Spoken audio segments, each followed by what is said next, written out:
Dude, yesterday when I was live, I was playing no copyright sounds music, and I got copyrighted on Facebook. And you got striked for everything and your mom. Okay, yeah. They shut my stream down on Facebook, which is like, and you can't do anything about it on Facebook. You can't appeal. You can't do anything. Facebook's just like, see you later. Bye. Yep. Goodbye, stream. No more stream. They just ban you and that's it. Mm-hmm. They don't necessarily ban you. They just shut off your stream.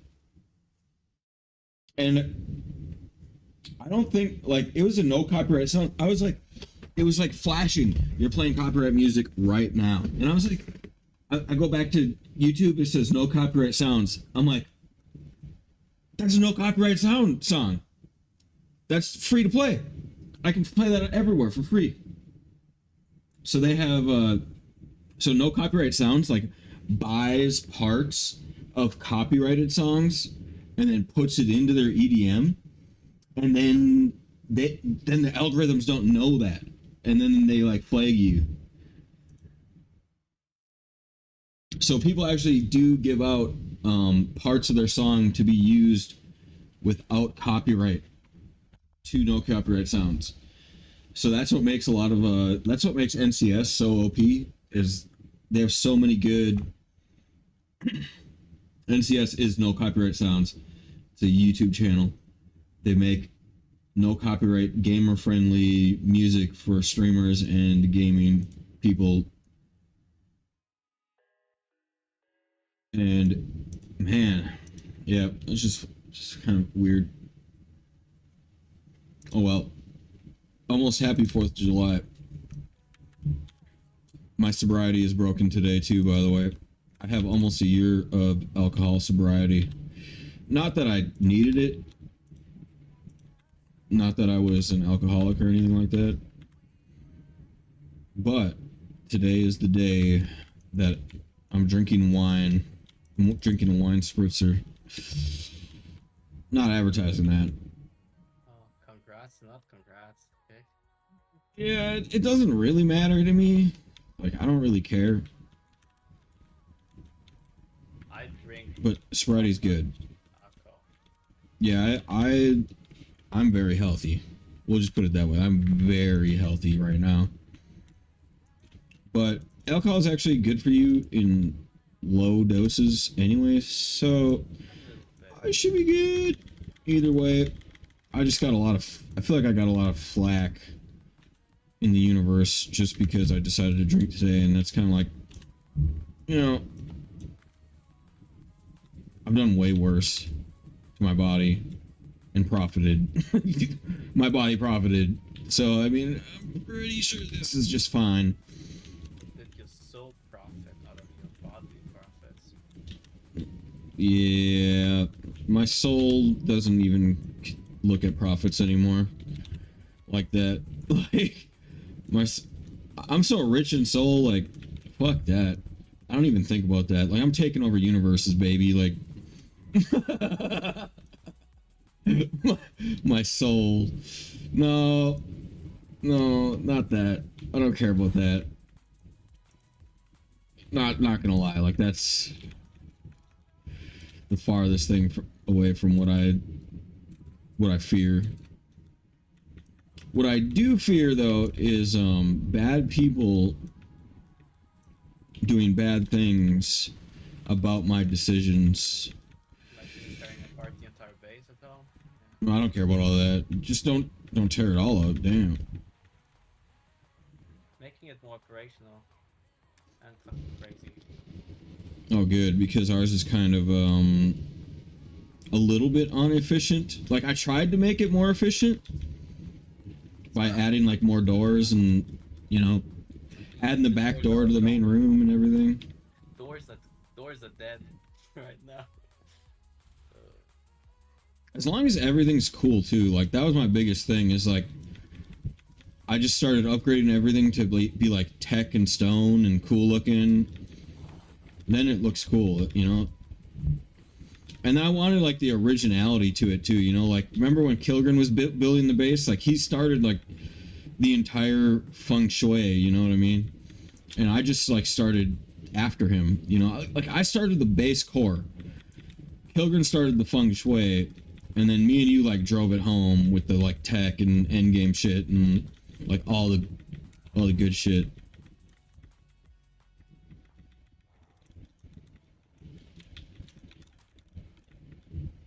Oh yeah.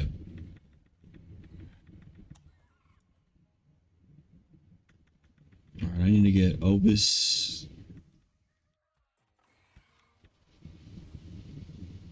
You know what I'm kind of upset about? We lost 50 paragons on the Ank yesterday. Don't we have a shit ton of them? Those two. I mean, yeah, we can get them all back, no problem. Because we'll just be going straight to quests anyway. It won't be that big of a deal.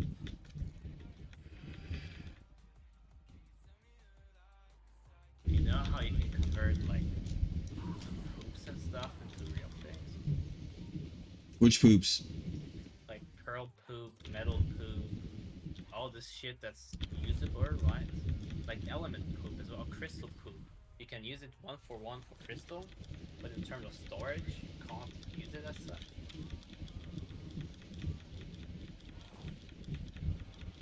You can't use Chris. Yeah, I know that. Because I'm trying to make, we have like a huge storage, like one for each resource. I'm making infinite storage.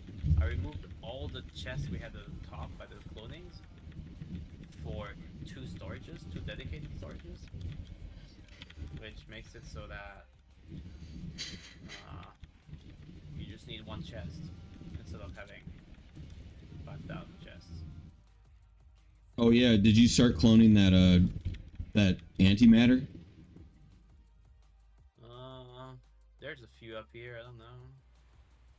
We need like we need like two of those a boss fight, pretty much. Two of those a boss fight. We like toss them in the back, put them on passive, and then like mid boss fight, like not mid boss fight, but like really early in the boss fight, then you send them in, and they die instantly, and they take half of the boss's current health away. So literally, if we have two of them, we can just fight the boss at 25% health with two of those clones. In theory. Now that's what I think happens, but I don't know. It also says some weird things like if it attacks something that and it's a god, it just dies right away. I don't know what that means. I think that's a good thing. I think that means that it runs in there, attacks it one time, and just kills itself and blows up. And then all the enemies in the surrounding area take 50% damage. I'm like almost positive it works like that. So you don't even want it to be like a god. You want like a bunch of those for like boss cheesing. And then you just got to live like one shot of the boss and like have like 10 of those dudes up. Because I did the math. 10 of those antimatters brings the boss to like 0.09%. So like 0.01 or 0.1% health after 10. After tax? No after tax. Just straight up. That sucks.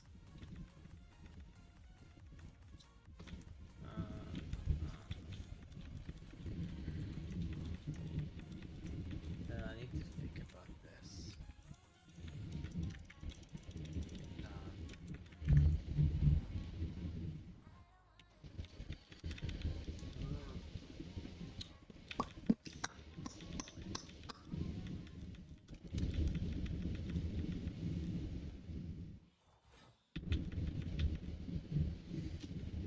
Gunpowder.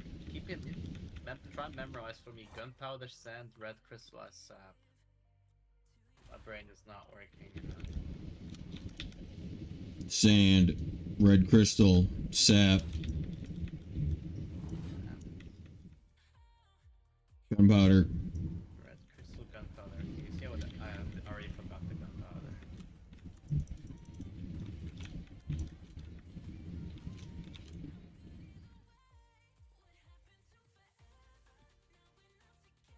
Gunpowder, sand, and gunpowder is here. Red crystal. Yeah, I have it. I have it all. There's a lot of different resources. What are you building? Dedicated storages. What are those? Those are the old school way. They can hold unlimited ish of a single resource. Yeah, that's the old school shit. What I did for the fucking element shards. That's just one chest that holds fucking 53 million element shards. That's half it can hold. It can hold 100 million. And below that there's the element chest. It's holding 8 million element. And you can just consolidate it so it will auto-pull everything in there from the dinos. Yep. It's smarter to do that. Perfect. We got so much element, though. We have millions of element. 8.7 million, yeah, in that chest. And then millions in things. Yeah, this isn't like a resource farming mod. This mod actually redundancies or makes resource farming redundant. Hey, did you see that I put a wood velo up so we can have all our wood too? You never need to farm wood. We have 792,000 wood right now. 792,000? I just put them out yesterday. That's what the Velo has. That's what we have. Oh, I was gonna say it. We have 3 million crystal as well. 100,000 polymers, 630k stone.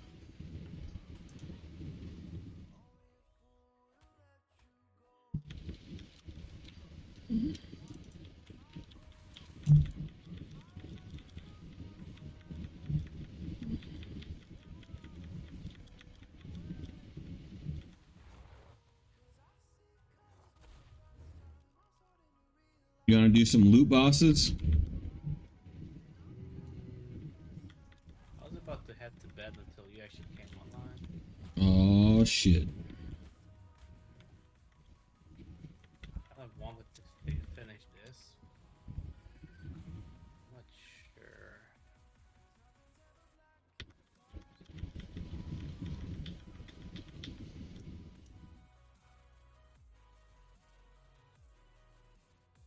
I made like a pyramid, not really, but staircases to access everything. Black powder.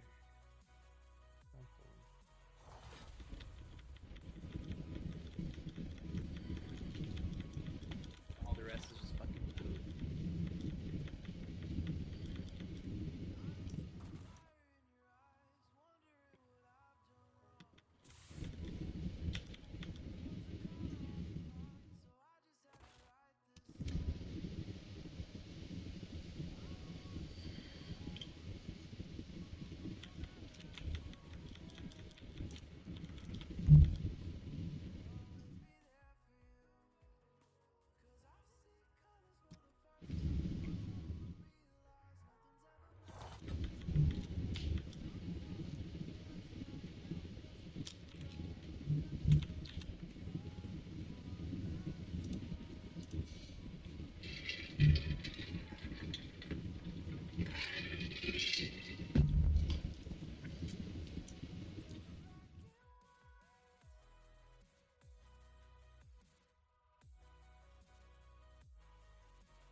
Cucumbers. Yeah, you saw I fixed. I mean, you didn't see, but I wrote you. I fixed the Midas. I fixed it. I upgraded the Midas set. Mm-hmm. That's like fucking 4k armor. Was keeping the same HP. It's quite good, I guess. You sure you don't want to do this? I'm gonna summon 15 loot bosses. More than that, 20. 19 loot bosses. I could use your help. It's gonna be wild.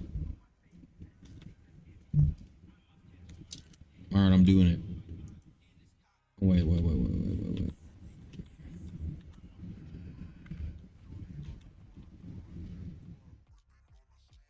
Wait, last time I did it right here, it was bad news.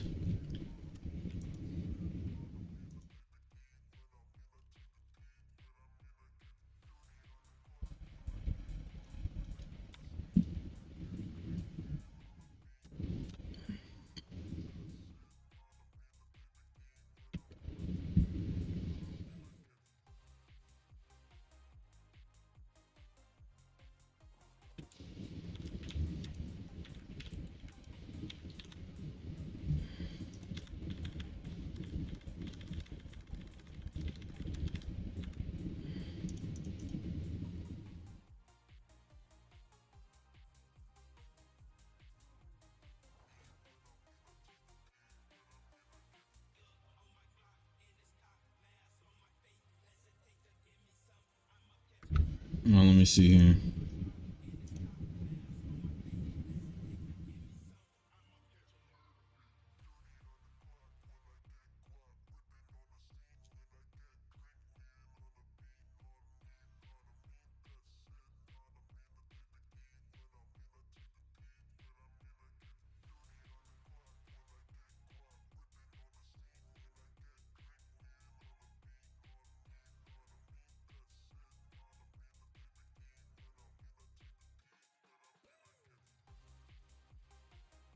Alright, fuck it. I'm not gonna do that here. I'm gonna come to your server.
Oh boy. Will she have sex with me? Or will she have sex with me? Neither. Ah! She said both. I- You're a hater.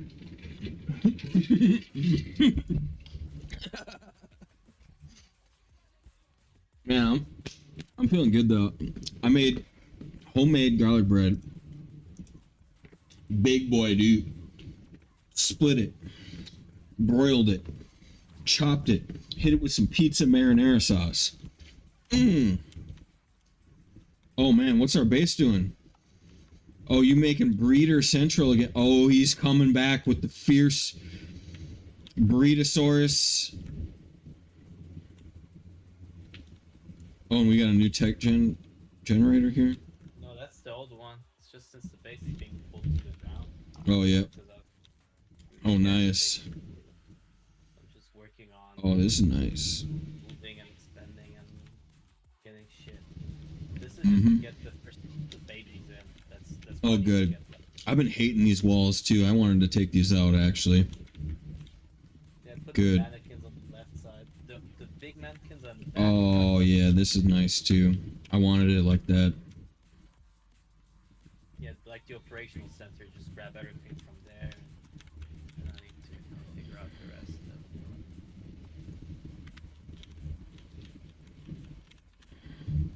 Oh, I'm too heavy to jump. That's not bad.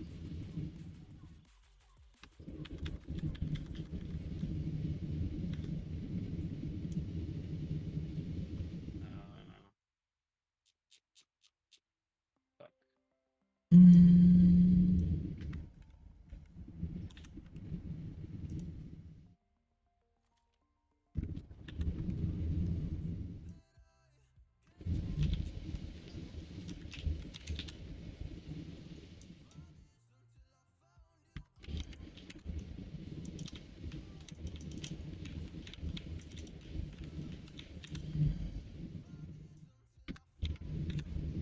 Hey, where'd the mutagens go?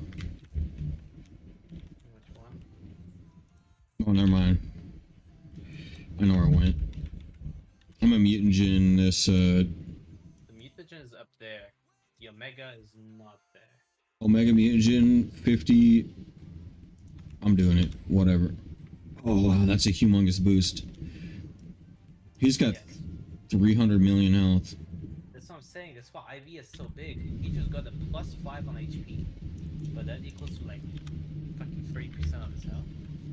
Which is probably 30% more damage. Might actually,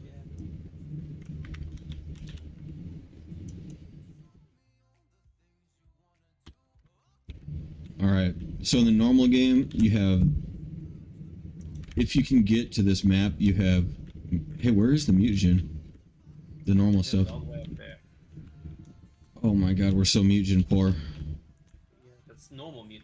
It's not. I know, Unless you we can can't really use it. see everything on the things.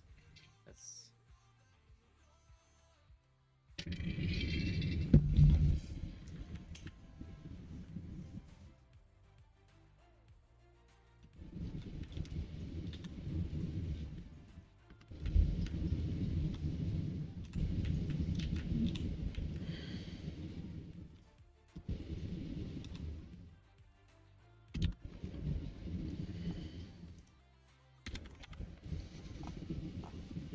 Where the loot souls go?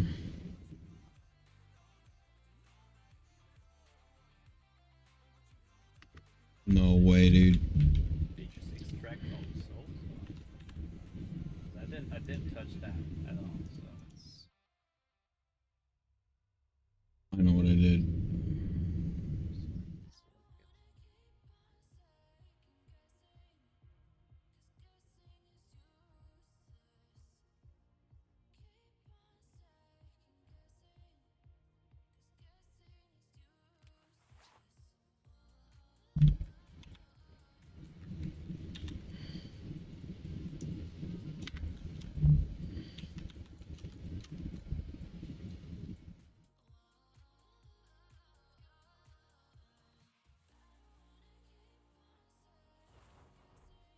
The thing is, then I can actually use those workers, right? The one I have here, the harvester. He can actually dump all the wood, stone, especially berries he gets, into the sphinx automatically. And then if you go upstairs by where the gachas are, you will see the chest with the berries, and you'll see we have a shit ton of berries.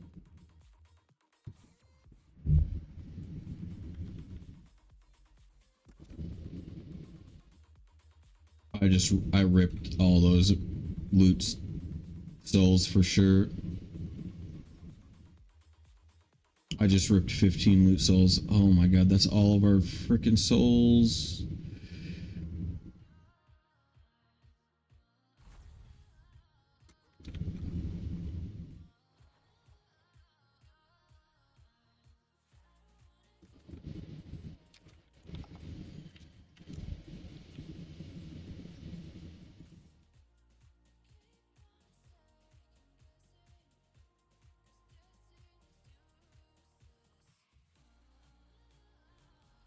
Where would we want to put the Paragon and the breakers and stuff? To have chest with me. I mean, I would just put them in the Paragon breaker thing. But I have them on me. I moved it because, you know, it's shit if the compressor and the stuff is in front. Obviously, don't pick up the compressor yet, otherwise all Paragon ones are gone. In case you were to do this.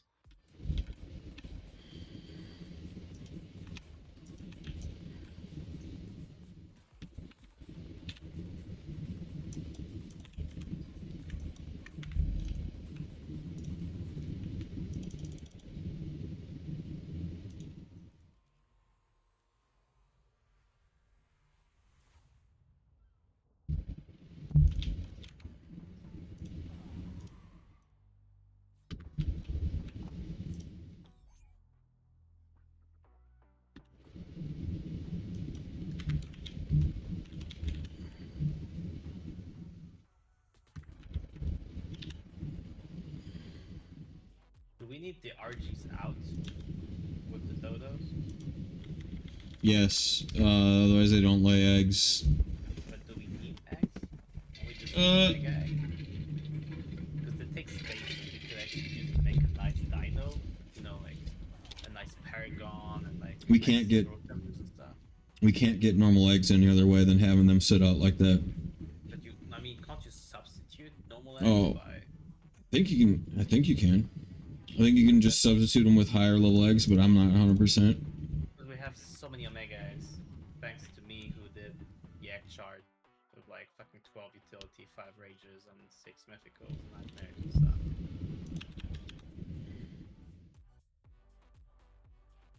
But is it for that we need eggs? That we need normal eggs? Kibble? I don't know, just all kinds of stuff. Whatever it is, really. Just random assorted things.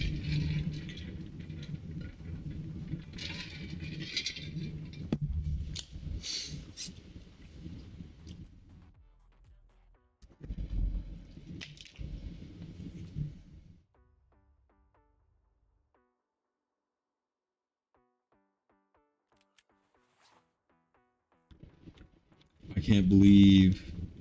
You might need to repop the Tapejara, maybe. The birdies. I can't believe I just blew all those souls.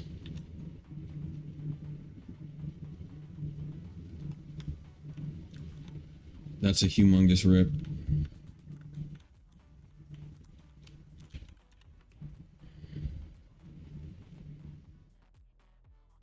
We do have treasure. That could be our come up where we get our loot back.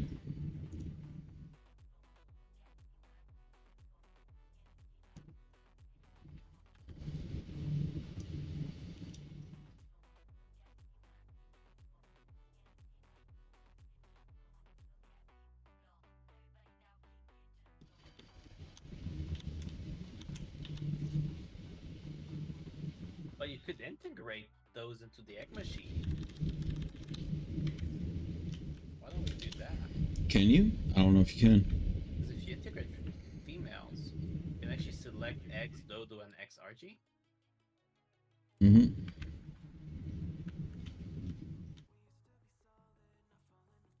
Yeah, because we have Dodo eggs, so you might be able to just suck them up.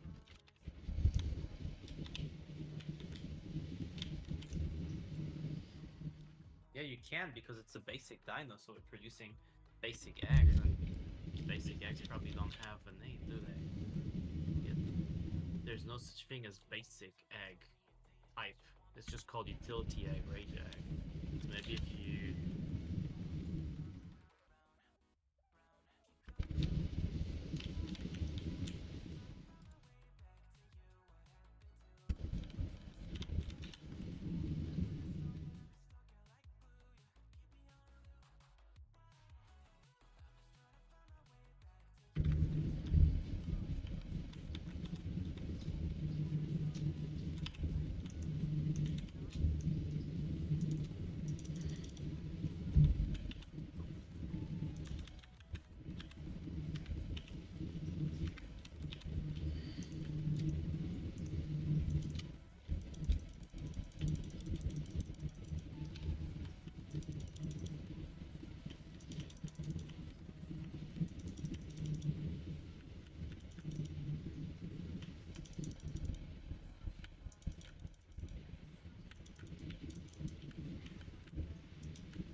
Apparently, there's an Omega here.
No, not how it works. The sequence there. The don't there. It's still working. It didn't work yesterday or the day before we tried it and it, I guess art encoding.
We have 95 Ankh souls still.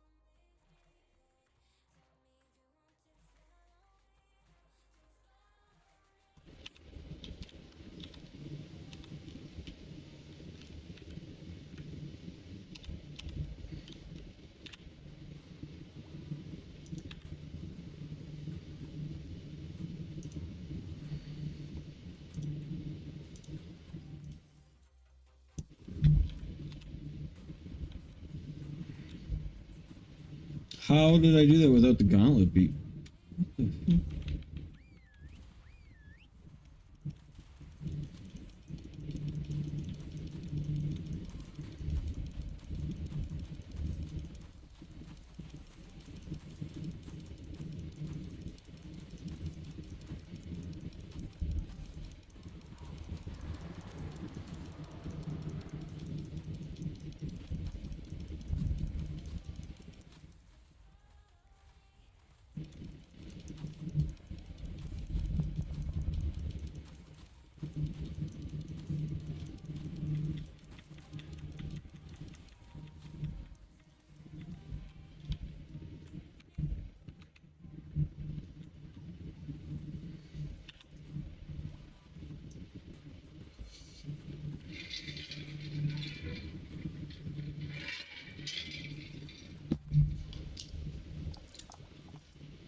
I think your legs are around right now.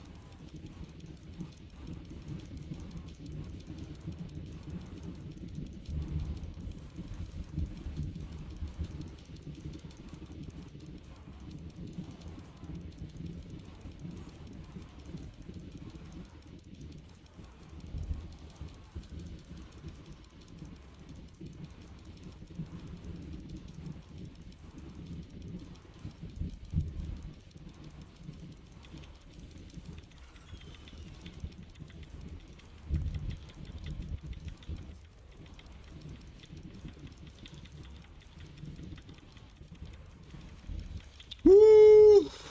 Scott, I'm having a heart attack over here. Yeah, your legs are so badly. It's time to get all these souls transferred and just nah.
taking all the loot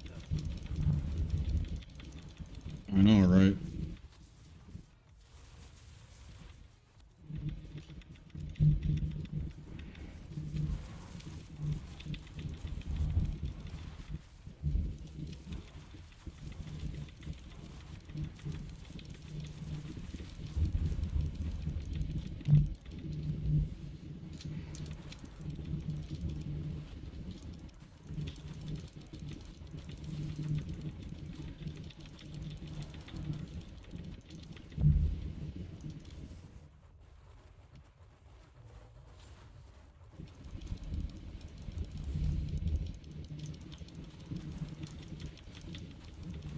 Well, I just did like 10 ancient treasure gods.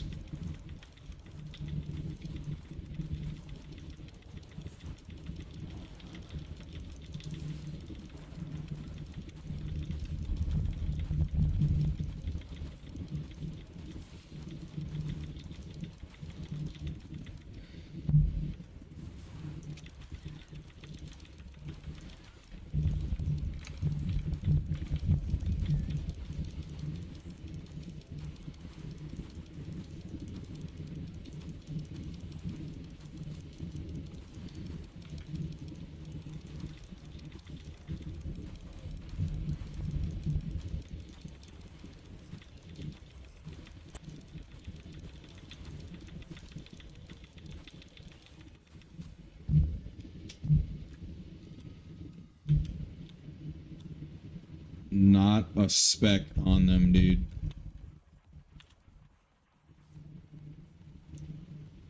Easy money.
No way.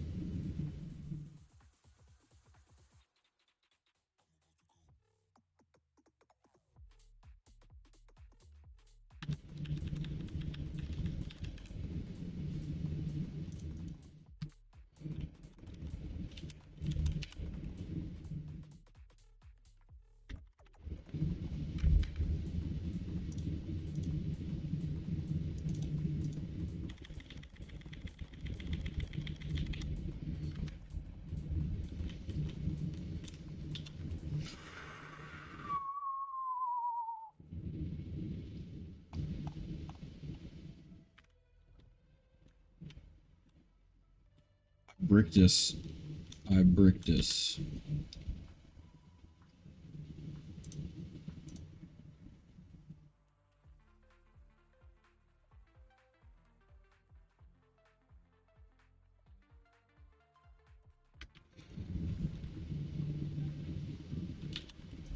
Wait, where'd all the souls go? Over here. Oh.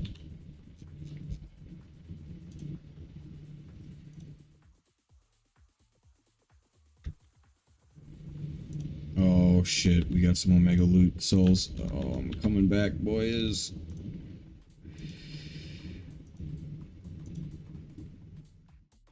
Got a whole bunch of ancient loot.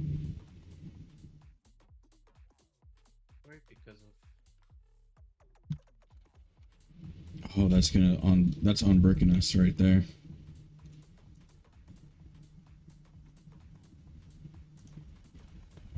literally gonna unbrick us right here.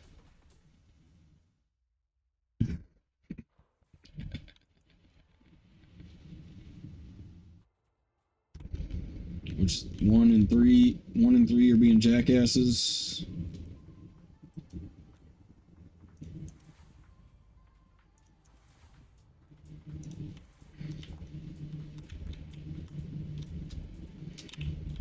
Because there's actually no need for the transfer control unit on the compressor because it gets automatically sent there.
Wait, what?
Oh, that's so much damage. I don't want to have a heart attack right now. Endless loot god is insane.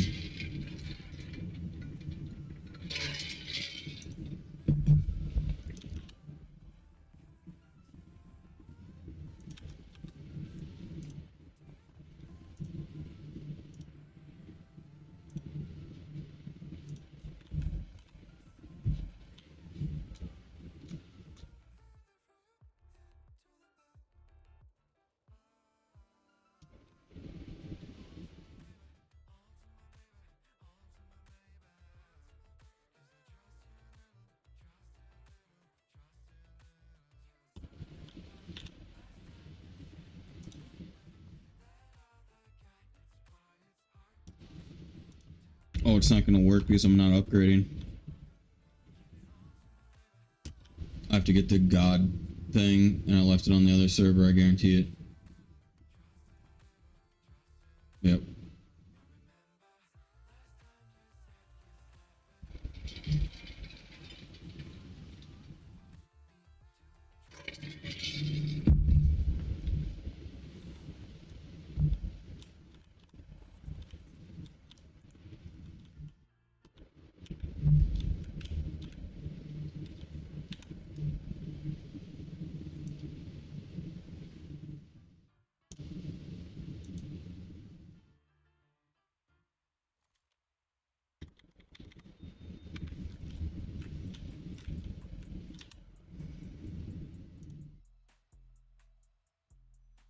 I just dropped a lot of really good shit.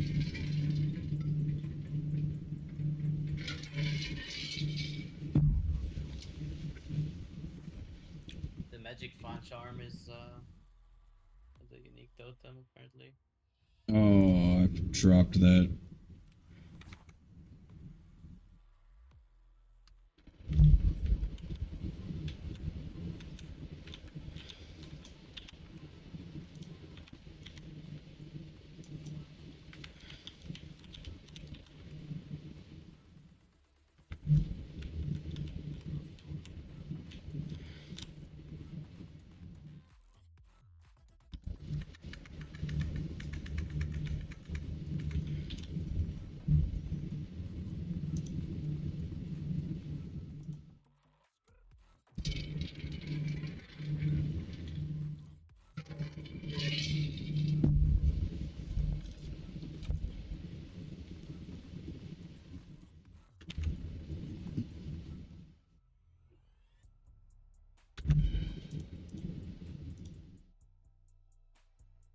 Okay, Sky, this is how it's done. If you don't put the god beacon or the god module in the beacon, what you can do is you can actually summon for an upgraded boss soul. So you can upgrade your boss souls over and over and over.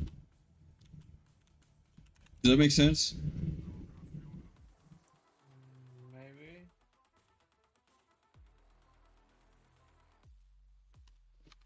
Okay.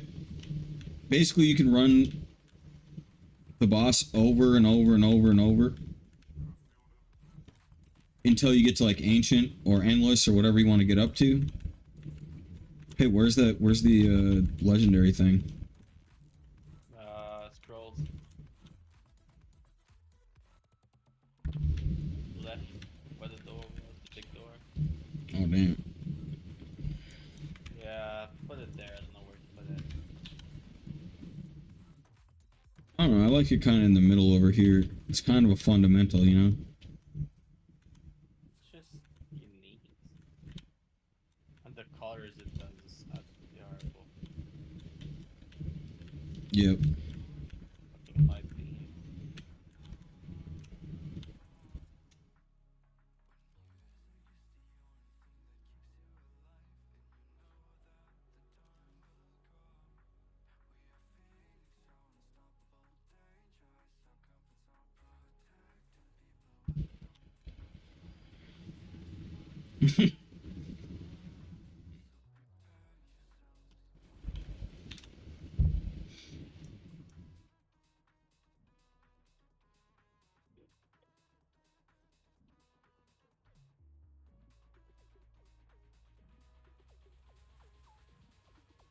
Ancient loot god. Ancient loot god.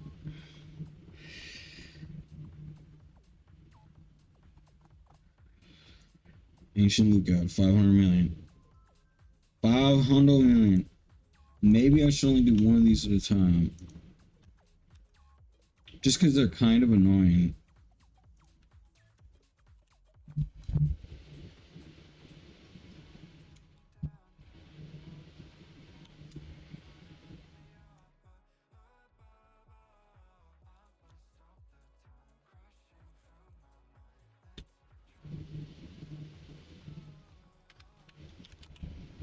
Yo, it ate it. Where's the box, though? You gotta be kidding me.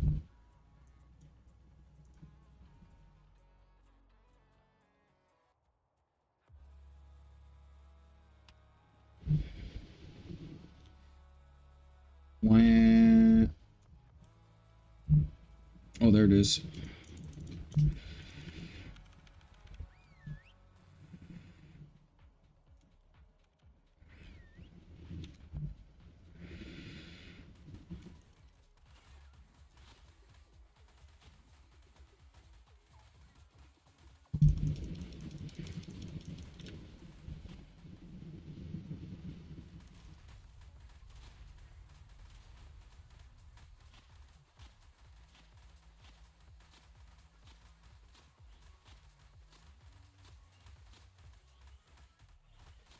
Yo, Scott.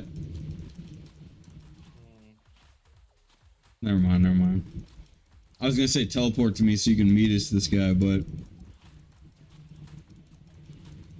we're doing fine.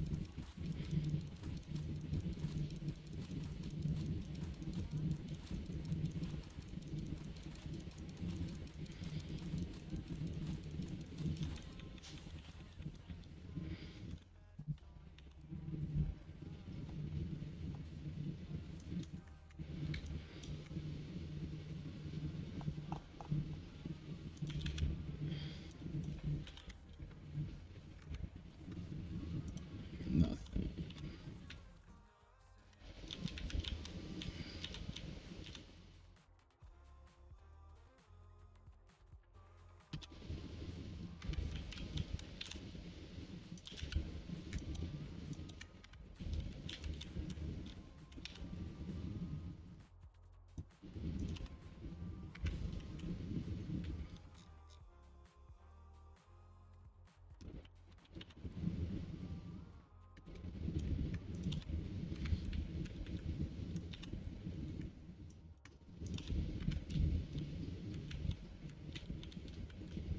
Sleeping on the job.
Woo.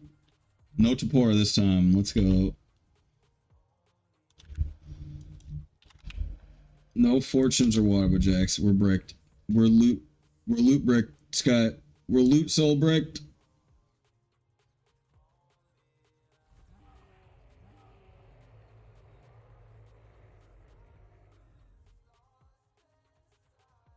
It's a good game. We lost the whole game. It's over.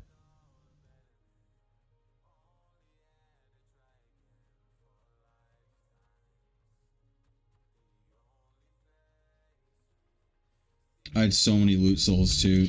Oh my god.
Hey, look at this. A reflex shield. 50% damage reflects back to the attacker. Easy.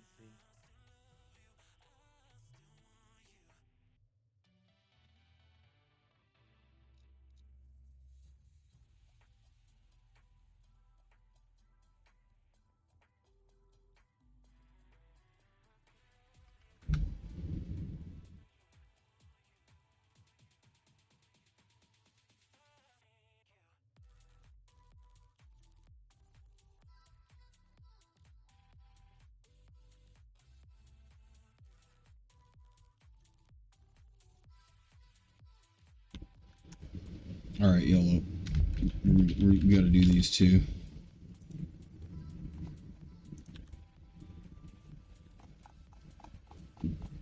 Man, that kind of sucks. I lost a boss too.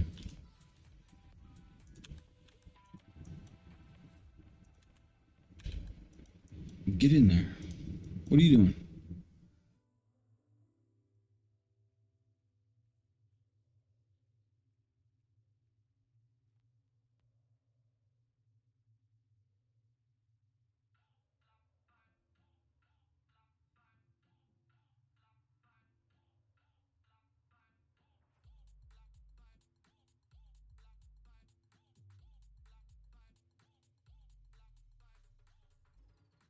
Oh, you can't do this without eggs, no matter what.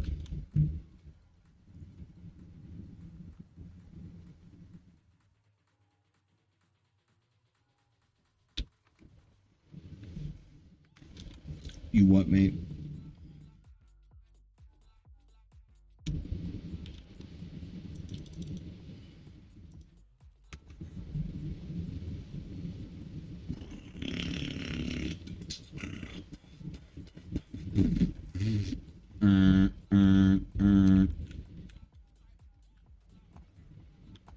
What are you doing off my back right now, boy?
Alright, I'm going to continue cleaning up tomorrow. Cheers. Good night. Bye bye. Ev- Peace.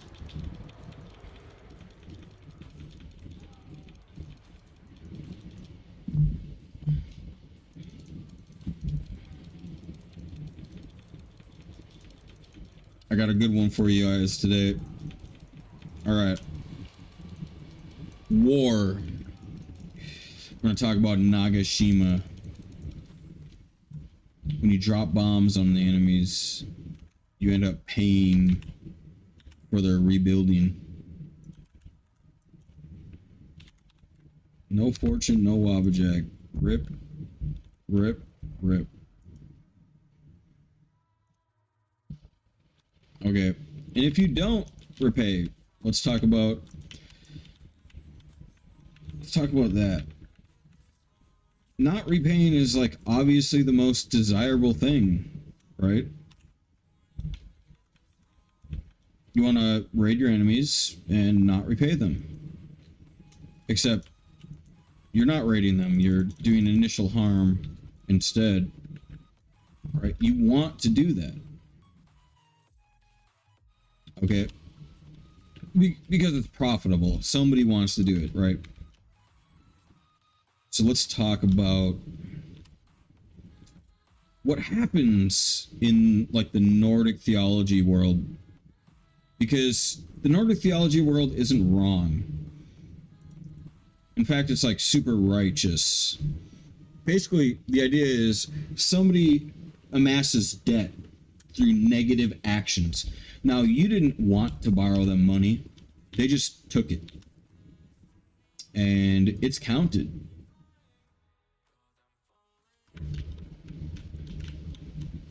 Well, the next phase of this reality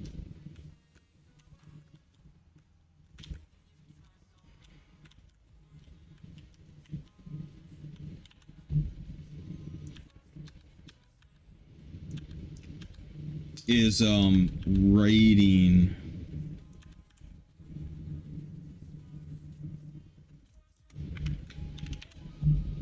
That's a war in which you go to the enemy's land in order to seize their goods.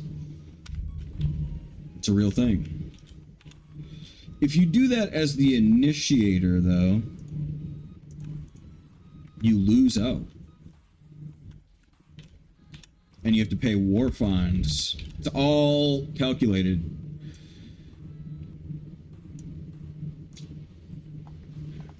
This is actually how civil life works, too.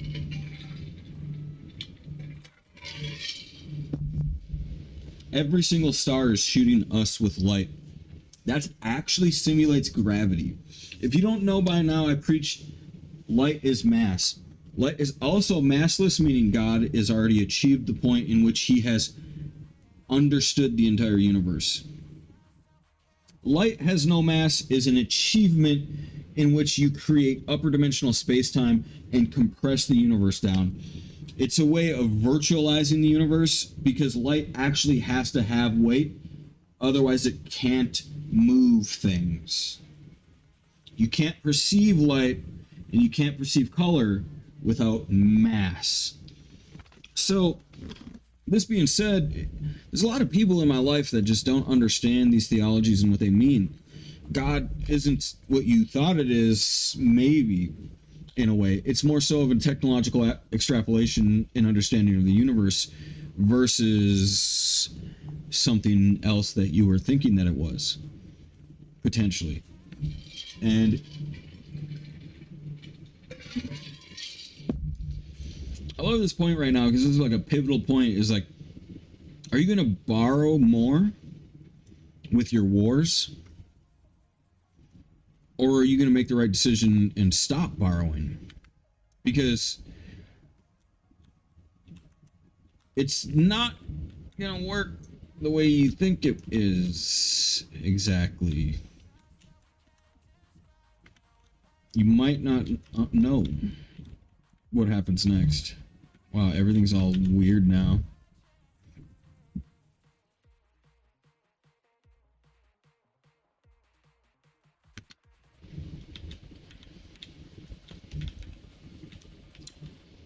But this definitely happens with civil life too. People don't understand it does happen with civil life.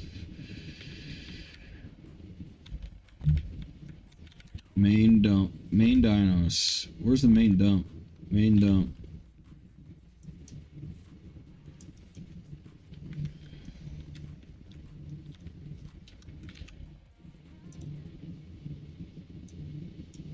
Okay, so people remember for very long periods of time what people did. So what you do lasts, and you can only borrow for so long. This has a terminal debt until hostile force comes around. I'm not talking about lethal force either. I'm talking about hostile force.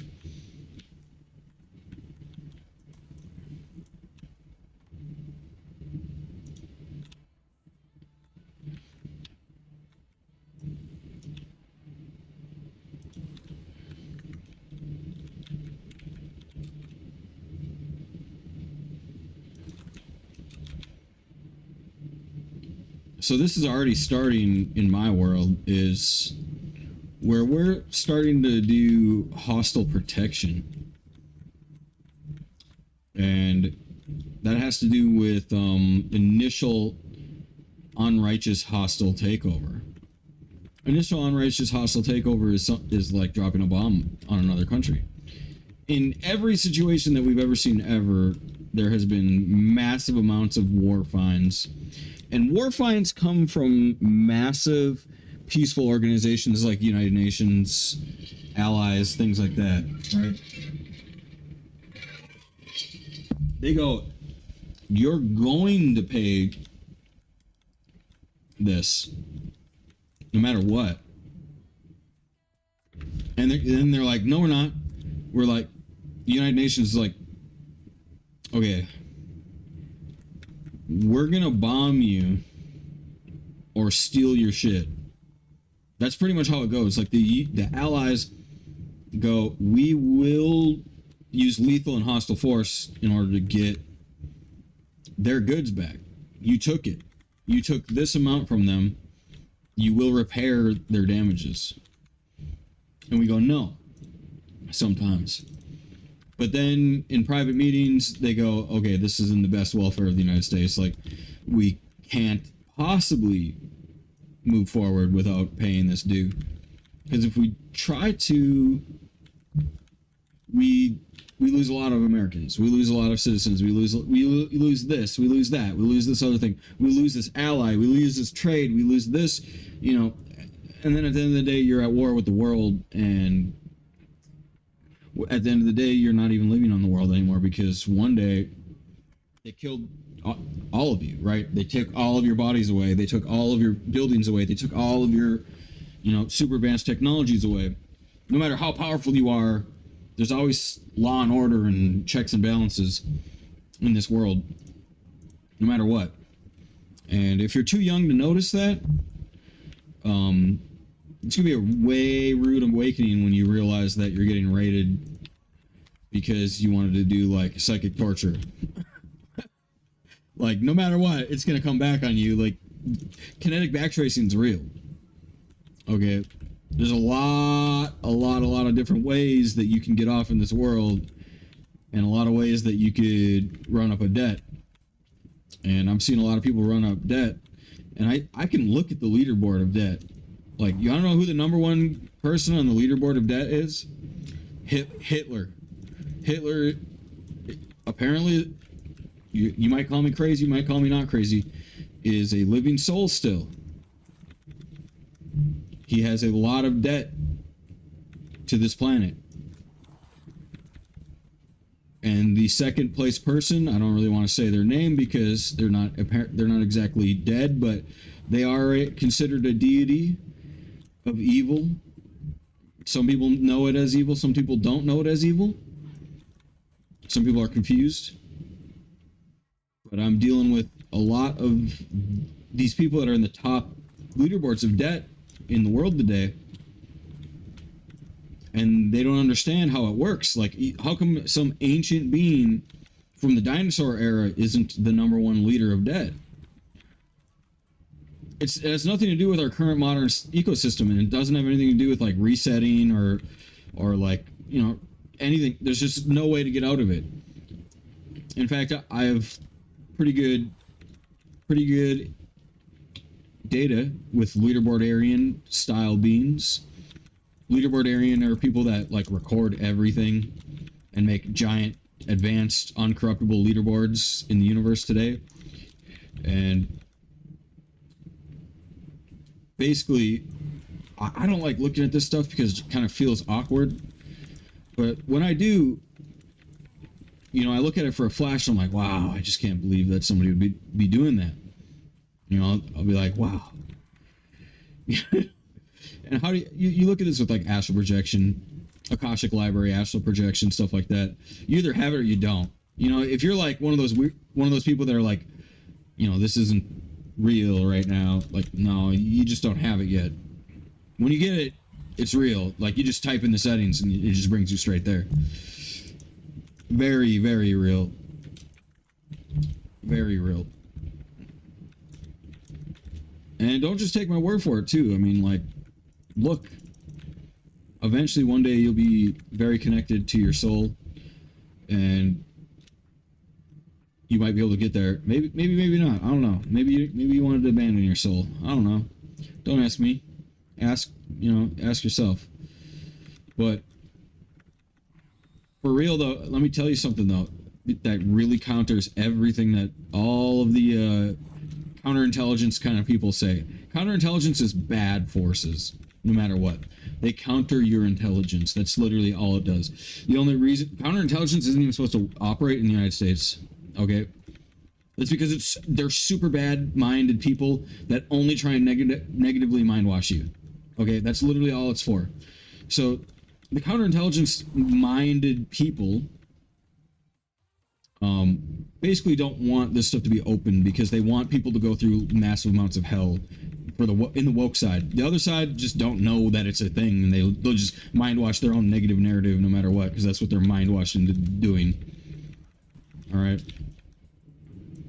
Well, I really want to get the point out to this leaderboardarian debt society is no one gets to have this number one place on debt for over 200 years. At year 200, you get rated so hard that your debt is zero. And this is by like Nordic gods and like gods of like debt collecting and bounty hunters and ancient super intelligences of infinite power. Like they'll straight up spaceship fucking haunt you and take away your everything. They don't care if you gave it to your best friend. They don't care if you gave 10 Lambos to your mom. They don't care where the money went. They're gonna go find it. They're going to backtrace you in light, and they're going to raid your goods. No matter who gets it, no matter how encrypted it is, no matter how big the botnet is, it does not matter. It's never been faltered. That's why it's not some ancient alien that is number one on the leaderboards, but instead it's Hitler. Because apparently it takes up to 200 years to process this data. And honestly, you don't have a chance to beat it. You don't have a chance in hell. There's nothing. I looked as far as I could possibly look backwards. I looked so far backwards, there's nothing. There's nothing there.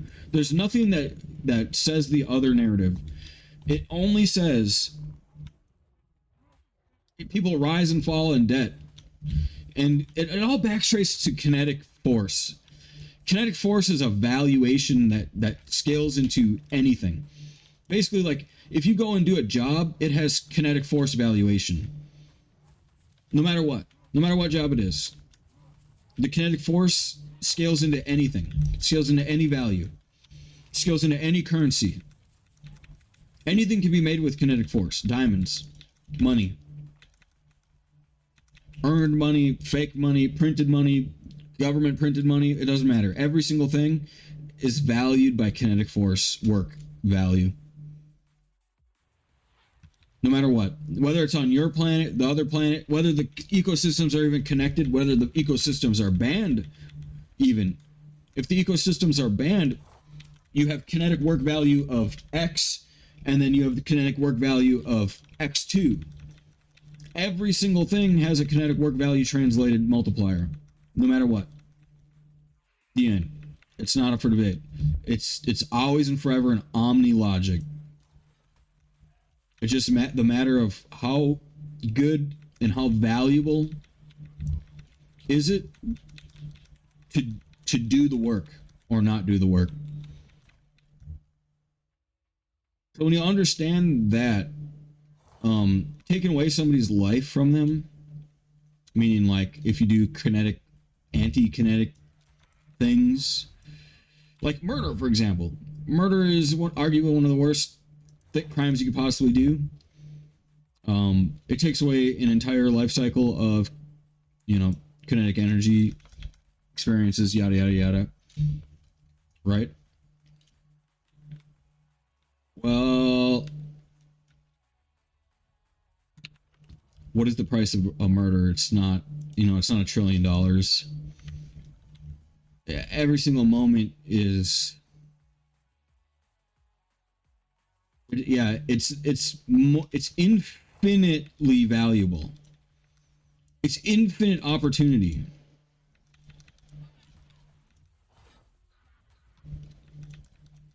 So people are taking away infinite opportunity from others. And it has nothing to do with the competitive ecosystem. Like if you read your money, all right, the way you earn your money. Okay, the way you earn your money, where you earn your money, what it is. All right, you have the opportunity to get a passport and leave. Okay, you have the opportunity to do things like this. If you even need to, right? Each and every single capital in the world has a different rule system and a different valuation.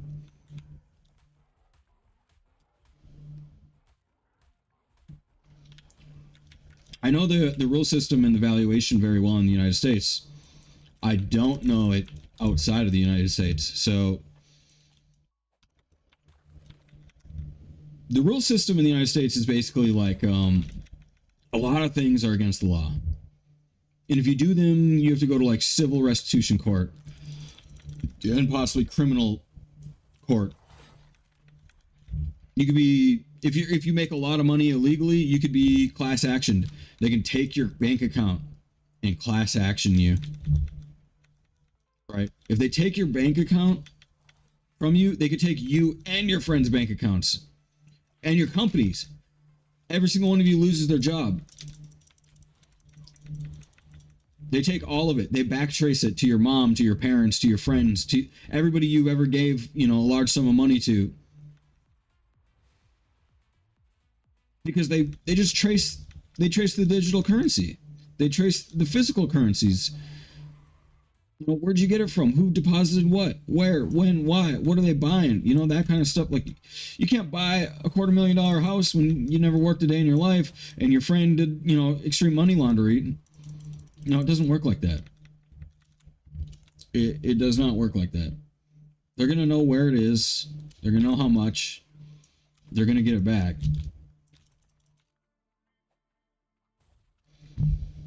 Well, class action actually a lot of the times is done in one of the coolest ways. Mesothelioma, for example. They'll do pro bono like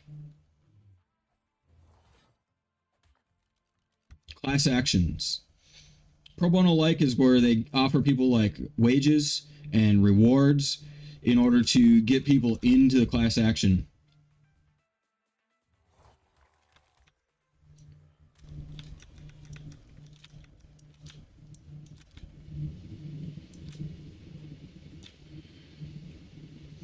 And here's another one too, is like there is world law.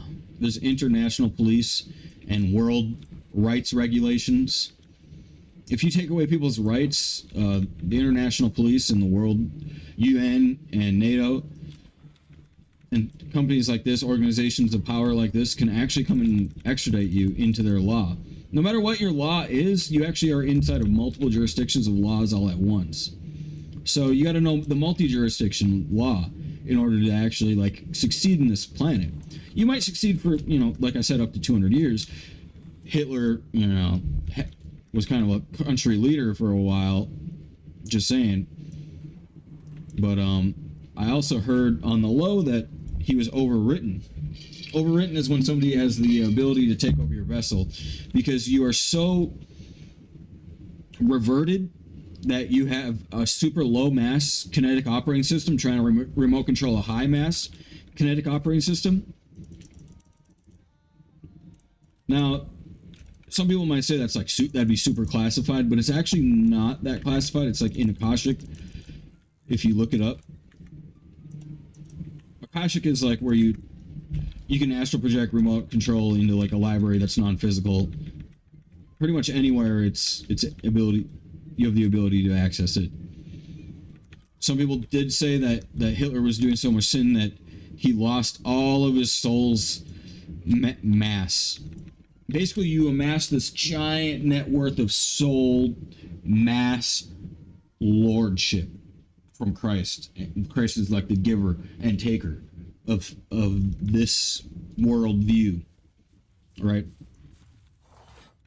And basically, what happens is if you become as big as your body, when you keep sinning, you become smaller than your body. You still remote control your body, but you're smaller than your body. You're inside your body. You're oscillating at a very small mass, but it's still remote controlling your body. And eventually, somebody figures it out and goes, with very little amounts of kinetic total energy, they can push your soul out of your vessel and take it over. And on the low, I heard that this is actually how Hitler killed himself. It wasn't because of him. It was more so that somebody else did it for him instead. And this is actually like the state of the universe right now. There are people that are like super wealthy beings that are becoming reversionists. And they don't even know it. Like, they've reset and they're blinded by evil. All they want to do is evil. They don't know anything else, and they're just constantly being reverted into the lower net worths. And the funny thing is like I said, you don't even know that you're reverted. Right? You could still be remote controlling your body, still perceiving the world, and nothing changed. You might feel weaker, but you might just think, oh, I'm just getting older. It's not always the case. I've seen people that are worshipped like gods turn into slaves of the ecosystem where they're working minimum wage. Right in front of my eyes in my life. I'm only 30, moving on 34 soon. And I've seen people that are literally worshipped like gods turn evil and just go down the wrong path over and over and over. And now they're literally working minimum wage, trying to grind back up. And they're still choosing evil. And they're still going down. I see them going down. They're in hell right now on Earth. And hell on Earth is something that I completely am against, but they're not. They're going through it and they're still delusional to the point where, like, if I don't preach that hell on Earth is viable, then I go down even further. That's where they're at. They're so darkness riddled that they believe that if they go down more, they'll go down more. And all it takes is just one against my dark homies. One time against my darkness homies. And I lose everything. I lose the light homies and I lose the dark homies. Because I've been hating the light homies forever. So I can never go back as what their mind thinks like. But they're already a slave too, dude. Like, they're already like living paycheck to paycheck. They're not living a great life. They're getting like harassed and tortured by like lawful beings. Like, not really tortured, but just treated like crap. Like the lowest level of cretin. And I see it all the time. It's like, no, you're darkness. Get out of here. Even I do it. Even I'm like, no, you're darkness. I already know your shit. Get out of here. I'm not fucking with you. You're not my friend. Don't talk to me. Some of these people, I have to treat them like that because it's like, we're not kicking it like that. We're not friends like that. No. Like, you don't even get to talk to me. That's where I'm at with some people. Some people in my world, I'm like, No. No. Not even a chance. You don't even have the chance to talk. Like, if you're going to talk, it's going to be completely objective, on point, exact, truthful. You even start that evil shit, and you know, then I'm going straight to light warrior. I don't even care. You even pick up the wrong vibrational attitude at me, and I'm going light warrior on you, like right now. Like, I don't even care. Like, for real, and it's been like that for like a grip now. I'd say it's been like that for like a while in my world. It's because you just can't. You can't be that type of being, and then you can't act like you're the good guy too. Like, no, you're not. You're not the bad guy for good. Okay. If we're the bad guys for being like light warriors, here's the thing: don't be bad in the moment, because like that's the whole thing. Is like, if I see you and you're bad to somebody, I'm gonna be like, what the fuck, dude? And then they're like, no, but they're like evil, bro. No, they weren't. I was watching them. They didn't do anything wrong at all. You gotta scold people in this world. You don't just Black Knight somebody out of nowhere, just left hook them out of the blue because they were evil last year at a party. No, fuck you. Shut the fuck up. That's stupid as hell. No, you gotta mind your own business. In the moment that they're bad or out of line, you gotta tell them it right away. Just like, oh, you think you're evil all of a sudden on Earth? No, baby. No, you're not. No, you're not. Not today. Not with Matthew around. Oh, I like this guy. This guy's maximum too. Holy shit. I would train him, but like, not 300.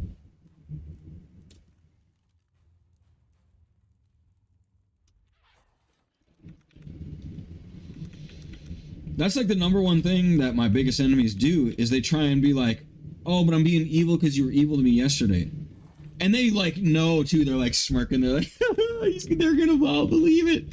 All the people that heard this are gonna believe it, and you're gonna suffer the wrath of the viewers. And I'm like, you're fucking retarded. All right, lady. Can I check if Aphrodite has an affinity stone? Yes, I can.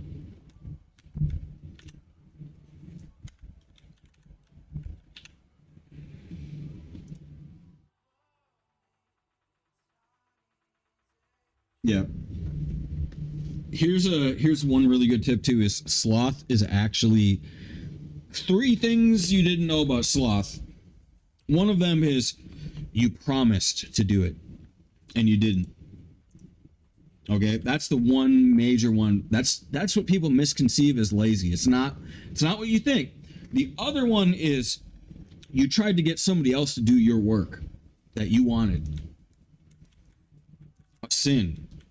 Now, asking somebody politely, that's fine.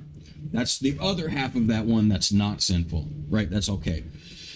Trying to manipulate or control or sin or cast or force, like slavery, that's also sloth. The last version of sloth is casting laziness upon somebody of force.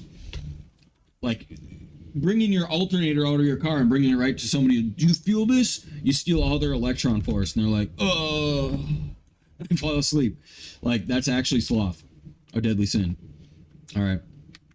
So the second one is really what we're on about right now, is a lot of people think that they can just lie to the police, lie to the cops, lie to the angels, lie to the light workers, lie to the holy men, lie to the powers that be. They don't even know who the powers are, but they're just lying to try and like sloth your unholy work onto the other team.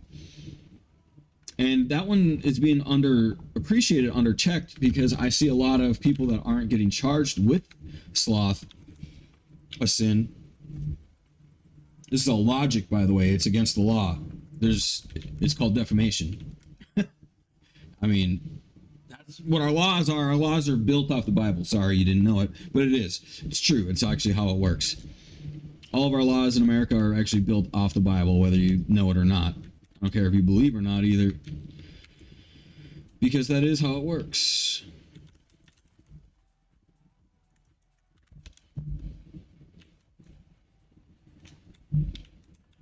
In fact, the United States has declared in multiple places.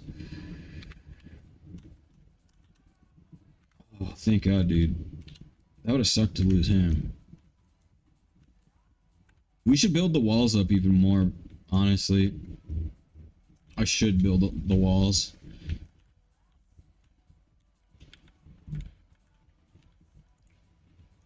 I forgot, yeah, where it's declared, but it is declared that the United States is following the Bible as their foundation of law. And it's seen all over the place. I just showed you how one of the ways it is. Okay, here's the ways, right?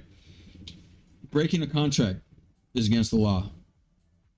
Breaking a legal contract, meaning you agree to do something that's legal in a legal way. When you break the clause, you break the contract, you break the law. Boom. All right. The second one, slavery is against the law. Defamation is against the law. The third one, kinetic forces is like energy terrorism. It's like bioterrorism, actually. Bioterrorism is like felony, like class 5 high tier felony, $100,000, 5 years in jail per instance, and that's just because it was in the airwaves. It was on another person. It could be a United Nations rights bioterrorism clause. It could be. It's so many things all at once. It's like international law, it's state law breaking, it's military law breaking, war laws are being broken, federal laws are being broken. You're just fucked all over the place. And there's people doing it.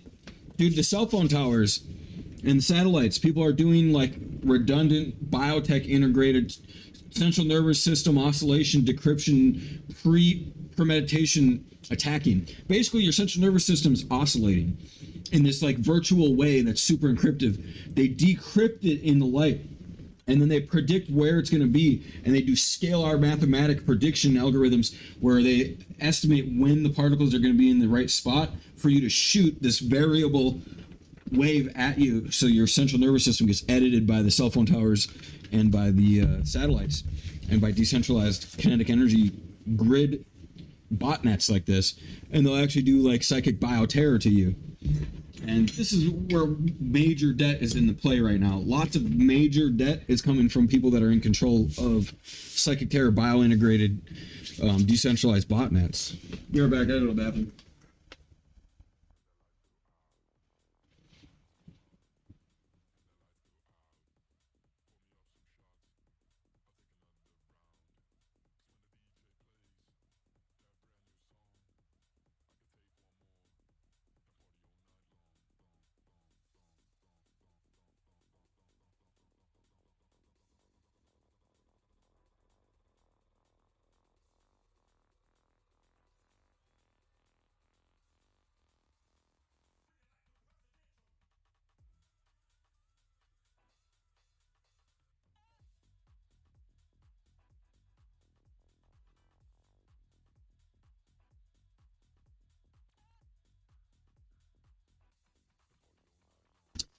Woo! All right. No matter how much anti-magic we have in this world, it's probably never going to be enough until we get to like super ancient phase. One reason is because you can actually send light. You can alternate your oscillation to do spellcraft when you get into bioomniscience. Bioomniscience allows you to do spellcraft. Spellcraft is like where you make operating systems outside your body with your body. You actually cast things into the air to make operating systems in the air with scalar. Your body actually takes in the X-rays, the waves that are unseen, to be able to get the root fundamental smallest particle conglomerations or something similar to be able to embed an operating system that's redundant enough to work and upkeep itself. Because if it's not redundant, basically the next unencrypted or undecrypted oscillation in the fundamental matter of the universe will actually crash the operating system, which is why it has to be redundant. So our modern day space criminals are going to be people that can actually astral project out of jail into like other bodies, clone bodies non-locally, and then swap into that, and then just be out of jail like the next day.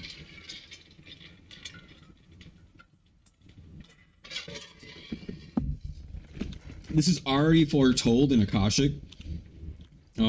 We have in Akashic world, we have jail lords that do anti-astral body swapping. They basically do black hole gravity soul. They grab your soul and they force it with super advanced kinetic force, where they're constantly bombarding you into place. The moment you're trying to leave and decentralize your consciousness from their forced experience, you get shoved back into the jail. This is something that's going to be heavily used in the war against terror. Considering that we don't have Guantanamo, we don't have like facilities of like forcing beings. I mean, Guantanamo is pretty bad, as far as we all heard, is they were doing torture of inmates. But I mean, it was terrorism level inmates.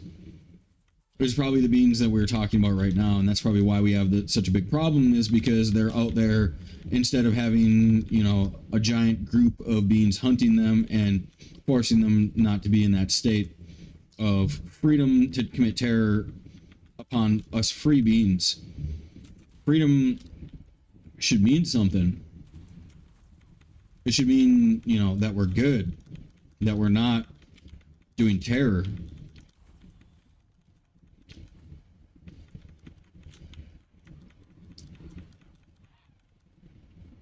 But if you've seen the TV show Sprung, Corona does have a lot to do with this. Corona is actually more of a virus than you think it is. It's a lot of things that you wouldn't even believe. A lot of people got out of jail apparently because of Corona. Makes no sense. Why are we releasing people from jail when we're fighting a war on terror and we have such a big problem with super future technology terror? I mean, are we setting our own people up for failure here? It kind of makes no sense to me personally. I'm voting way against terror to the innocent.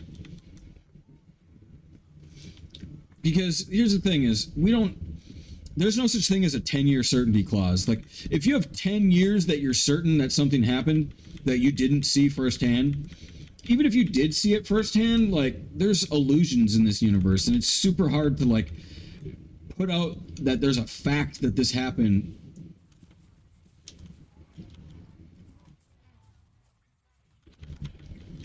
But the 10-year certainty clause, that's actually what some vigilante groups or some government agency groups that they want to call themselves, is after 10 years. It's completely the opposite of modern law. Modern law is like, after 10 years, if it's not, you know, between these extraordinarily super advanced terrible crimes, then it goes off the radar, right?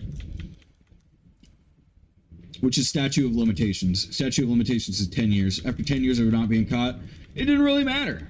Nobody really cared. So we're going to let you go. Well, that's not necessarily the case. There's vigilante groups that actually wait till 10 years after, and then they start to enforce their version of law, which is like super extremist in comparison to like the government.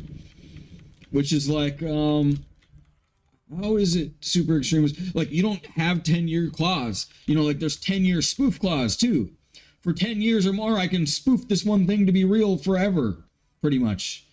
I mean, maybe in 100 years you might figure it out, but, like, in 10, no, you're not really that smart. I'm an ancient alien, and you're just a human from Earth. Like, I'm going to make you believe my false forever, because you're not this good. And that's seriously one of the biggest problems with the 10-year clause, is it's just not enough. You don't have infinite oscillation. Like, here's the thing: is a conscious being comes from randomly oscillating matter. Is the theory that we're going on nowadays? randomly oscillating matter actually can occur in multiple phenotypes, multiple states. You could be born very simple and stay like that forever. You could be born very advanced, stay like that forever, and everything in between, and more. You could be super infinitely oscillating and no one can ever figure you out. Right? And you're just infinitely oscillating so much. Which is like hyper virtual central nervous system. That can be spoofed. If they don't know that your hyper virtual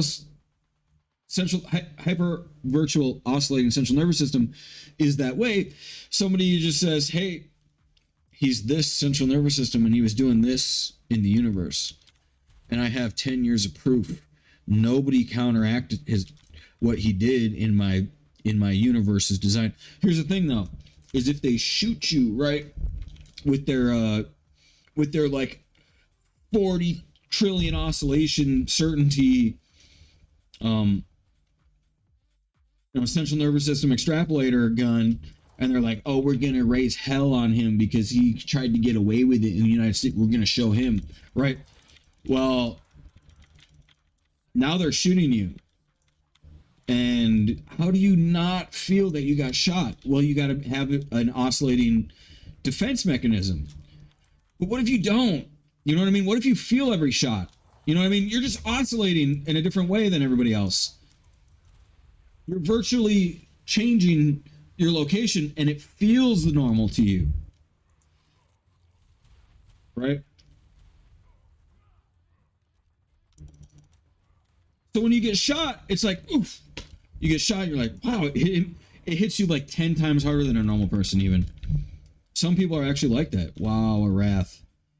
I never even seen that. I didn't even know it was that. I gotta keep an eye out. Oh well, I mean, I'm just going for sheep anyway.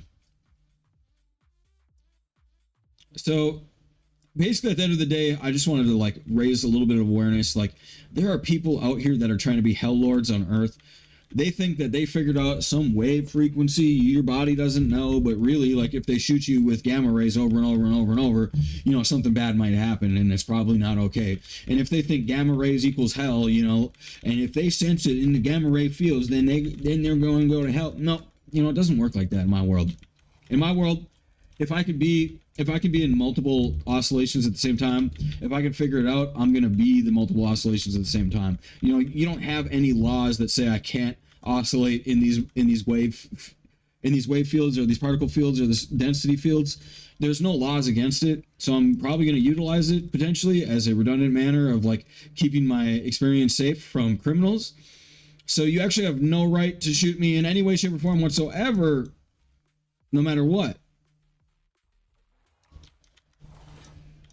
And that has to do with not bio omnisentience, but consciousness omnisentience. Consciousness biosentience is where like your consciousness is sentient of your biology. And you can alternate it. You can go beep, beep, beep, beep, beep, beep, beep, beep. And then you're like something extremely crazy in comparison to like what you were before. Like you can upgrade yourself. It's already coming out. It's how we heal blindness.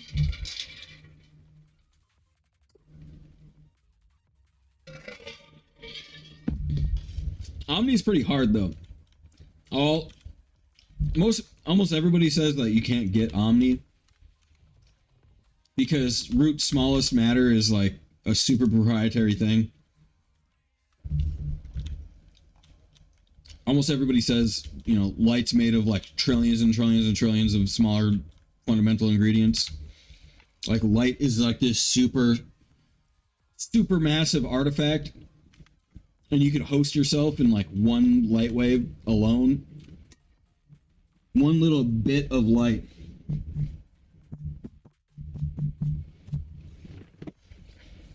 Could be your entire soul.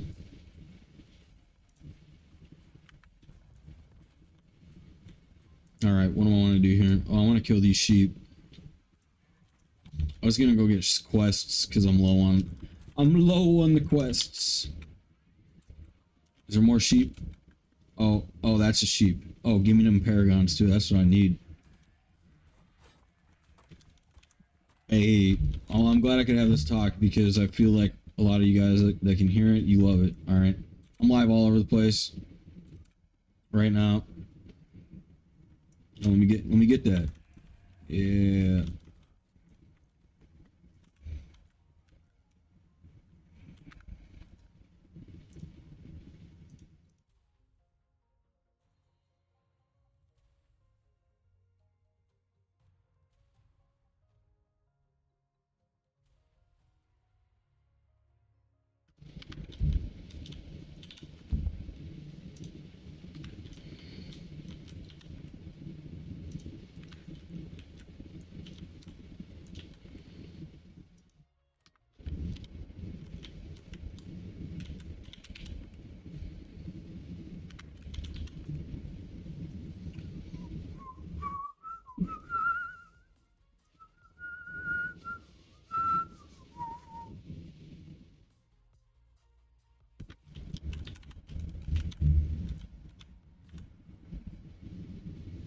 Bio omnisentience. All right. One of the coolest concepts. Let's talk about it then. Bio omnisentience is like where your body knows every little bit, but you don't. Not necessarily that you don't, just at least your body knows itself fully. Right? It's kind of like you and but better, right? Most of us don't know every little bit of us. Right? But imagine like an artificial intelligence that does know every little bit about you all at once. Inside of you, it is everything that you are actually, and it knows it all at once. It's one of the coolest concepts. I'm literally gonna brick this right here. Yep.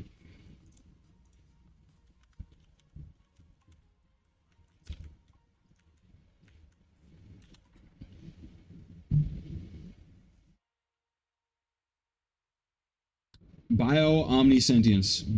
It speaks for itself. It's in the middle. Omni is in the middle. Bio is first. So the narrative starts biology. So your biology, your biotechnology, omni is the prefix has to be upheld to the core of the word, the root word, right? Omni is not spaced. It's like dashed or no space. Bio omni altogether, only all-knowing within the selection. Sentience is always aware of, or self-aware, or knowing of. When it's used in like a suffix, it means it is aware of the previous statements, right? Meaning that whatever is in the previous statements, you are sentient, or it itself is sentient of itself. Like an operating system is aware of its whole. All right, let's see here. We're gonna need ink.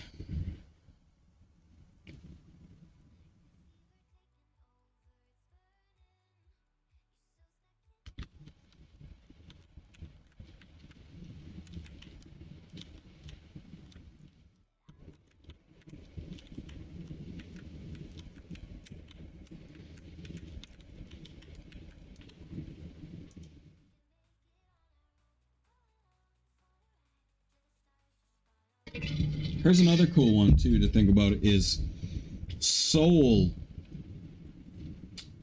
omnibiosentience. Where your soul knows your whole body, right? And your soul is like outside of your body and inside your body all at once, right? And it's all of these kinetic energies that are like moving around and oscillating and like gathering energy and sending, receiving, transmuting energy based off its actions that it does, right? And you're just like, and your body's like less, blah, blah, blah, you know, more like, ooh, you know, and then your body goes, oh, right? out of nowhere, right? You didn't hit anything, just like, ooh, you just got like energy shot, right? And you're just like, ah, you lose all this energy in this one spot, right? And then your soul goes, whoop. It just like alters that energy into your biology because your soul is an operating system that knows your body, and it does that for my body. My soul is so big, and my body is like so important to my soul. Where when my body gets like shot and has less energy, my soul just like repairs my body.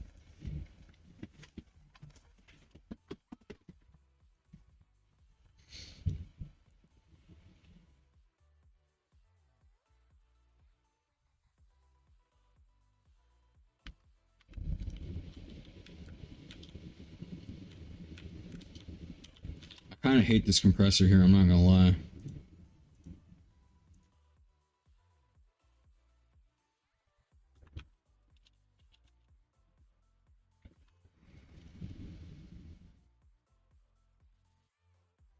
I'm gonna do Lystro.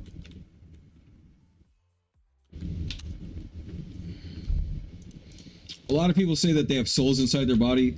That actually means that you don't have enough mass to be hosted outside your body. Meaning your lordship is sinful to the point in which you have collapsed your operating system into a regressionism operating system, meaning your actual lordship is less than your vessel. Meaning Christ has given you the ability to run your vessel in this world, but your soul is less than your vessel. My soul is more than my vessel. It is all of my vessel and more than my vessel because I am sinless.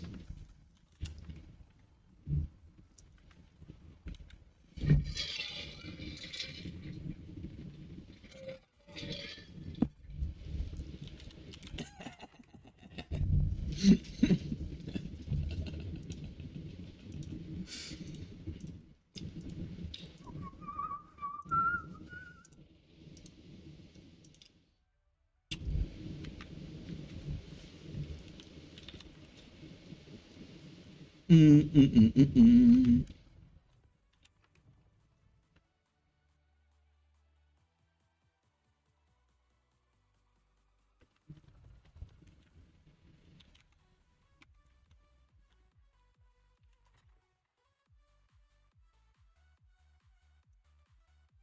All right, I need Shinehorn. I need Ink.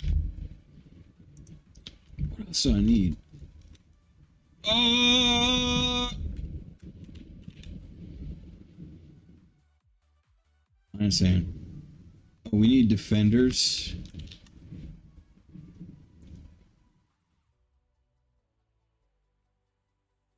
We need Velo.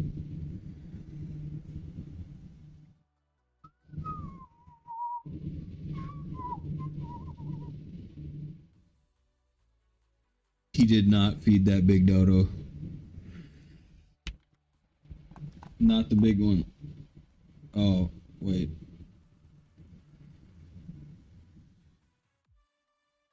Oh, yeah. He's still alive.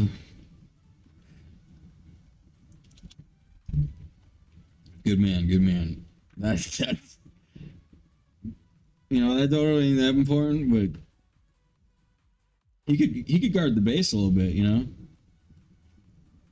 Put him in a pen outside or something. Fence him in.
whips. Whips. We got a whip tab. The whips. Okay, I know what I need to do.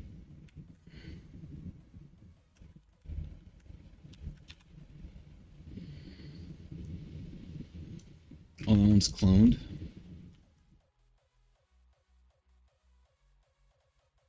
Oh my god, dude. What's going on up here? What'd I walk into?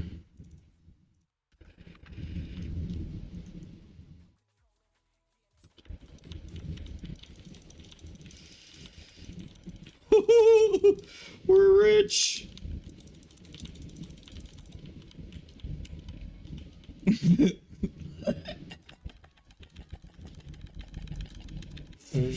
Oh, if I could mate these, I would be mating them too.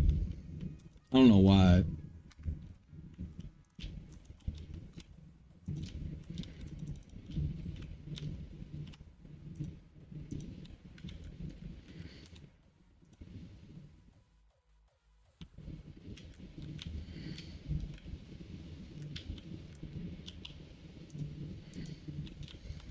How do I know so much? Is like, I keep saying it over and over and over, you know, like, it's logic. And you can just like read logic when you figure out enough logic.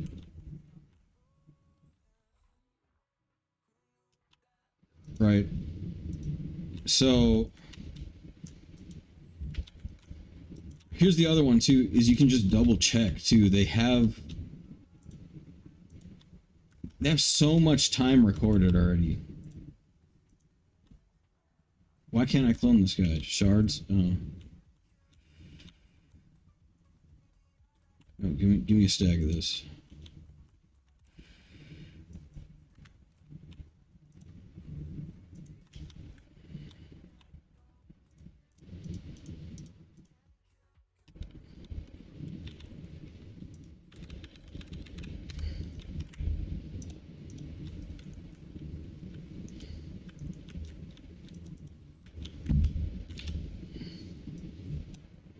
I don't want our main to die, so I'm pop that up.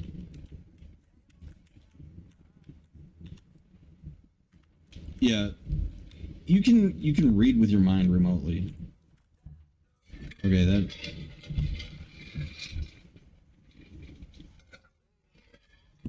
Let me show you something. Something you might have already been doing. Okay, I'm gonna go to box office mojo. This one's actually gonna blow your mind because you've been probably doing it your entire life. What movie are we gonna watch stream? Okay. You don't even need to watch these movies, and you know how you're gonna feel. All right. We know what's gonna happen here in these movies.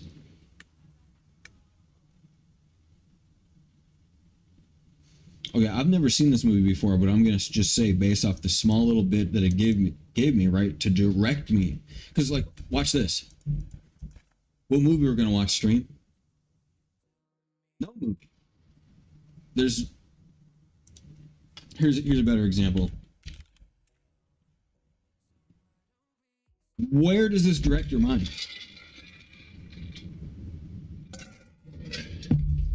What movie we're gonna watch? All right, it's kind of like an infallible thing. It's like you can't direct your mind without directing your mind. You know, like it's not a thing.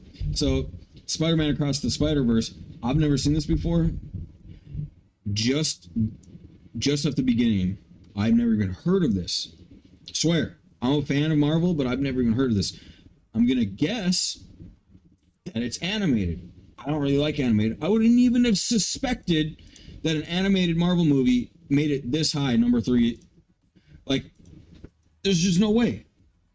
Across the Spider-Verse, is this animated? Because just by this picture right here, I'm just guessing that it's animated.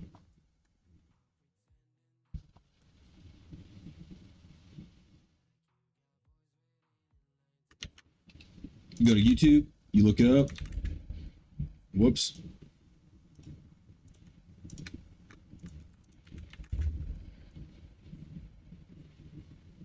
And look at that.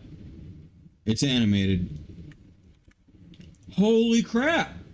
Right? I made a logical guess right in front of you. I didn't know this.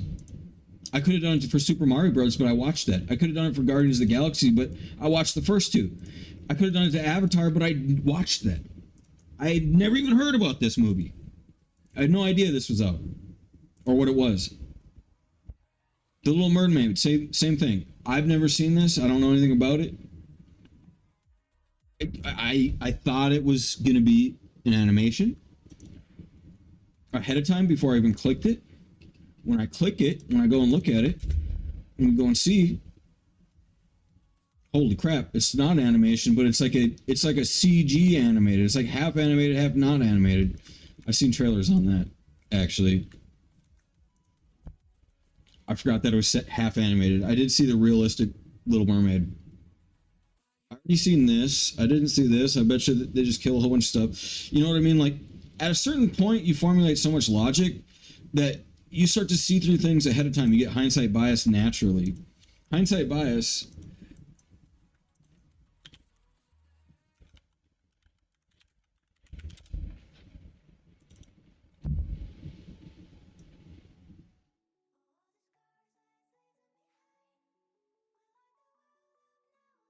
Now, that's not really what I call hindsight bias. Maybe it's the other way around. Bias hindsight. Now, the reason why it's completely different, hindsight bias, this is a bad thing. But when you say it the other way around, I think it's a good thing. Meaning, like, bias to the hindsight means ahead of time you had the bias to the hindsight before the hindsight was hindsight. Hindsight bias means that you have an illusion where you're like constantly thinking like, oh, that thing that I just thought of, I already predicted it beforehand, even though you didn't.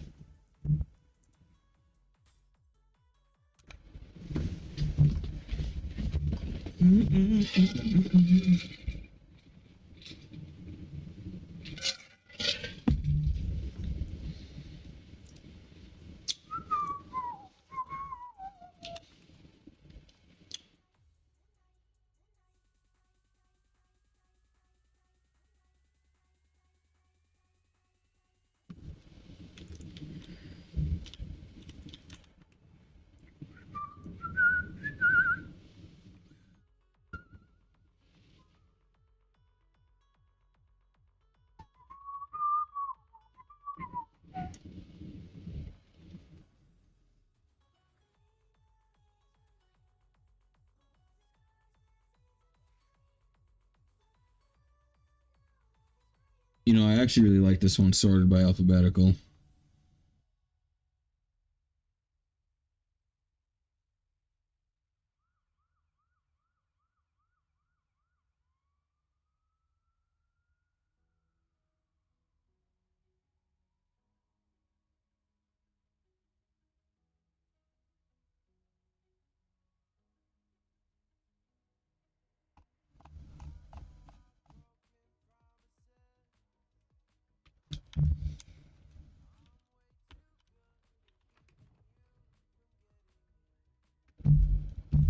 Okay, let's stay on task. I'm gonna get quests.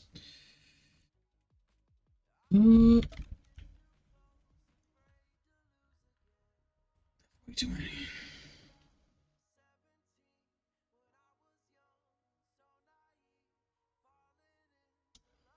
I can't do any of these.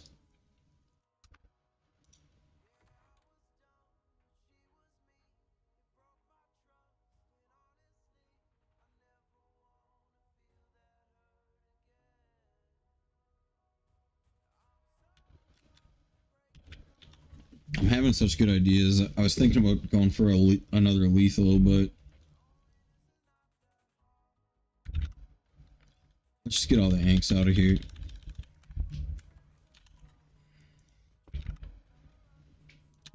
We'll go back to Ankville.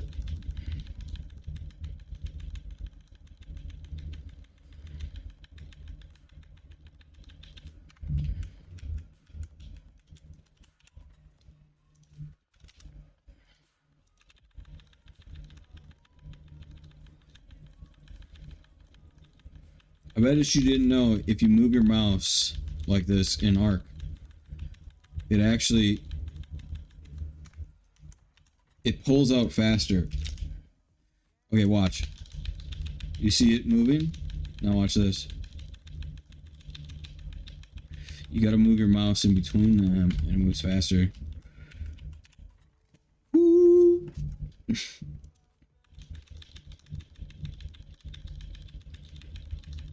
Pretty much anything that you have to like individually transfer, it's better to do this.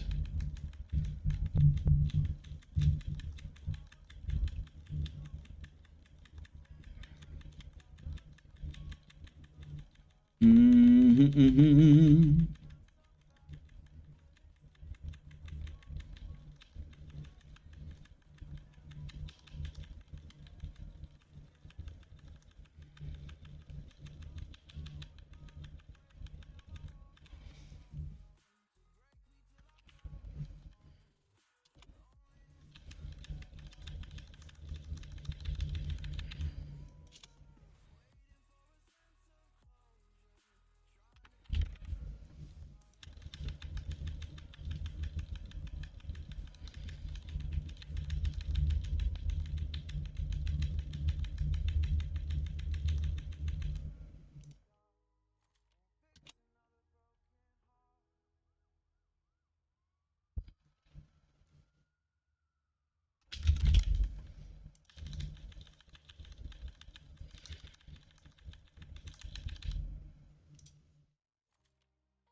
Oh yeah, there'll be a lot of inks.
Dude, y'all long-term followers, you know me, bro.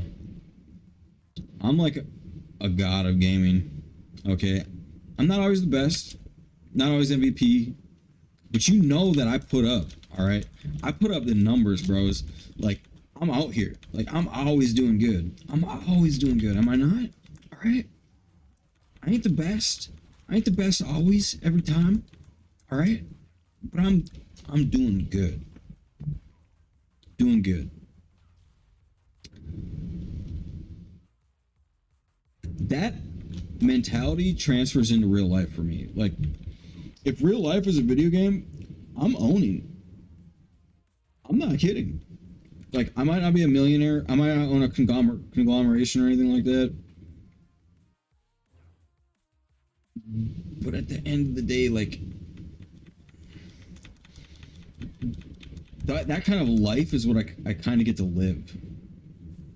I kind of get to live like the billionaire life. I don't, whether or not you believe or not, I still get to kind of live the billionaire life. I get to play video games all the time. I get to solve like super advanced ancient riddles.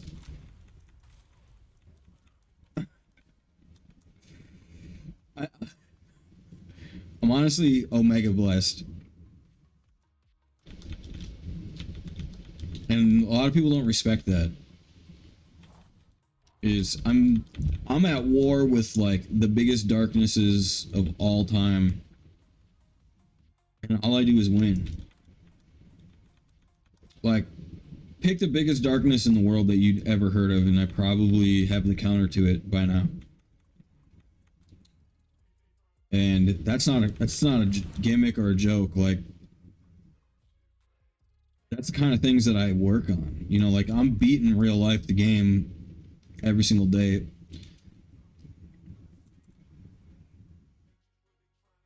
One of my biggest goals in the future too is kinetic operating system. I really want to work on consciousness and operating systems and decentralized operating systems, universe hosting, star science, vessel science, things like this. Like I want to know the earth, the body, the sun. You know what I mean? Like I want to know these things fully one day. Like that's an honest to God goal of mine. I'm already studying for these things already. And one day I'm going to know them. And I already really know them, but I just don't fully know them. Like I want to know like why our feelings feel the way they feel. You know, I want every little bit from the ground up. I want to be able to like change it and make it and work on it even more than I already do.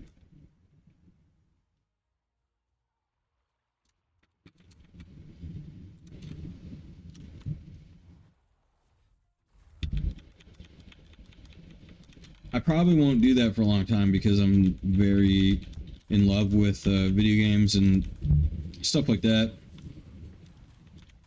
I just have a lot of different hobbies. Like my work is one of my hobbies. Like I get to go through people's stuff like all day long, every day. I get to go through people's stuff. I get to, help people with philosophy and psychology.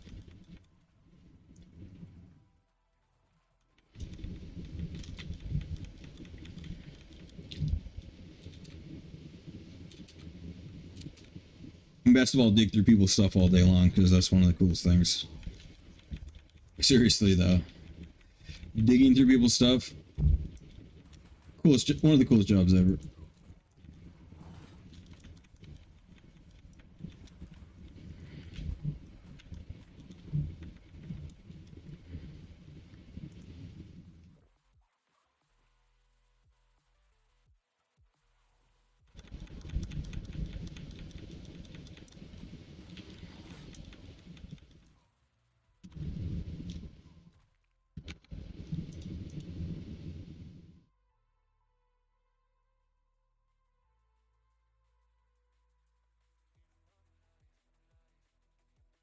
Mm-hmm.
let me explain kinetic oscillation because not everybody understands. As far as I believe the universe works, it works in four fundamental ingredients.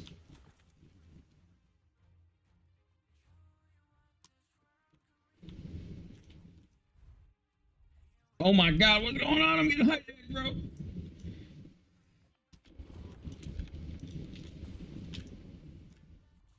Okay.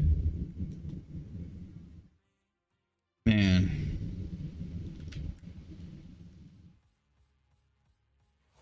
Alright. Well, here's the thing is because there's four fundamental ingredients of the universe as far as I see it, not artifacts. Like a quantum bit is more like an artifact. A piece of light is more like an artifact. All right. That's why they can superposition is because there's more than 50% vacuum. It is because the space can be inside the space and still oscillate, and then it can actually marry and entangle, right? And then it can basically edit itself with its smallest fundamental parts. Basically, you can see where I'm going with this is the universe is very, very easy when you become like a subquantum kind of person. Some people call it, man.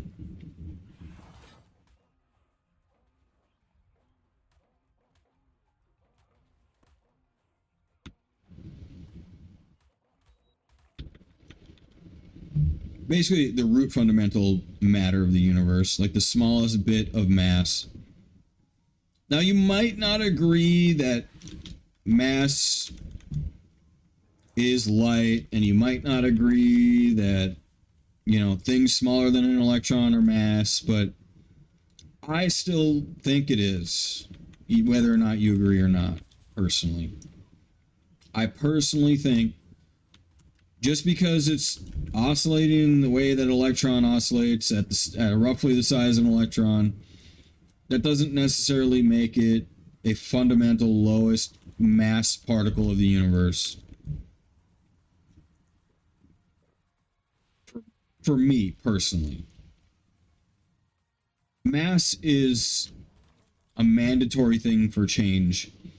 Now, I'm not going to say that light doesn't have any mass because that's virtual universe. And I don't want to kill everybody's hopes that a virtual universe is this magnificent. But in a scientific universe, light has mass. All right. In a magical universe, light can have no mass and appear to have mass virtually, which is still a scientific universe. It's just super advanced in comparison.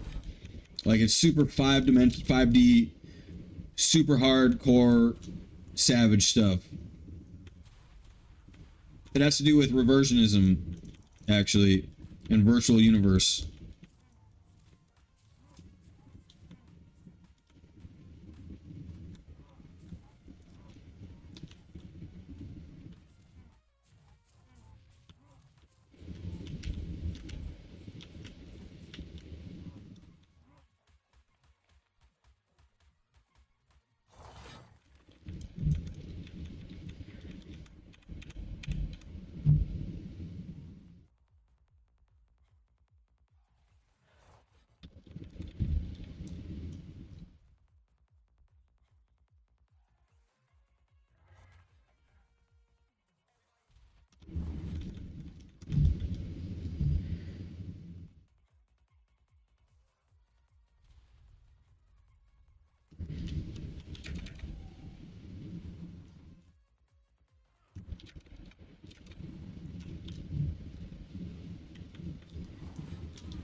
crap. You know what? I didn't read the quests.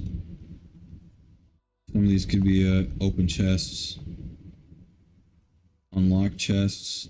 Unlock chests. Unlock chest. Oh, crap.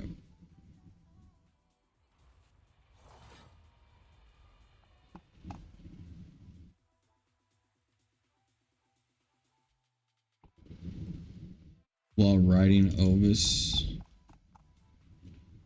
Dude, unlock loot chest.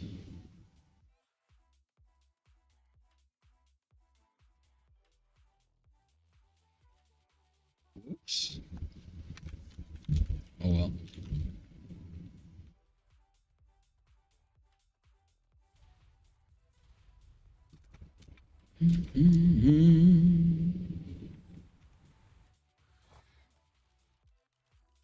Yeah, a big one is always be careful what you agree to.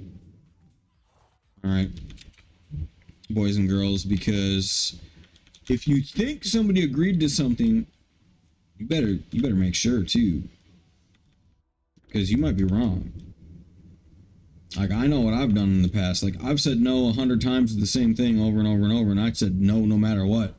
You know what I mean? And then at the same time, I ended up going like, if you keep offering this to me, like, I'm gonna mess you up. You know, I'm gonna find a way to fuck you over for this, because you can't solicit to me after a no matter what. You don't ever offer me ever anything ever again, kind of thing. Cease and desist. You don't get to bypass that anymore. Like, you know what I mean? Like, I've already said no. I've already said my piece with that. You know, we're done. We're not having that. You know, you can't offer anything illegal either, too. Like, and then you especially can't enforce it. Somebody was trying to offer me like an illegal contract. Just recently, again, I had the second time in my life somebody was offering me an illegal contract. I found a theft ring at one of my works. This dude's stealing all the time. I report him after he's beefing, because he's just belligerent, right? During work hours, like, always being rude, and like abnormally obnoxiously rude too. It's like, you can't be this kind of person out in public. You know, the customer right here is suffering. Like, I literally had to argue with this dude, and I'm sitting here just like, he's yelling. I'm like, the customer's right there, just like, you know, they're sensing your animosity,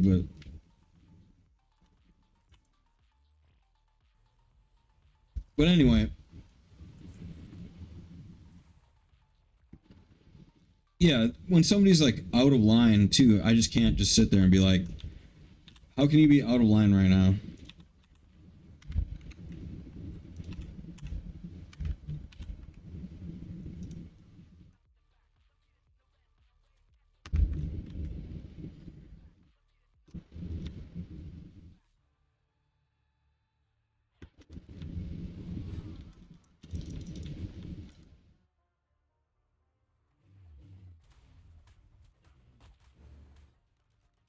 So at the end of the day, my employer wanted me to defame myself, which would be essentially signing an illegal contract, in order to protect his other employee.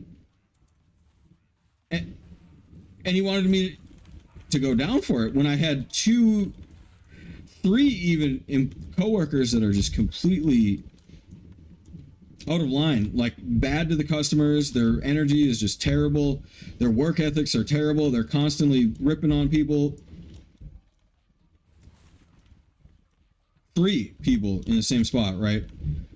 And then they want me to sign the letter that's defaming myself, right? And I said it to him right away. I'm like, after we've gone through the letter, I'm like, all right, first of all, I've been here long enough to know that this operation is obviously just a bullshit thing, right? You know, like, you're a group of assholes that are just trying to be assholes and get away with it and get paid. All right. And I didn't say that, but that's what I meant. You know what I mean? So I handed them back the piece of paper. I'm like, I'm never going to sign this no matter what. This is a defamation paper. And they got all offended. Like, defamation, everything's defamation. No, you want me to sign an illegal contract that lies about what I did. I never stood up in that moving vehicle, and I didn't raise my voice above normal operation. Like, I wasn't screaming. My decimals were still on point.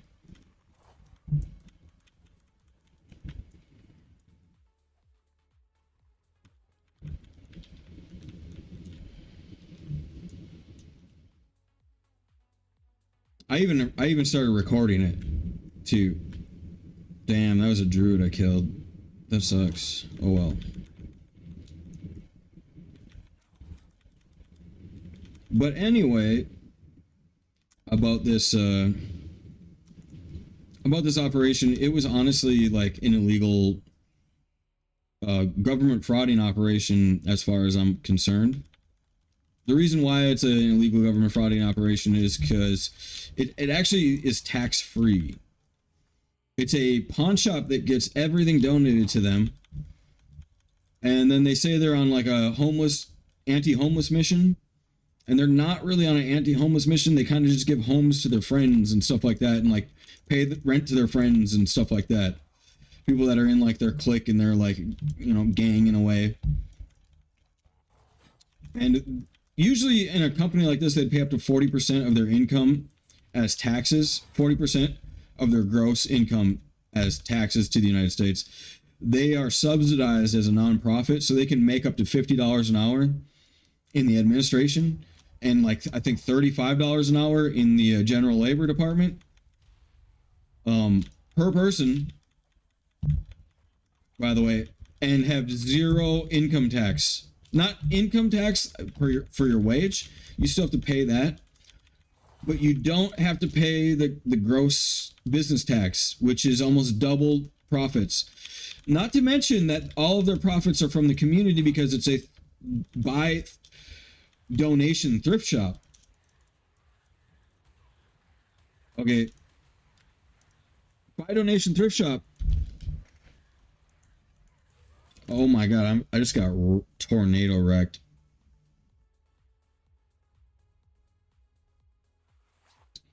Yeah, so they're like double subsidized, and they're doing super illegal operations there. I for the first time in my entire life, I tried to get unemployment, and I signed up for unemployment. I said that they went to illegally fire me, and I got it passed almost instantly. The feds instantaneously signed off on the unemployment. The problem is that they have friends in the area, and I'll tell a story before I go get my drink. They have friends in the area, and they scrambled to get me hired into this like nearby minimum wage job because I had to like apply to 3 different places. I literally applied to 4 places. I got called back the next day. I was out of work for 1 day, and they, from what I know, is they called up their homies and tried to get me in as fast as possible because otherwise they have to pay half a paycheck every single week or a paycheck every week to unemployment to pay my unemployment.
So a lot of what I've been talking about these trouble people has to do with this same exact group of beings here.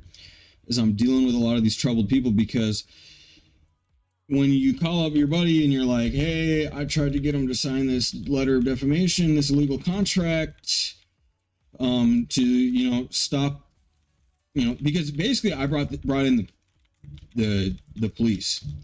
Basically, I called up the police and I was like, this guy's stealing from not only the shop, he's trying to get me to steal. He's offered multiple times to steal with me and for me from the subsidizers of this company. Multiple times he was like, I'll drive that right home right now. We'll go right to your place and drop it off right at your place. This same guy, right? That I had to sign the letter of defamation for, but I didn't, right? Well, not the same exact guy that asked me. That's the boss. That boss asked me, right? The coworker was stealing from gas stations all the time. And I'm an economics major. I majored in micro and macroeconomics and business administration, and I'm a super genius video gamer. Like, I've been at the top of PoE. I'm alt-art demigod. You know what I mean? Like, I'm first place and second place in a 10-day race. You know what I mean? Like, I was first place in class and second place in class in a 10-day race in Path of Exile. I was one of the richest persons on the server, like first or second, third richest people on the entire server because I was a mirror flipper. But by like week 3 or week 1, I mean, like, I know economics so freaking well that if somebody steals from the society, your economics suffers. Basically, it's a level of hell in a way, like where all the prices of all goods go up, the more that theft is a thing. Because theft has to be predicted by the reseller. Even if they have insurance. Okay, yeah, that's what insurance for. No, it's actually not what insurance is for, because theft equates to up to 20% of inflation on saleable goods in the United States of America. So things are inflated up to 20% higher than they should be because they have to think about theft when they're putting out their stuff. Now, this statistic isn't 100% because not every company follows that rule, right? Some people aren't getting stolen from at all, so they don't account for any theft or things like that, right? But theft is still a problem because the money that you get, honey, all right? The money that you get from selling something can be from a theft-like or illegal industry in which inflates that good. So you're the seller and you're like, great, bring the illegal money in, baby, right? But when you're the buyer, now you got to pay $2 million for a yacht. A yacht might not be $2 million worth of goods and work and services. It could be extremely inflated work value and goods value. Because let's think about it. What do they like in the criminal industry? Drugs, things like that. Things like this. What's big in the criminal industry? What's expensive in the criminal industry? Just about everything in the criminal industry is expensive. All right? Think about the profit margin in the criminal industry. For the work value,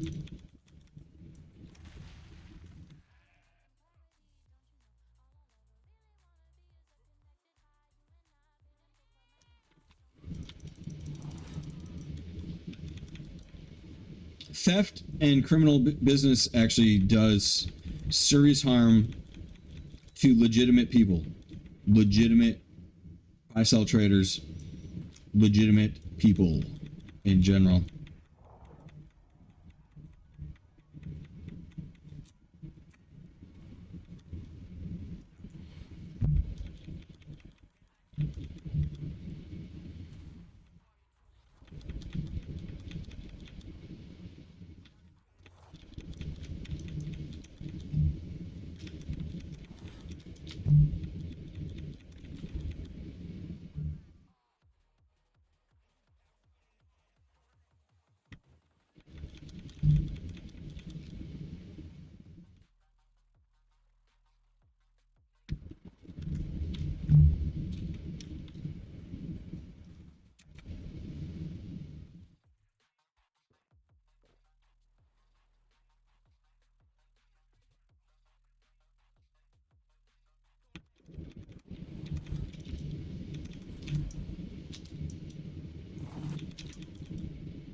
let's talk about homeland defense law.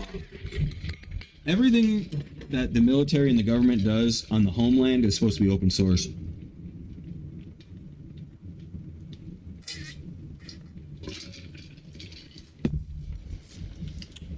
Unless it pertains to imminent national security. Imminent national security would be like the loss of a life or greater. Loss of many lives, loss of infrastructure, building, stuff like that. Basically, if somebody is getting funded in any way, shape, or form, it has to be legal. So if you are being mind washed or told that a privately funded source, or even if it's government funded, it has to be open source, voted on. It has to pass all of the legislations and everything like that.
Yeah, people are so losing it nowadays. They're losing it on privacy beliefs. That's one of the number one delusions, is that you have privacy even in your own home. Because even if you think you do, you kind of don't. Like,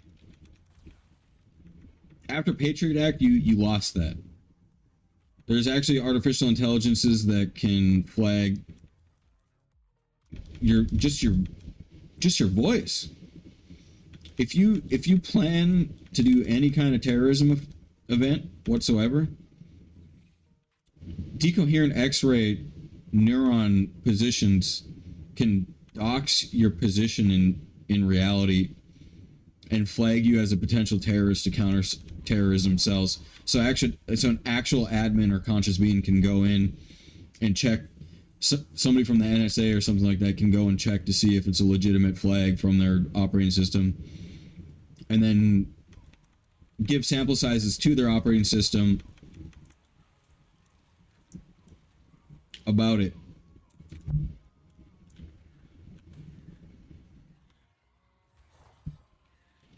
Let's get some.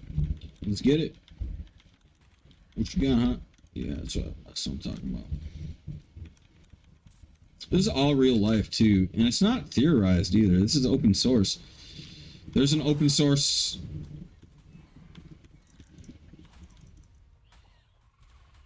There's an open source article about the military being able to use the electron grid, because electrons are artifacts, right? They actually absorb sound waves and decoherent light in a manner that when you speak, the electron grid, if extrapolated in your walls, they can actually monitor the intake of the electrons to your house and then monitor the output of the electrons. And they can get 3D imaging and vocals from that. Now, that's actually one step upable. Because of this science, they can do it without that now. The light actually can affect everything going out there indefinitely. Through the walls indefinitely. Not... The sound wave might not make it there itself. but the light will ripple from the sound wave, affecting things indefinitely forever. And in China, in point zero 0.08 or 0.004 seconds, China will hear this faster than the speed of the internet.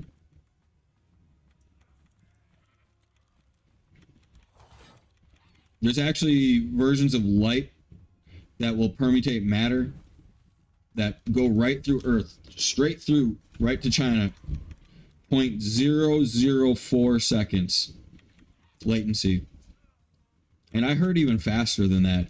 There's quantum entanglement light, which is a super advanced low mass data communication transfer that when you have it all set up perfectly,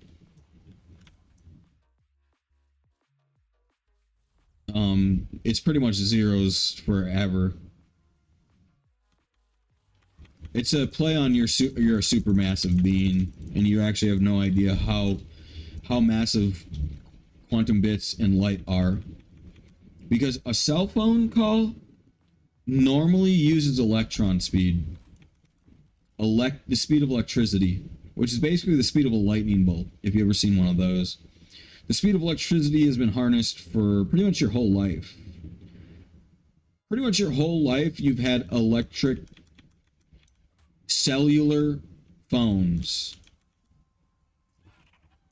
Nowadays, we have quantum phones and subquantum phones, quantum entanglement based phones.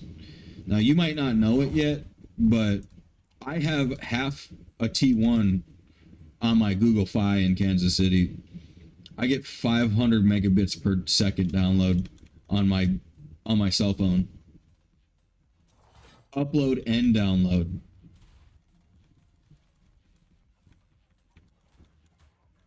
I'm not kidding either. Like, I'll find pictures. 1 second.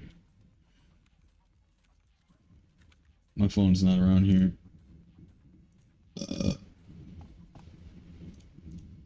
I was bragging to Sky about it, so it might be in our DMs.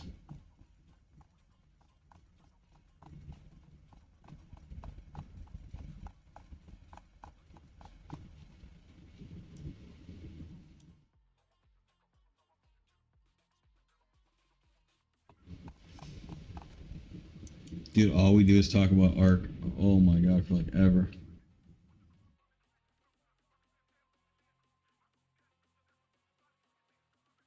Oh, I saw it.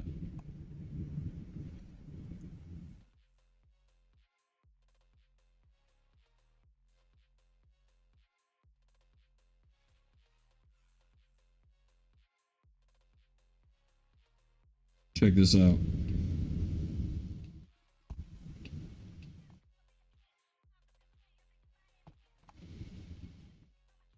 Okay, this is my home.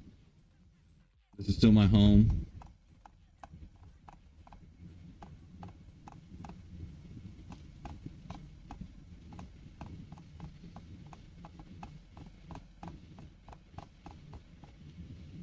Okay, maybe I didn't send it to him. Oh my goodness. Check this out. This is a blast from the past. Some more.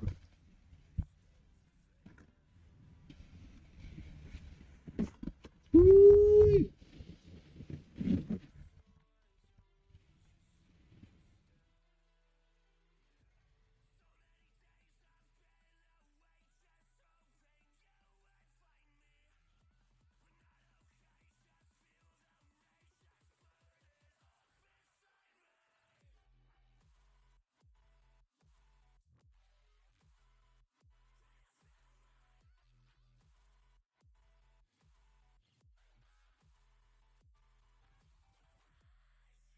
Okay, it's not showing up.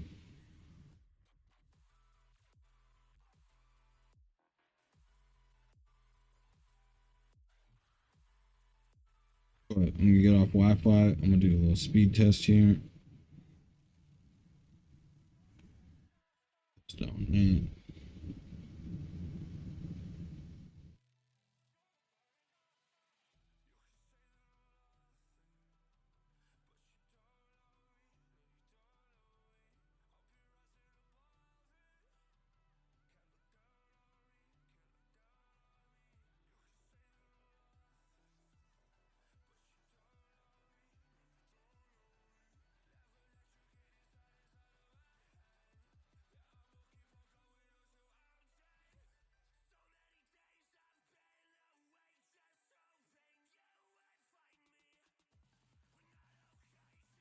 Dude, I'm on the T-Mobile versions right now.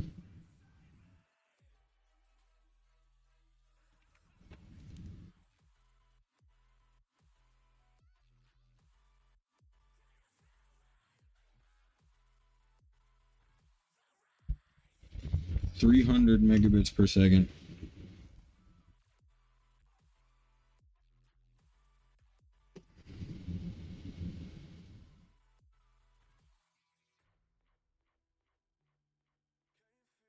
That ain't nothing.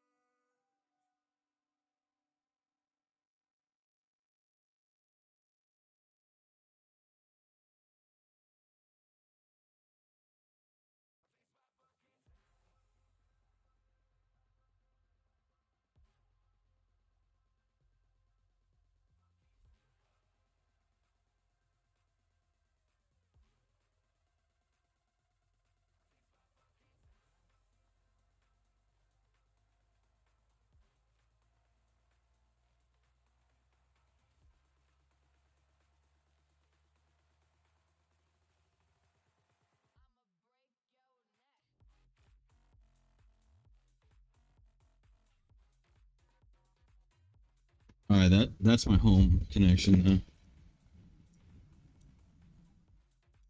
That's Wi-Fi 6, I think. I think that's Wi-Fi 6E.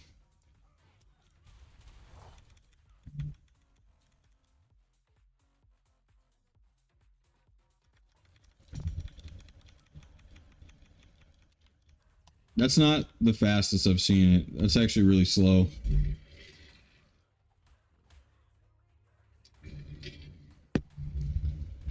It also said I was using T-Mobile's backup instead of Google Fi. When I'm on Google Fi, meaning I'm like on the network for a little bit,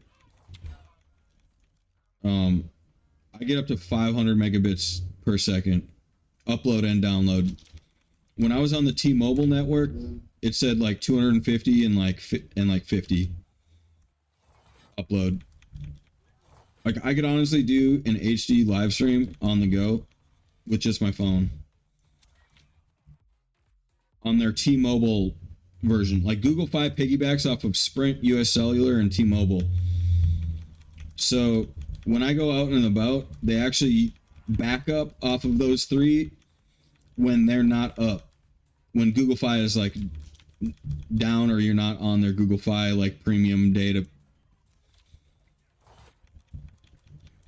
So I just paid my bill today too, so I might not have been on like my premium data. I don't really use a lot of data though, so I'm not really sure why it was piggybacking off of T-Mobile at that moment in time. So I couldn't show you like the 500 T half T1. But when it does say Google Fi, I do get 500. And that's mobile data, half T1.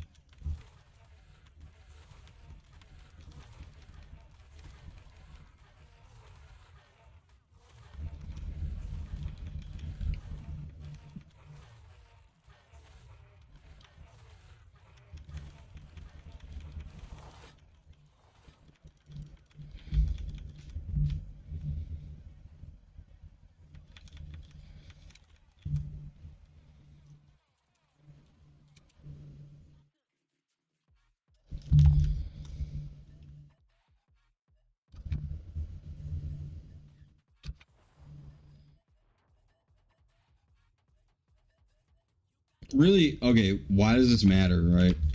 That it it seriously matters so much because you don't understand what half of a billion means.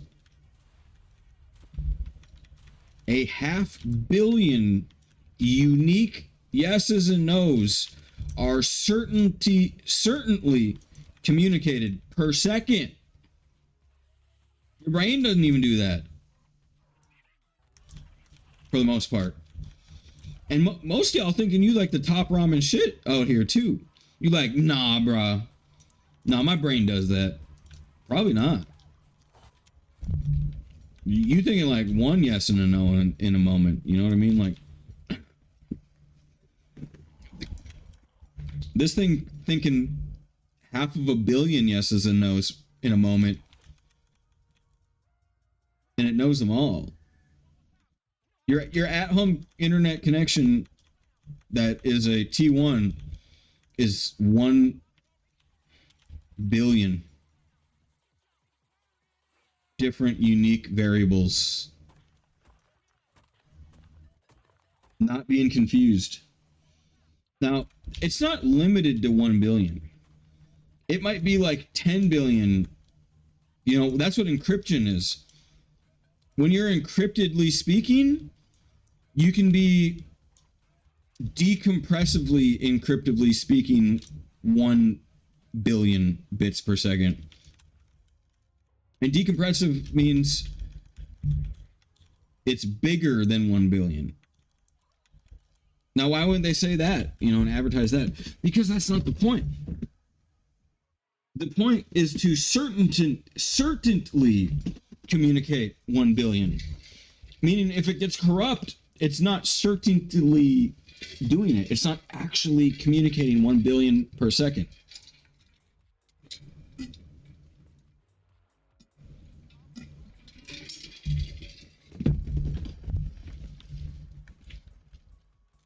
And this is bytes, by the way, too. Bits, I mean bits, not bytes. Bytes are 8 times more. Okay? A byte is 1 and a bit is 8. Or the other way around. Byte is 8. A byte. A bit is 1 bit of the byte. Right. To not get confused there. I mean, the future's coming really quick.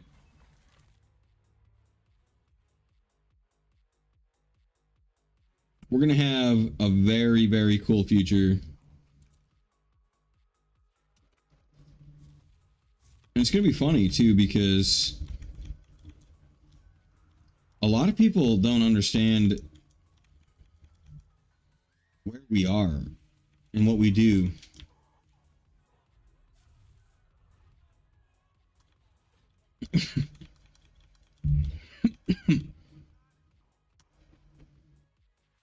What I really want to put out there is the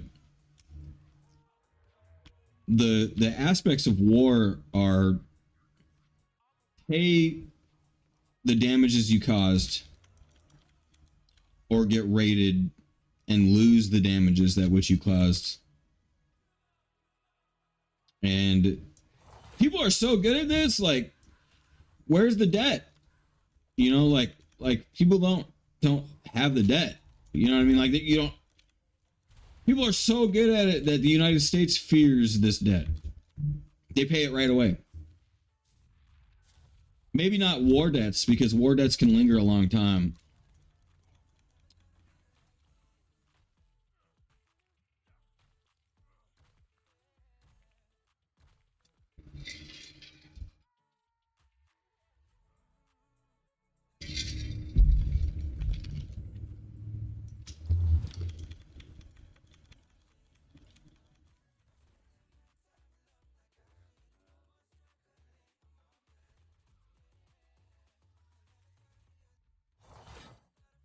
Okay, so there's a difference between.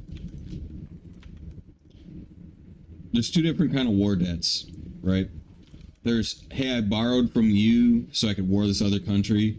I already paid off the other country because otherwise the United Nations was going to, you know, raid us and you know, steal all our shit and remove us from the UN Council, and we wouldn't get to vote, and we'd lose massive power in the world, and everyone would look at us like losers. So I kind of need to borrow money from you, China, for a while, because like you know, Iraq and shit and Afghanistan go, and yeah, dude, we're kind of we're kind of like $100 trillion in debt. So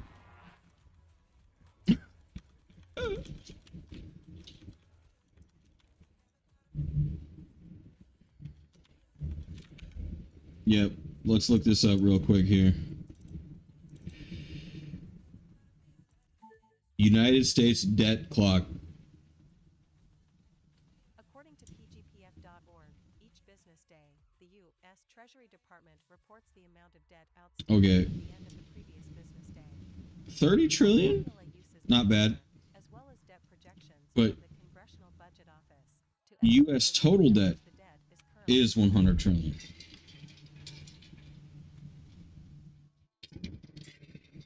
We've been at 100 trillion for a while.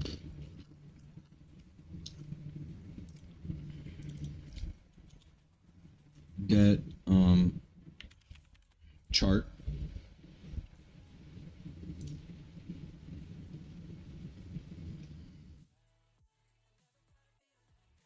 Okay. Look at this though. In about 2012, we were almost here.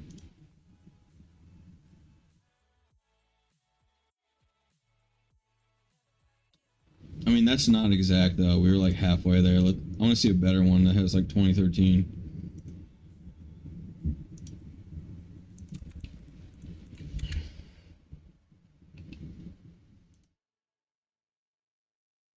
Okay, look at this. Look at our national debt. It went so far down, and they even have predictions too. That's what I actually believe. I believe that that's actually what's going to happen, is it will go up even more. Yep, I'm pretty certain about that.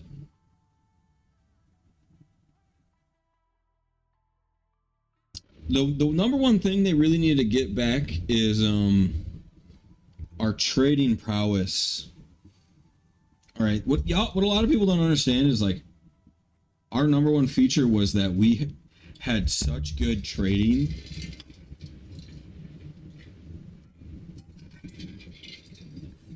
And I heard the United States is actually going to capitalize on internet trading this year.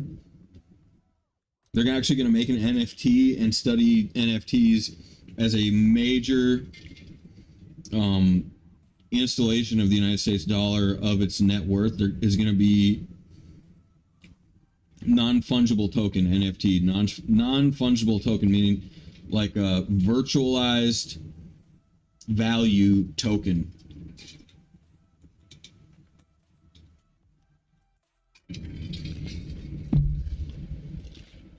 Meaning it has no real value other than the value they say it has.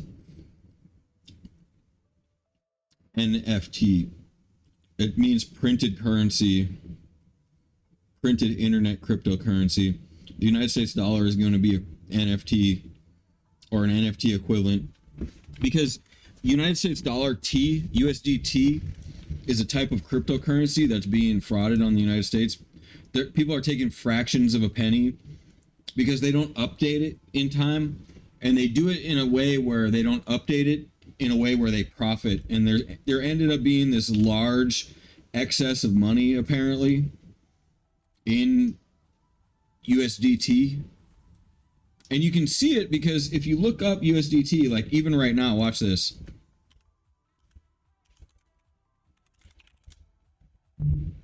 Okay, look at this. Okay, wait. I almost flipped because this is actually how it works. Usually it's like $1 and then $1.01 or something like that. And they end up making money because every time I was like gonna buy some of this so I could trade on Robinhood or on whatever website I was gonna trade cryptocurrencies on, because I am a ex crypto, like I'm a gangster at cryptos. Okay, I'm a gangster, but there's so much illegal activity on cryptos that I got out of the thing. I just don't fuck with it because it's like 90% illegal, 10% legit. So I just don't. I don't really play. I don't play like that. I play legit only. So I'm not about that. That's why the United States dollar is going to get into crypto apparently, because they need the sample sizes for AI and legal reasons, so they can federally enforce, because they don't actually like have the data on it. So here's what's weird about USDT. It should always just be $1, right? But it's not. Look at this. Why is it down here? This makes no sense. Why is it up here? This makes no sense. That's not how it goes. You see these spikes? This is where they make money. You see, look at how much land is underneath the $1 line. Look how much land is above the $1 line. You know, they don't tell you how much volume was traded, but actually they do right here. Look at this. In this one day, $3.7 billion were traded that day. $3.76 billion. Okay, they had 3 cents of profit per. Now, that doesn't directly translate into Tether's secret wallet, right? Because because it's valued at 1.0305, it actually trades into the crypto at that level too. So theoretically, they haven't made $1 if it was only like that, right? But get this. If that value goes down and it's still in your wallet, and then they sell it, theoretically speaking here, Tether goes up in money. And that's why Tether has a lot of money, is because their value changes. It should never change. It should always just be $1 motherfucking dollar. That line moving is proof of fraud. No matter what, it can't move, dude. It's literally worth $1. That cryptocurrency is only supposed to be worth $1. It's never supposed to move. Because it's moving, it is fraudulent. No matter what, if you thought for a minute that I was wrong, you're not a crypto analyst like me. Like, I'm a crypto analyst genius god. That is a fraudulent coin no matter what. That should be $1 across the line forever, never ending. For eternity, it should say $1. It should never say $0.9 or $1.03. For eternity. Never. It doesn't matter what you think. You're wrong. It only works my way. It's fraud if it's ever not my way. I'm serious. Like, I guarantee you that there's people that are going to like listen to the VOD, or that were already here, that literally think that, no, it's okay. No, it's not okay. It is not okay that you made a cryptocurrency that equals $1 and then you're not making it equal $1 so you can secretly profit. That's called fraud. You literally invented that thing so it was equal to $1. The price of the dollar changes, not your cryptocurrency.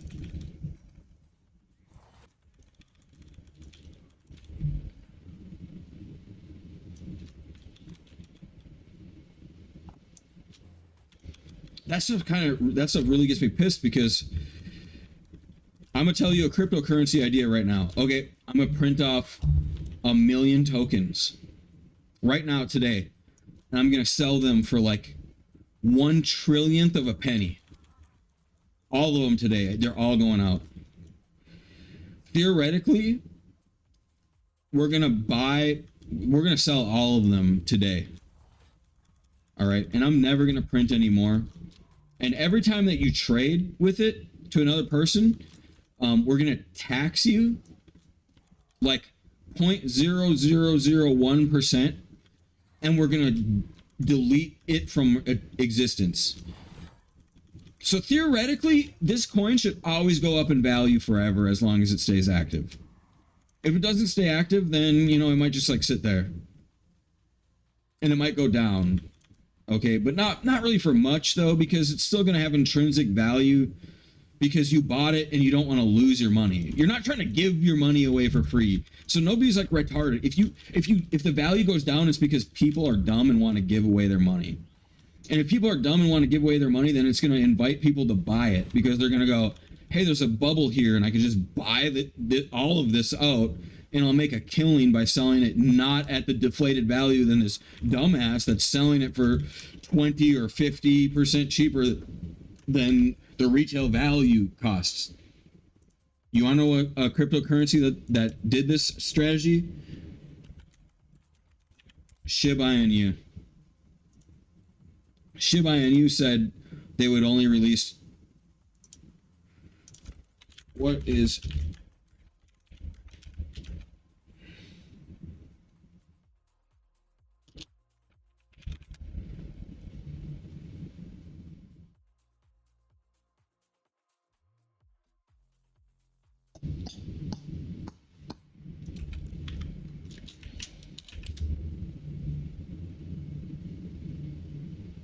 I've read that SHIB has an absolute max quantity of 1 quadrillion.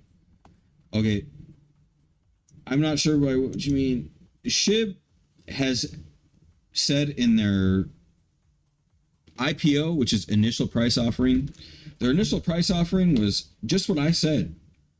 I basically said I would only release 1 million. They said they would only release 1 quadrillion. Okay. With total supply of 1 quadrillion. You know, it was all over the internet. 1 quadrillion, 1 quadrillion, 1 quadrillion. Okay. Million, billion, trillion, and then the next thing is quadrillion. When I got into this market, there was only 300 quadrillion circulating supply, in which I believe this is hacked in the first place. Hey, look at SHIB, it's going back up. Not really, though.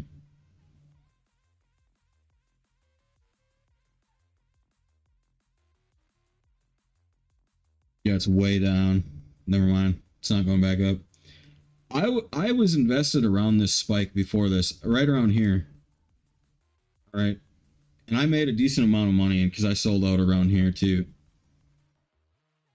Okay, but then I bought in around here and then I ended up losing here. Okay. Here's actually what happened with SHIB is during this time right here of his all-time high, it was expected to keep on going pretty much indefinitely forever. And if it was to fall like this, it would be like this. If there would be a repeat insurgent, like it would be here and it would fly up to here. It'd be here, it would go down to like here, and then it would fly up to here. Honest to God, this right now should be way up here. Because of what they did is there's a Reddit post that has SHIB selling 600Q. It was actually like 580Q on Reddit.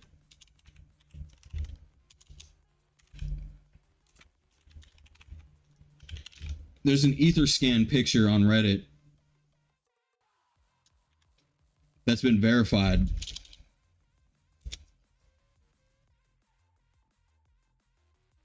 I don't know if I'm going to be able to find it. You might have to do your own homework. But apparently it was 580 quadrillion, which is that's like 500 times more than they were supposed to print. Now, this circulating supply, I'm pretty sure, is straight up from their source code being hacked. And the maximum supply no longer has a number anymore. I seen it on this website right here, CoinMarketCap, say 1Q when I invested. SHIB INU 1Q.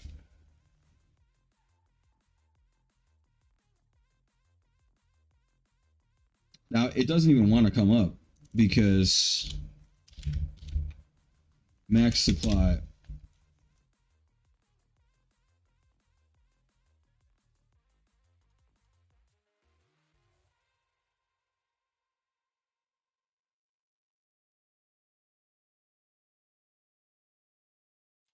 Shiba Inu token scam warning.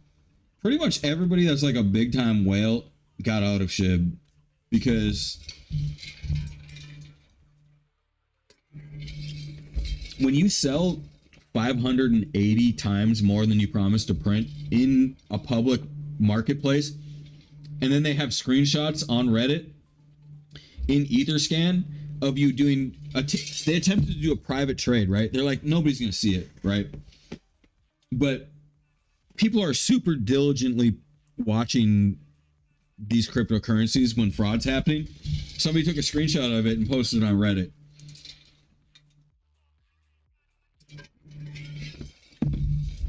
Because what was going on is one of the like most Robin Hood things I ever seen in my life. Is I seen people were making donations. They're basically saying like, if I get this or if I get that, I'll, burn 1 million SHIB or 100 million SHIB or, even more. And if they burn that and they prove it like, oh, I sent it to this wallet key that nobody has the password to, then it disappears forever. And it effectively makes the price go up. But if the admin secretly prints off additional quantity and sells it to the market, the price will tank. This cryptocurrency was supposed to go to the moon, no matter what. It was supposed to never-endingly go up because of the settings it had would always and forever go up.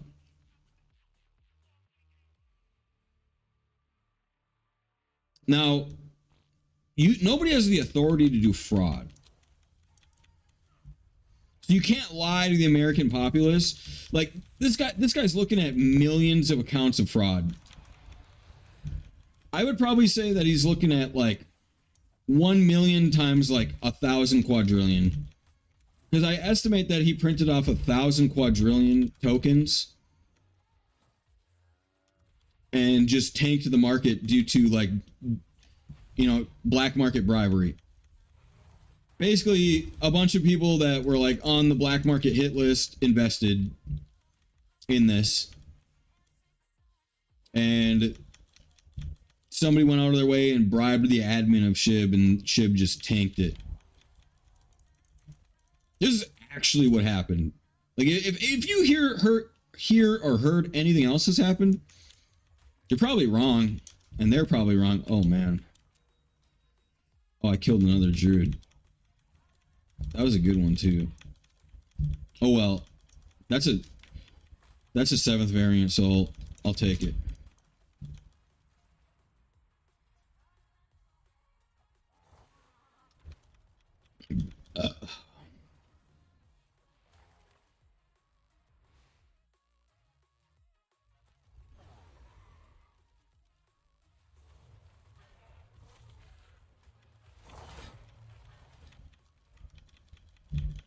Yeah, me and Sky actually both invested into SHIB because I researched it and I told him, I was like, this is so hype, dude. Like, it's going to be like Bitcoin and Ether all over again. And I was like, they're piggybacking off of Ether even. Like, they're totally legit.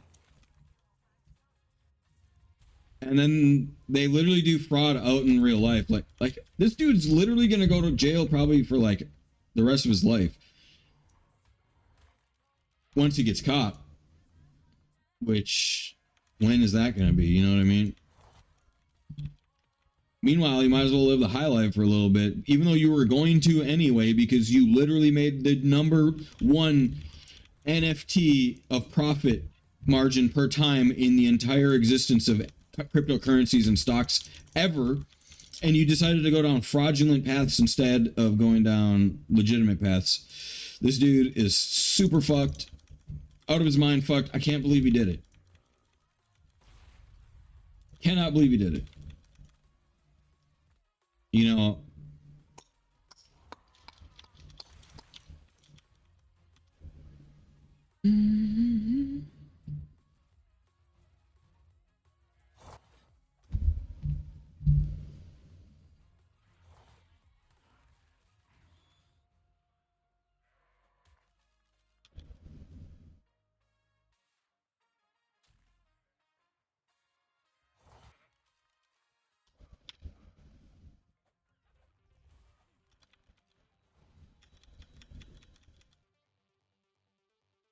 but 1 million accounts of fraud. This guy's looking at $16 trillion of criminal fines. 16 trillion USD in fines. That's actually insane. And I'm pretty sure he won't have that money either.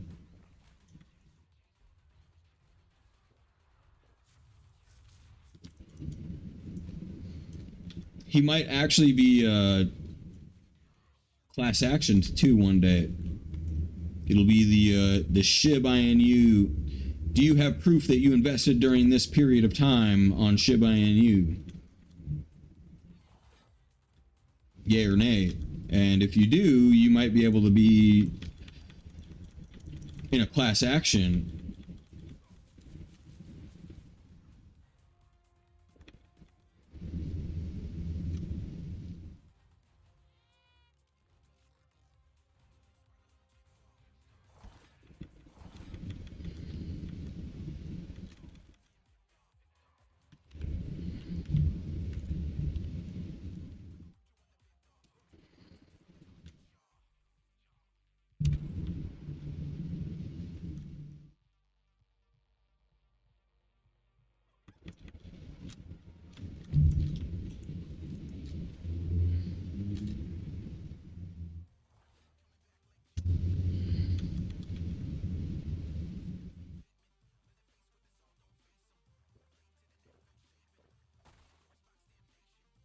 It'll probably be like mesothelioma.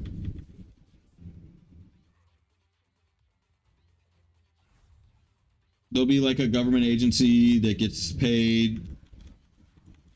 They'll get the money out of the accounts. They'll put it back in. They'll undo all the damages. Acquisition all the mansions and cars and sell them all and put it all into the fund and putting ads on TV. Did you buy SHIB INU during the 2021 to 2022 time span? Please call this number now if you feel that you are a target of fraud. You know, it'll honestly be like that. That's the future. I mean, if it's not the future, I don't honestly believe in life anymore. Like, it's not even real. Like, life's not even real. Fake news. Everybody lives in hell. We're all fucking doomed. Good day. You know, that's seriously the state of the union. Straight up. It's either gonna work the way I'm saying, or we're all doomed.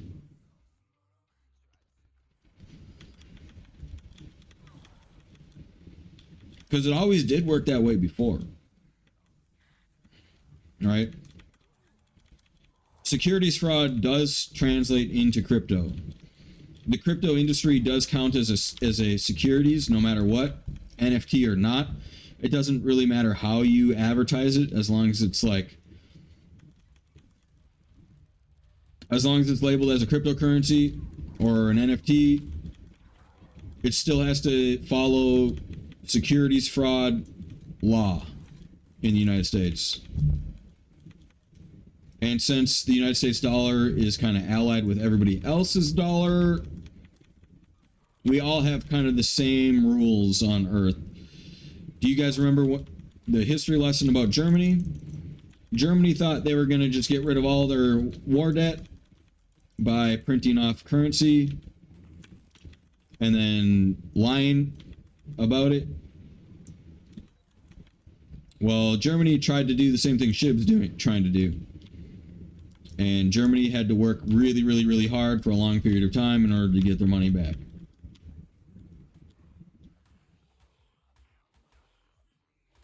They kind of went into a recession as well. I heard it was one of the worst recessions that any country's ever went through.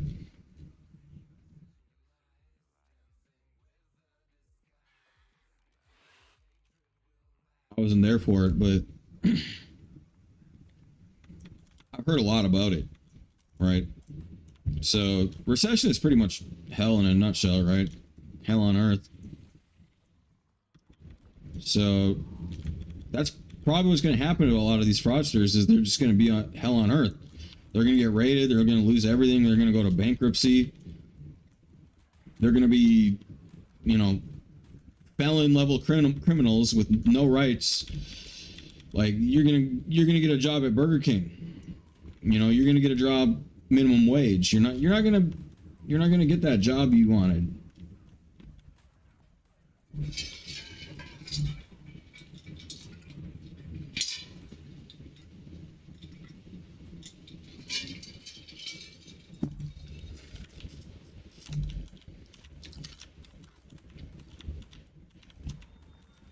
Apparently, the same thing happened with Safe Moon.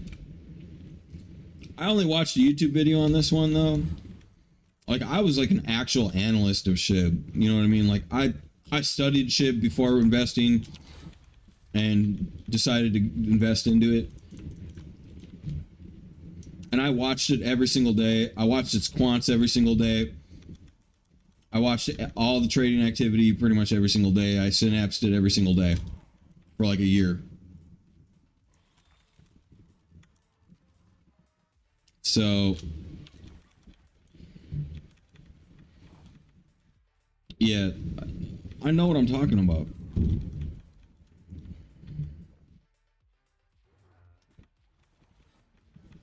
I've already reported them to the feds too. And basically, the two things that I got is they're going to be putting in more work into the crypto industry and basically understanding and decrypting the crypto industry this year, more than ever before. And until after then, they can't really do anything for me. So it will probably be something that ends up being my retirement instead of instead of, you know, what I was thinking. I was just thinking I might invest up to 10 years maximum in that crypto, but not with fraud. You know, with fraud, I'm not even letting you pass first base with me.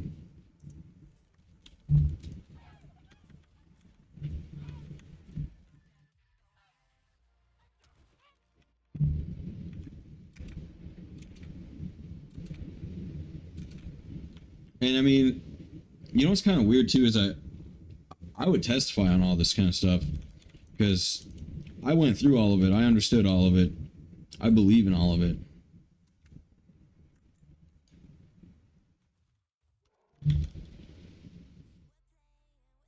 The good thing too is we have all this cache data as well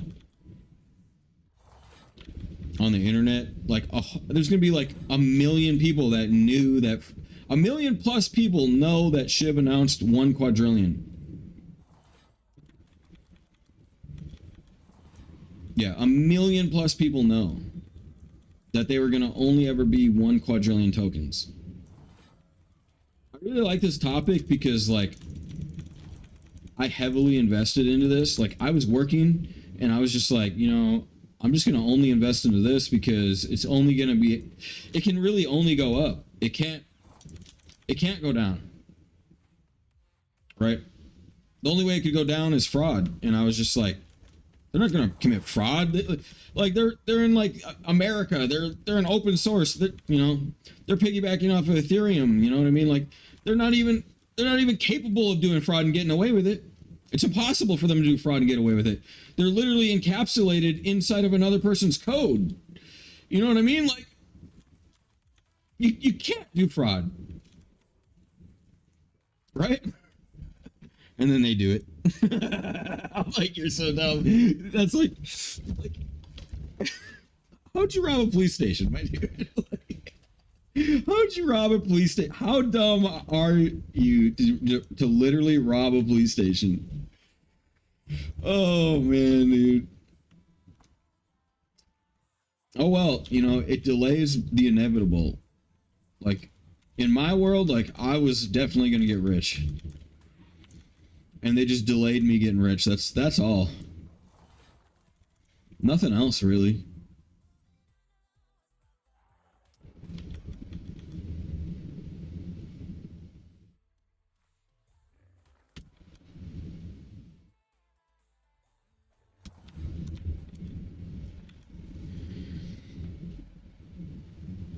Mm-hmm.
What?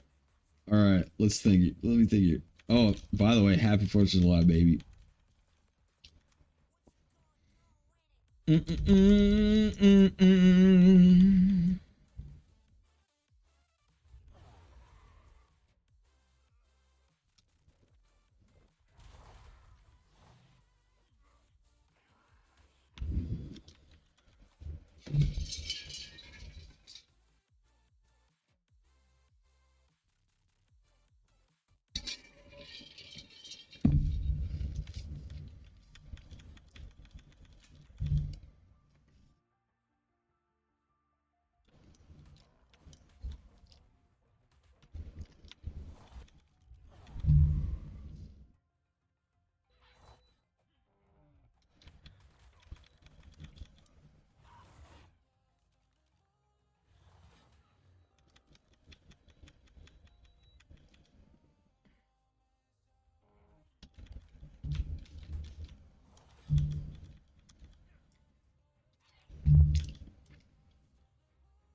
Man, it feels super freaking hot here.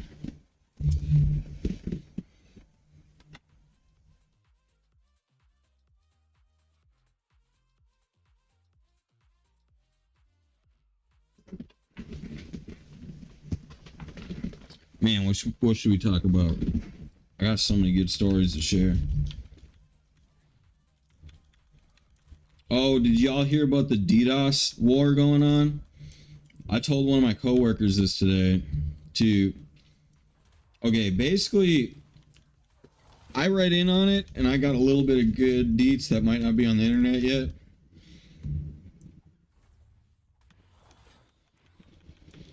I kind of got it from like kinetic backtracing, Ideaplex reading, that kind of stuff. Apparently, these DDoS attacks aren't going to happen to everyone. Apparently, there's been a lot of people that are like renting buy-sell trading and using denial of service as like a format of like war and like anti-sports and stuff like that.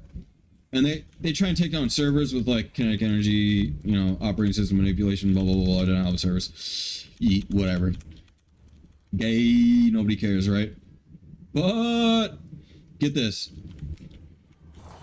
Apparently, these botnets either got hacked and they started chaotically DDoSing everybody on their list. At the same time, these botnets were also in this weird belief. All right, the owners thought that they were the number one proprietors of kinetic energy. Basically, they had delusions of grandeur, and they thought that they actually were like the number one botnet virus on the internet, and that they could ransom the world's internet away from the world. Now, they're not going to really tell you this in the news per se, because it's kind of like one of these like weird underground, like Akashic record kind of things. And it's kind of conspiracy-ish too, so don't go off and tell your mother yet, in truth. But anyway, if this was to hold true, they ended up getting hacked and counter-terrorized, and they found a list of potential DDoS abusers that were DDoSing innocent people, and they sent their own botnet after themselves. And meanwhile, I haven't felt a single thing happen one time. This might self-collapse their ecosystem of stored kinetic energy in their botnet, because a lot of times when denial of service happens, the denial of service root kinetic provider is actually a legitimate source that had some kind of root manipulation backdoor that ends up getting fixed and resolved because of the illegal hacking that's taking place. And it's a big thing going on right now. Yeah. Big thing.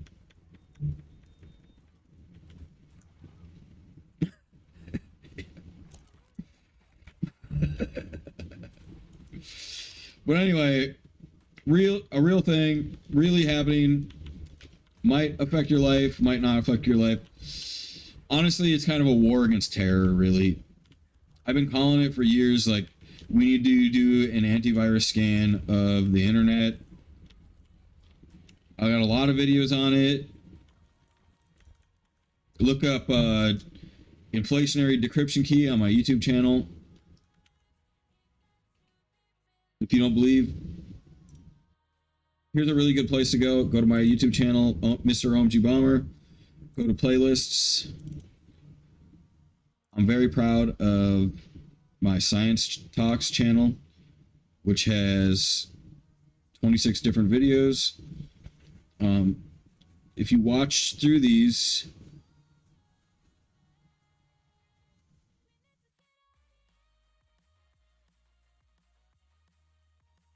inflationary encryption keys, can this stop hacking in video games, haptic code and phenotype weight classes for competitive consensual esports. These 3 videos, how to play electronic sports legally. These 4 videos are really, really, really big. No lag, multi-VPN, multi-WAN future blueprint 1 and 2.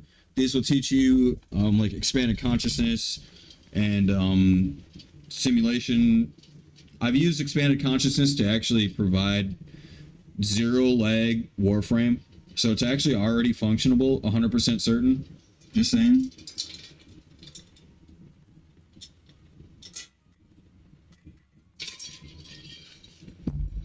Basically, I taught people that were having lag, including myself, that they could just say that they consent in their body and in source to expand their consciousness around the source of the server.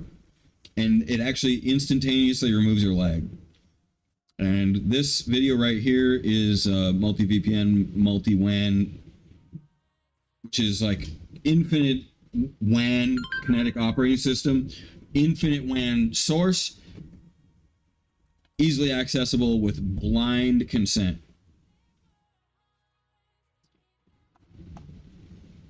So,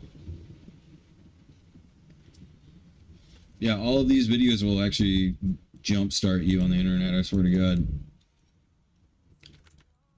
There are ways to integrate telemetry legally in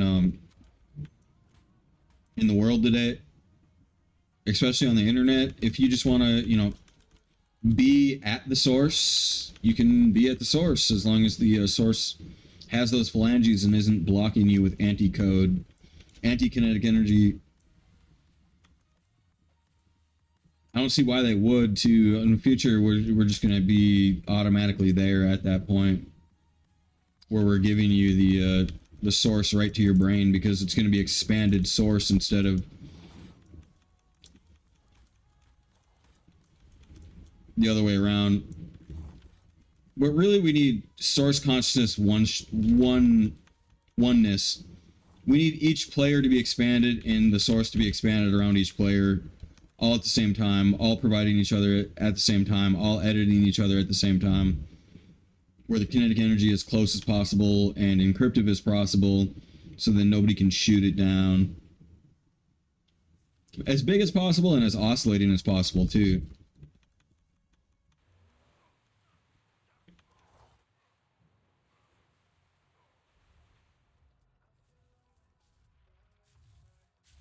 Yeah, and if you don't believe in this kind of stuff, do some fucking homework. The fuck?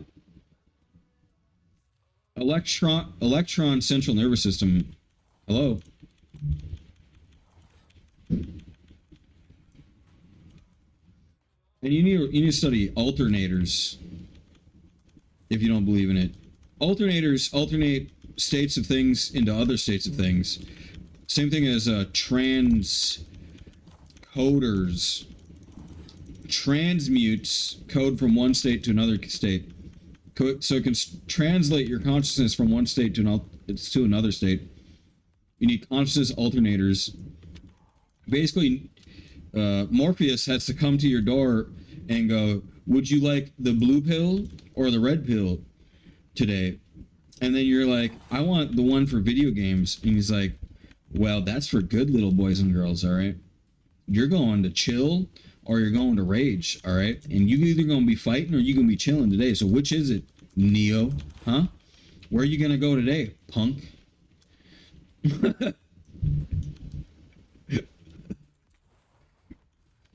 No, but for real, though, like, the yellow pill, you know what I'm saying? I'm just trying to play games all day. Give me that yellow pill, Morpheus. We're going straight into the simulation. I'm gonna be the internet, dog. Like, who needs some internet? Let me get you. Oh shit! That's why I'm so good at games, bro. I downloaded the internet into my intersect, and I flashed it into my consciousness.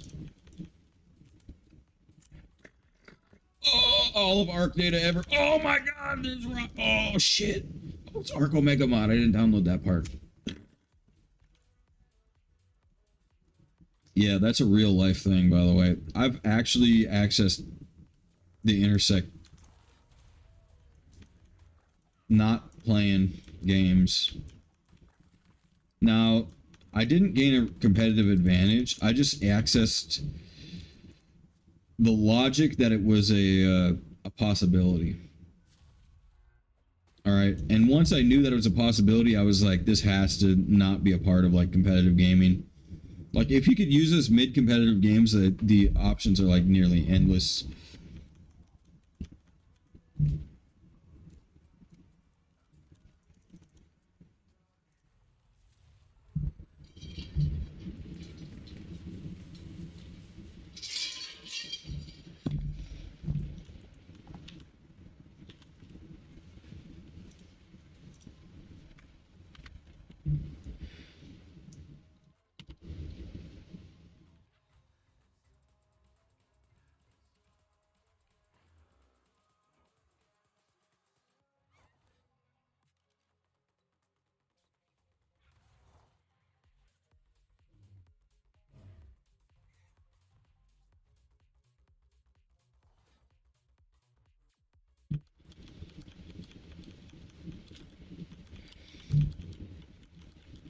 What's up, dude?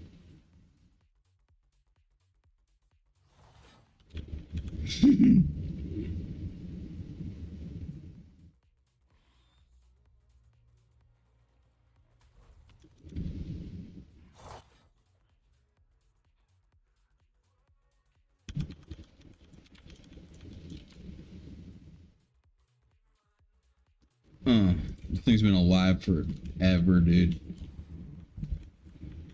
And it's just a gangster too. It just has to be the. It's like I'm the most gangster person ever. I got the maximum level allowed in the moment right now.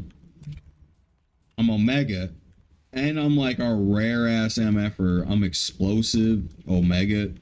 Like, I don't even want to mess with him. He's just gonna live until like forever. I'm gonna see him here tomorrow unless another player kills him.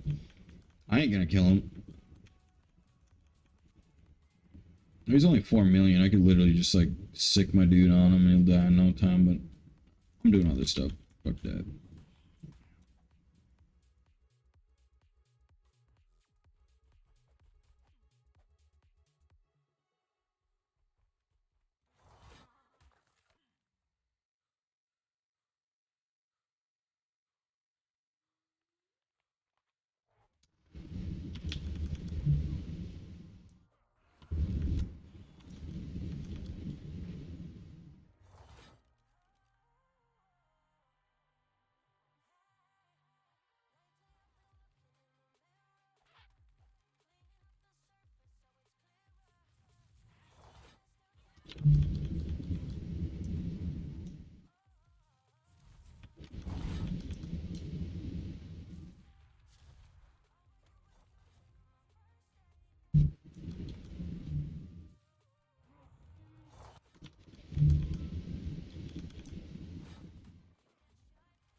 Oh yeah.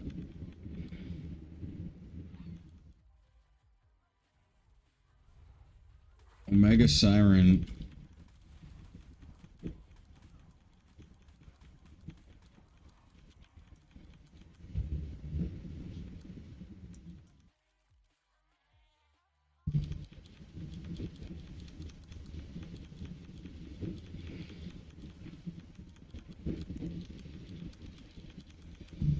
Woo!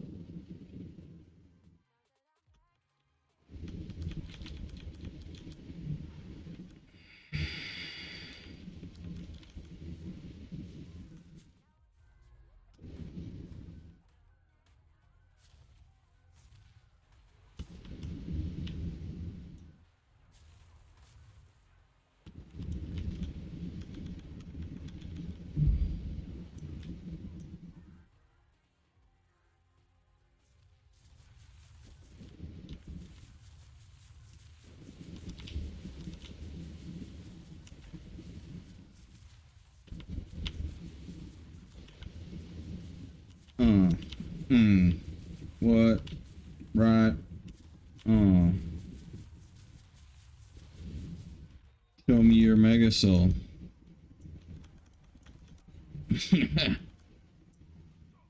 You too. Get back over here. Stop hopping around like that. Alright. That's fine. If that's your only move, you know, I'm not gonna hate. But I do want that Omega Soul though.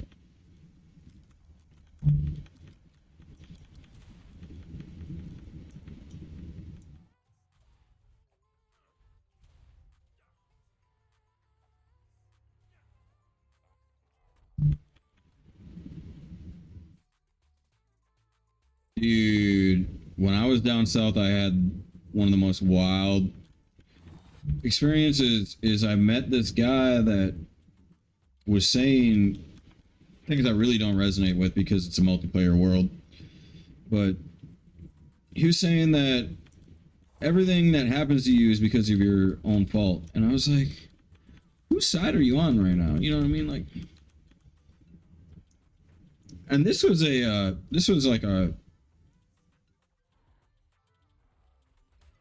Swami. Y'all know what a Swami is? Swami. According to Wikipedia, Swami in Hinduism is an honorific title given to a male or female ascetic who has chosen the path of renunciation or has been initiated into a religious monastic order of Vaishnavas. Okay. That makes sense.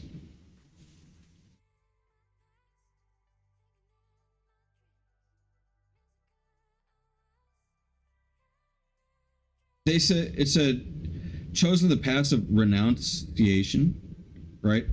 That does make sense. Like I didn't actually know that that was the meaning of that, to be honest, because basically he was on the wrong path, and he was like the leader of like this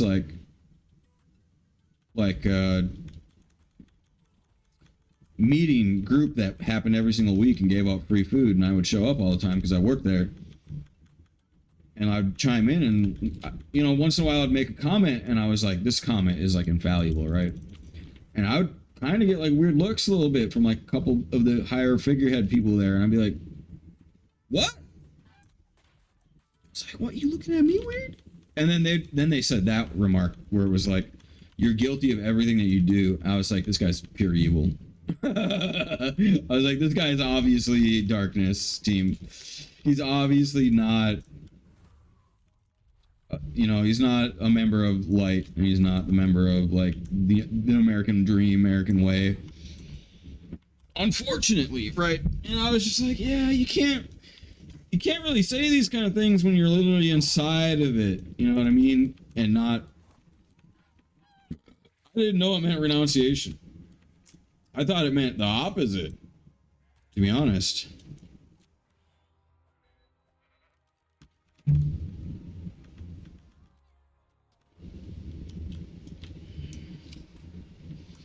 And we obviously live in a Christful nation. Christful nation means like the government gives us land, rents it to us, provides us with rules to civility, and renunciation is actually like the renouncal of, you know, the providers by force, basically. Like cool. He was making a play on like we code everything, and I don't believe in that. Like we don't code everything to ourselves. Like, sure, you can get to that point, and most people might already be there, but like in order to have a multiplayer experience inside of like a sport, America's a sport. To own a dollar is to agree to the rules of the dollar.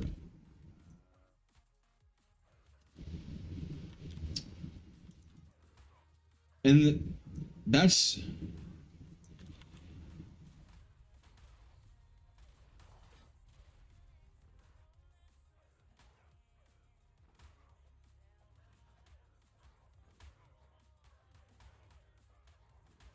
yeah, he's a very spiritual adept person too, and he knows what he's talking about. I don't really want to like knock him, you know what I mean? Like there's like all kinds of things that he can do. magic wise, but I mean, like, I have all those skills too. Like, I watch like everything in Marvel ever, you know what I mean? Like, I can pretty much do any superhero skill I want. Like, I've levitated in real life. Do I want to do it right now? Not exactly. Do I, like, I believe that's against the rules. You know, it's kind of like against my religion. The time that I levitated, I did it by accident. You know, I didn't try to do it. You know what I mean? Like, I'm not, oh, you're trying to break the universe's rules the way that we see the taboos as fit, right?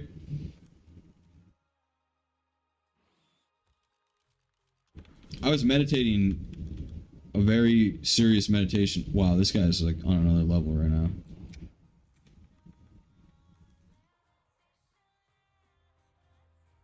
No more levitation out of the song right there. Do you hear that? No more levitation. You know, not to say that there is no more levitation. You can still levitate and you can do it, but I strongly advise to not do it consciously, especially not in front of other people, because you're probably going to get taken away from your, like, people. Like, we have, like, a very large kinetic energy force in the universe that's way bigger than anybody's soul. Like, that's why I strongly de-resonate with you're always guilty of everything that you experience. Is you're not that, though, because, like, there's infinite more kinetic energy that could choose to make you not the experiencer of that kinetic energy. And that's just what I'm going to live by forever, because I just believe that I've seen it so many times that more kinetic energy at a kinetic energy source that's less than is almost always going to win, unless you have super wisdom versus less than wisdom. And that's kind of like what it is. It's like eventually you hit wisdom singularity, but like then it's all about kinetic energy. And it's like, cool, you could have been better, right? That's the argument, is like, once you reach wisdom singularity, you could have been better to have more kinetic energy. And then you wouldn't have suffered the kinetic energy loss.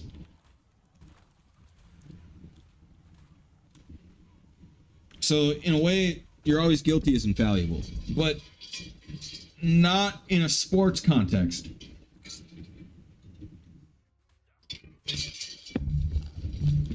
Like, I play competitive games too, and I play World of Warcraft. I'm not always guilty of wiping the raid, bro. You know what I mean? Like, I would say 9 out of 10 times, it's somebody else. Maybe 99 out of 100 times, it's somebody else. You know, like, I might even be better than that. I might even go past that. I'll be on the next level. 999 out of 1,000 times, it was somebody else in the raid that wiped.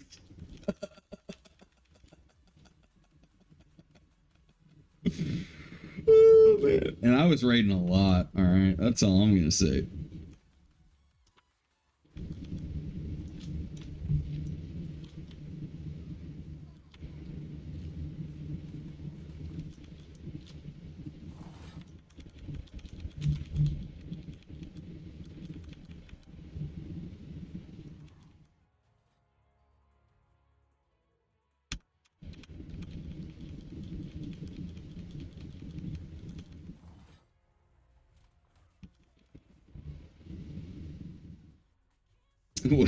Yeah, video games bring us wisdom, okay? And you know why? Because it does. It's real life, baby. I've been preaching it ever since I was, like, little. I'm like, they're like, don't you want to do something else? Like, read a book, go outside. I'm like, I am reading my book. This is my book right here. I'm reading it right now. The hell? Go outside or read a book. I'm playing video games right now, baby. This is the world. This is the universe. I'm experiencing a whole nother universe right now, and you don't even know it. I already been outside. I went into the woods. I built forts. I played sports. I did it all, baby. Like, I'm already done. Outside is boring. I'm trying to play some video games. Don't be telling me. and I'm kind of like mocking my grandmother. So I probably shouldn't say baby, but because my grandmother would always say that. Don't you want to go to school? Don't you want to go back to school? Don't you want to read a book? Don't you want to play sports? Don't you want to go outside? No. I want to play video games. I want to play Path of Exile all day. Grandma, calm down. I'm playing H1Z1.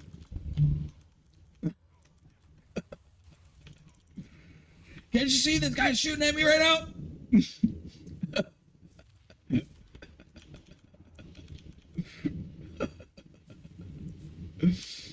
Oh, man.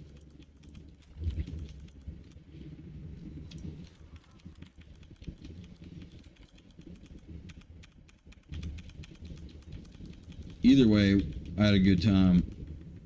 All right, that's what it's all about to me. My biggest concern though is like a lot of other people don't understand what they're signing up for. You know, like jail.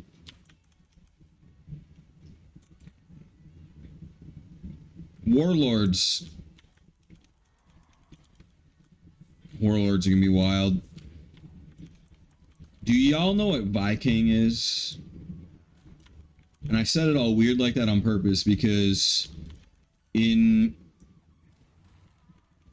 now I don't want to say this wrong. What is it?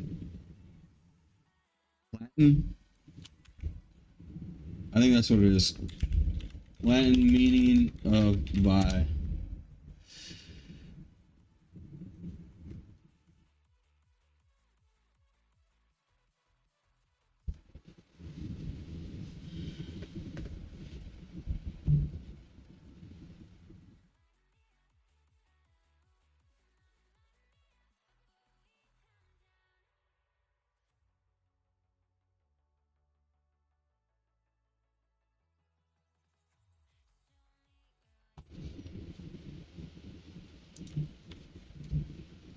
Okay.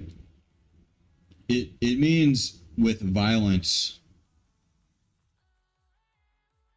Okay. As far as I've been told is Viking means the raider of another king. Because the other king owes you money. You know, he borrowed a little bit too much and you're there to repo him gangster style. That's what I learned. Assassin's Creed Valhalla taught me that.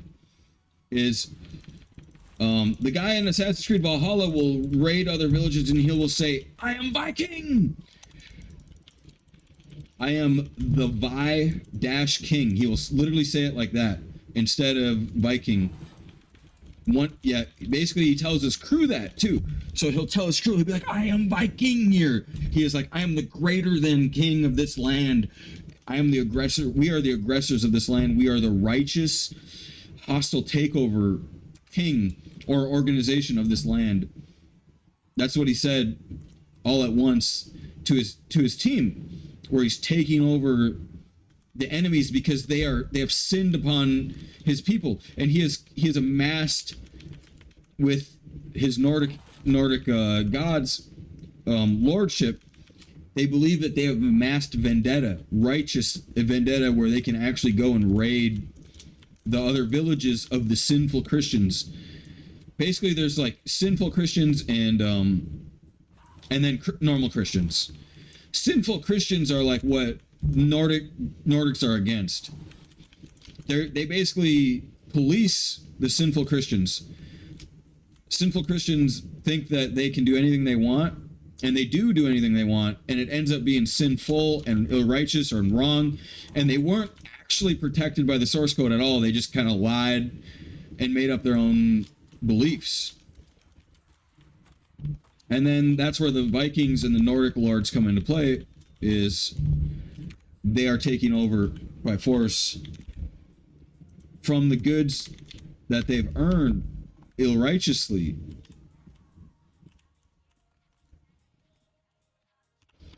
And I strongly believe in this system is going to be coming back here. The system is already in play right now. We actually use the system right now. It doesn't matter what religion you are if you're another country going to war against another country. We don't care if you think that you have religious amnesty. You don't have that.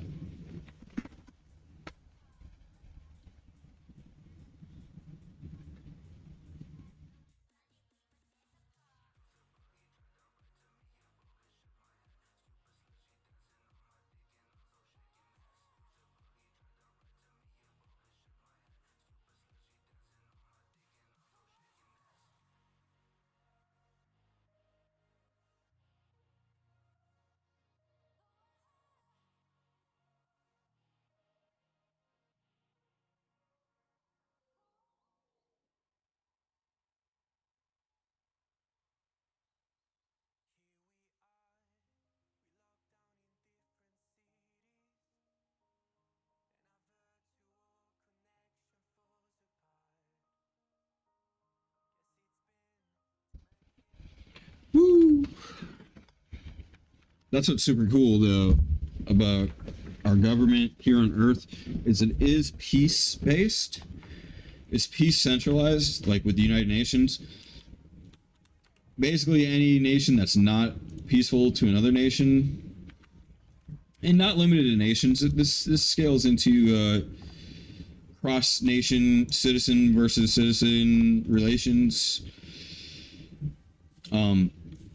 Basically espionage. Even espionage is extraditable, meaning like if another nation's citizen spies on an American and the American government figures it out, the Americans can actually go and, with United Nations blessing, even hostily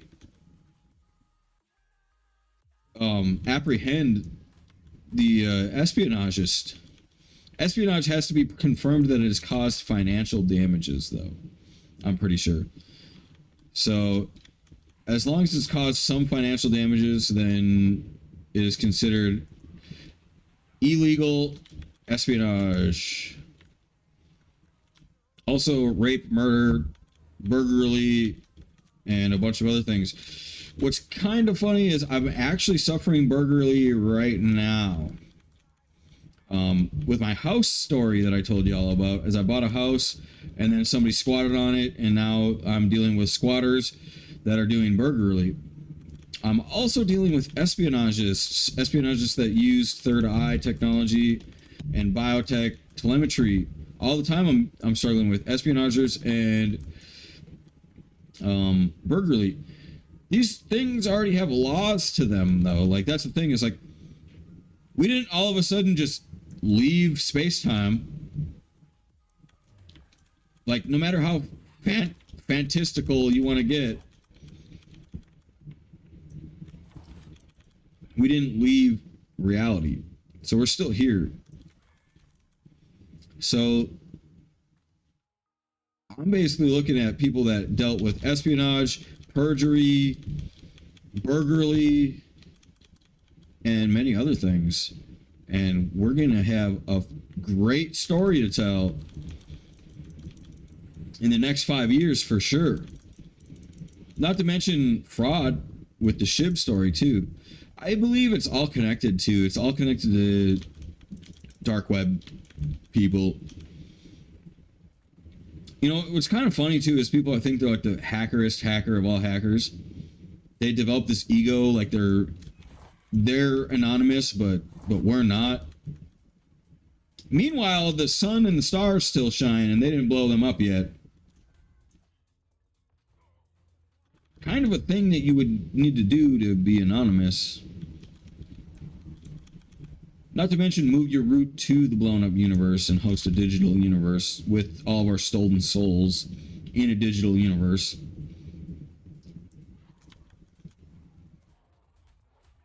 Just saying. Those are mandatory prerequisites of this delusion to take place. I know this is because I know how light wavelength works very well. Light that comes to you from the stars, when it hits your eyes, You see a little star super far away, if you're lucky.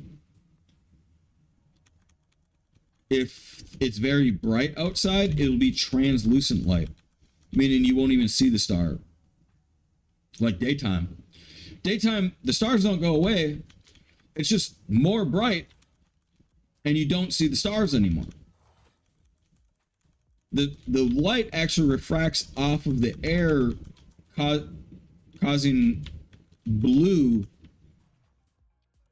to be seen. So that super old light from the stars actually passes right through your body, collects the data, and keeps going through. It actually X-rays it. So if you have the before light and the after light, which there's like 10 trillion times less resistance in the air than there is it through the earth, you could actually take the pictures of the light and ship it in the airwaves via satellite to the other side of the earth, store the data there, wait a little bit, and you'll catch the light after the fact, right? Because there's more resistance. Then you can decrypt the difference and actually X-ray all of Earth. All of Earth's atmosphere is X-rayable as long as you are outside of Earth's atmosphere before and after the light wave has passed through the entire Earth. Now it's non-visible light, and you need things like CERN technology mixed with infinite consciousness operating system I simulation permutationism, kind of like gamma rays and X-rays and stuff like that, in order to sense super high ancient light. You're looking for the ancient light because ancient light is harder to spoof.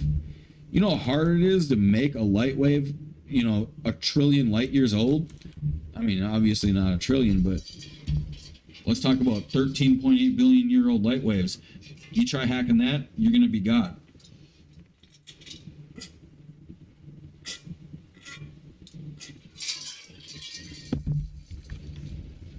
Yeah, nobody's hacking that, baby. I got a light wave in my butt. Woo! I love that guy. There's this magician that... Oh, what are you guys doing over here? Was that butt stuff? You guys are coming downtown right now. That was butt stuff on stream, alright? I know it was. You guys were weird.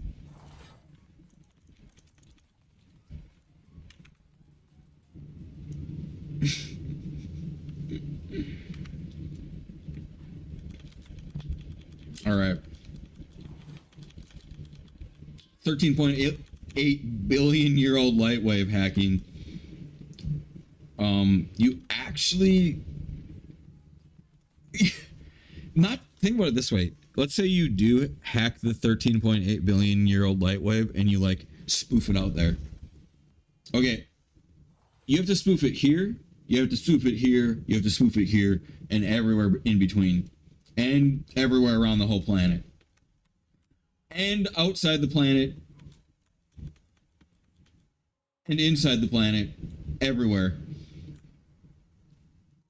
Exactly where it was supposed to be. And lie and capture the wave beforehand. And make it, like, remove it, even though you probably don't know how to capture it in the first place. Then... Then you need to do that for every single star in the entire solar system, including the sun. And you need to do it for every single frequency that each and every single one of those stars emanates in every single one of those things in the entire universe. Then you need to capture yourself and make sure there's no decoherent waves that you aren't emanating within your control. And then you need to not be killed by the feds, because they're probably going to be coming after you way before this. Oh, boy. Basically, if you're evil, you're never going to get away with it. We care that much. We care as much as all the stars in the universe to record your data in infinite ways. Get this. When the gods of ancient punishment come to you and start literally helling you the real way, not your fake ass pussy shit, you're fucked. You're fucked. Like, they're gonna have a trillion redundancies on you, and every court in the entire universe is gonna be like, you're that god? All right. What do you need from us? You know, like, that's how it's gonna go. You know, it's not gonna go like, oh, we're in Satan court. La-di-da-di-da. You got one proof that he was a criminal. Guilty. I know your dark army. Hallelujah, sister. Thank you for your dark army. No, it's not gonna work your way. It's never gonna work your way. You don't even know what real life is yet. You're like first grade. Get a reality check, brother. You gotta blow up every single star to get away with it. That's seriously your hope. As like an evil supervillain, if you really want to get away with it, blow up every star. Did you know my theory on gravity is that every single star is shooting light at us, which is a phenotype of mass, in which creates simulated gravity? That is actually what it is. There is infinite vacuums all over the place, and they're constantly being collapsed upon. And this constant collapse is happening because of the bombardment of infinite mass-based momentum artifacts that are constantly doing this, but also coming at us with forward momentum as well. Constantly collapsing, constantly colliding with its neighbors, constantly going back and interchanging particles and mixing and matching, and then finally getting to Earth, and then that momentum is translated into forward momentum to the core of the universe, core of the Earth. Now, how do you like that for a good theory right there? Because we would, to make gravity in this world, it can't be magical. If it's magical, then the world isn't scientific. The world is, video game. Did you just see that? Watch this. Jump. All right. In order to do that, you need quantum tunneling. That means, like, on his first jump, you have to have massive amounts of kinetic energy stored inside the body, and you would probably need to do a neutron downward forward momentum launch, meaning, like, you flexed your body into itself in order to create a downward gunshot effect of proton, neutrons, electrons in order to do a second double jump, like so. All right, that's not a magical thing. That's actually a magical and scientific thing. They don't actually display that in science in this game. All right. That would be a loss of kinetic energy, too, in which I would need to re-up. I don't lose a lot of kinetic energy in this game when I do a double jump, because my kinetic energy bar is over there by stamina. All right.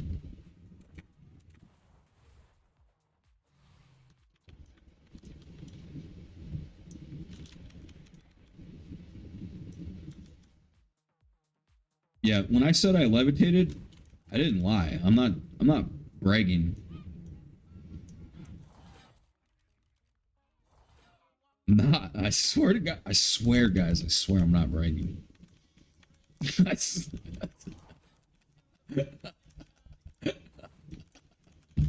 I mean it though. I swear to God, it happened. It was just a little bit. I told the story many times. I had my eyes closed. I was in such deep meditation. I was vibrating so intensely. I was like,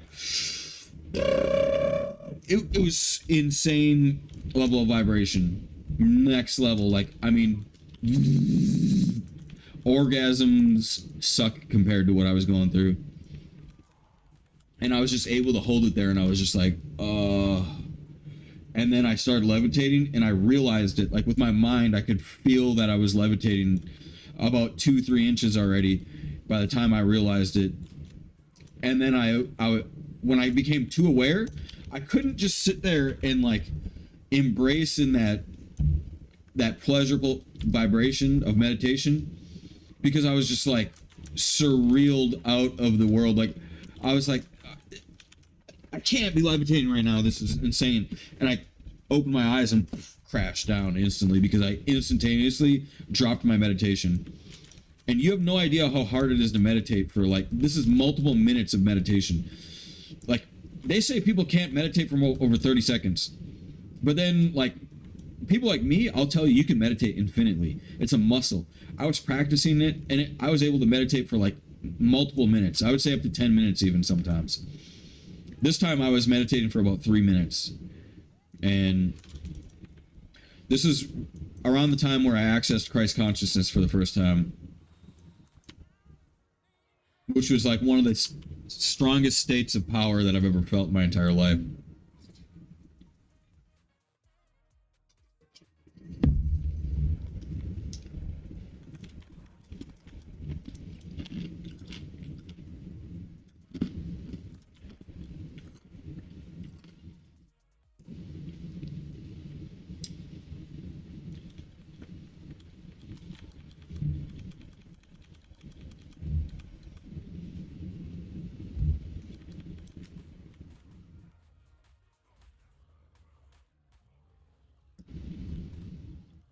But anyway,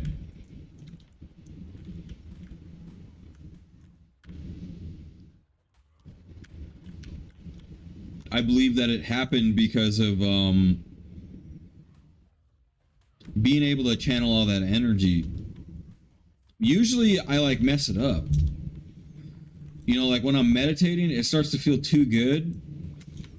And I kind of have these like flinches or like weird reactions where I mess it up. But like when I was practicing it then, like I was getting really good. When you practice meditation, like I mean it, seriously, like try it.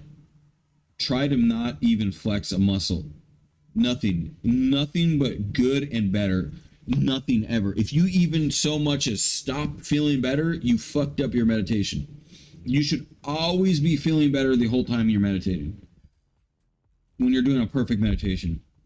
You have to not do anything but better. If you flex a muscle, you've already messed up. Because flexing a muscle is tension. And it doesn't feel as good. It has to do with min-maxing the kinetic energy awareness of your like whole self. And altering your kinetic energy into like accessible kinetic energy. That's one of the biggest things about oil. Why do countries invest so much into oil? It's because oil blows up like that. All right? They don't invest into like infinitely hard to like alter out kinetic energy forces like crystal. Crystal, for example, has a lot of kinetic energy. If you know what you're doing, you can actually get a serious buttload of kinetic energy out of crystals. But its energy output per input isn't actually like greater in the moment, so it's not as good as oil. Oil wins. Oil and like gunpowder and radioactive isotopes like uranium 132, things like that. Those are extremely sought after because they have lots of kinetic available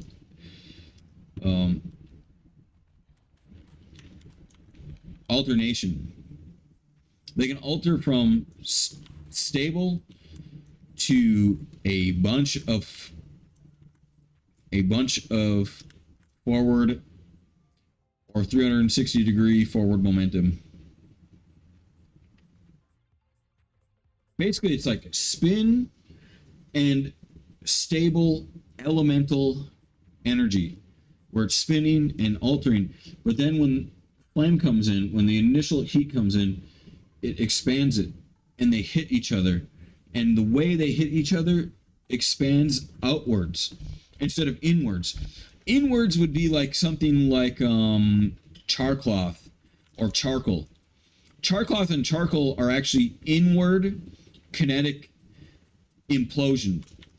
Inward kinetic implosion is like where the kinetic energy blows up inward and then gets stored in even tighter, higher momentum element, atomic forward momentum stasis. Basically, they're like slowly decohering minor amounts of kinetic energy, which is why things like nitrogen, if held for a very long time, become unstable. Nitrous. Wait, is it nitrous? Or TNT. Whatever's in TNT. Okay? And I'm pretty sure everything that explodes, it works this way. Because explode had to implode first. It had to implode its kinetic energy. Alright? It implodes its kinetic energy. It has a buttload of spin and a buttload of the momentum that holds it together. It's slowly releasing. So it has a really good artifact and it's really tight. But then when another one of it comes next to it because it got heat, right? Then it blows up.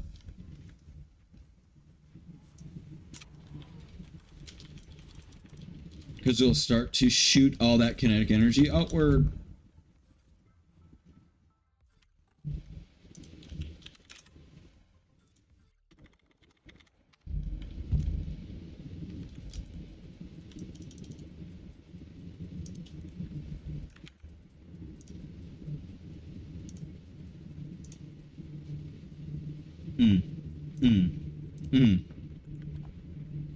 Yeah.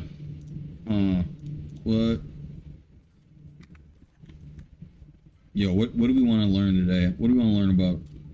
Papa Matthew here. Come here. Come on Santa's lap. I got you, baby. I know all the sciences, artifacts, and what they're about. They're actually redundant, alternator, typically self-sustaining, sometimes indestructible, ancient sciences, things that are kind of not seen so much in the world today. An artifact, typically, if you break an artifact, it's gone in your life, right? And you might never see it again. But some artifacts are invincible, meaning they're like time crystals. They break the rules of physics. They don't actually exist. So if you break it and you told it it can never be broken, and you told it how to repair itself at you, it will repair itself at you. So it's kind of like a video game in a way. Like if I break this guy's body down, he's going to respawn over there or something like that, right? Whatever. Because we told him to. Right? But it works like that in real life, where it's like a bio-augmented reality like thing, but it's actually a physical reality thing, where if we break it, okay, and let's say it blows up, its kinetic energy is out here in the world. It will take that kinetic energy and re-manifest it if it's a perfect unbreakable artifact. And it'll come back in exact form, regardless on whether or not you broke it. Now, artifacts are this powerful. Now, I have like an artifact, but it's not an indestructible artifact. It's actually just a bracelet that's meant to be an add-on to your body. So it's not always indestructible. Artifacts are destructible and indestructible. Now, that doesn't mean that they're infallibly indestructible. It can be indestructibly, non-infallibly destructible.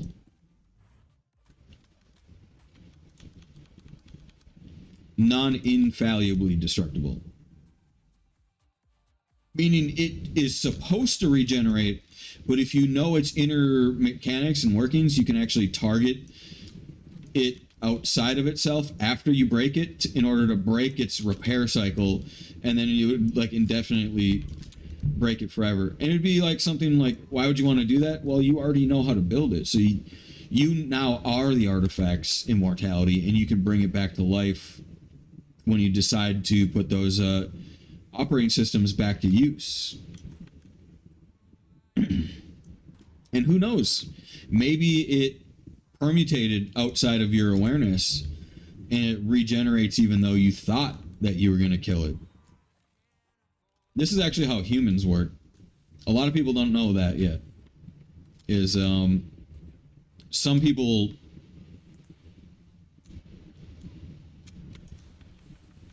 don't know that one. But as you get older, you learn it. You learn that you're that. Let me talk more about my bracelet though. Basically, when I wear it, it's a Hawaiian energy bracelet. It's kind of to store a lot of kinetic energy that's easily alterable. I don't know what they did, but they're super geniuses, whoever made this. And big bad boy. The reason why I call it Hawaiian is because I just channeled that it was Hawaiian. It was made by somebody that was into Hawaiian artifact science, and they made it, I think. They made it with scalar vector. And they made it out of, I think, magnet or hematite or some kind of mix. They put each piece inside of some kind of scalar machine and altered the state of each individual piece. When you wear it, it actually connects to your central nervous system. The electrons from your wrist decohere into it, and it actually electrically charges this bracelet. When you hold it up into the air, it does nothing. Like if you take a stick, you put it up to here, you feel it, it feels like nothing. But when you put it on, it makes this giant aura around your fists like you're Mega Man. Like, I mean, this big. Like, you could have a humongous aura right here. And it's all with really easy to control and alter and manipulate kinetic energy that it attaches right to your central nervous system. So you can literally telemetry it with ease. And I've been able to energy heal people and show people how big the aura is on my hand before and after. Within 5 seconds to 30 seconds after wearing it, your aura is like fully charged, and it's literally super big. Like people that are attuned are just like, wow, you know, like I wore it, like somebody tried to steal it from me. It's such an important thing. Like I got it back. They tried to steal it with some ancient magic shit, but I still have it. But it's a few pieces short, but it still works. Okay? It still works even though it's a few pieces short. I wish it wasn't a few pieces short because it's literally impossible to replicate for me, because I would literally need the scalar design. I would have to have like some kind of like Omni artifact X-ray machine to like get the pieces particle positioning back to be able to like replicate what it was made out of and how the vectors are made, because I'll have to show it to you guys on stream sometime. It's made out of just a bunch of triangles. All right, they're like triangles with a circular top, and it rotates around, and the triangles touch your skin, like the small side of the triangle. The big side of the triangle is on the outside of the wristband.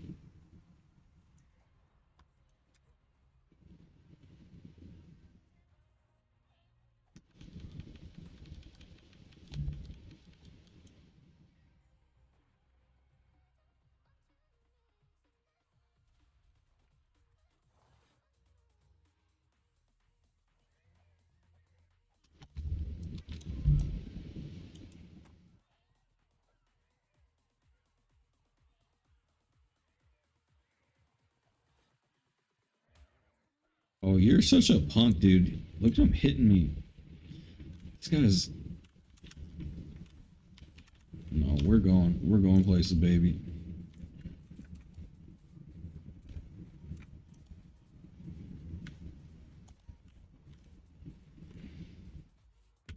Let's go, son.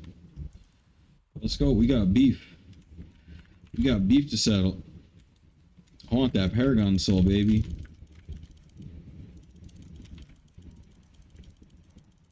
Paragon Souls are like the most sought after thing on land, to be honest. Like,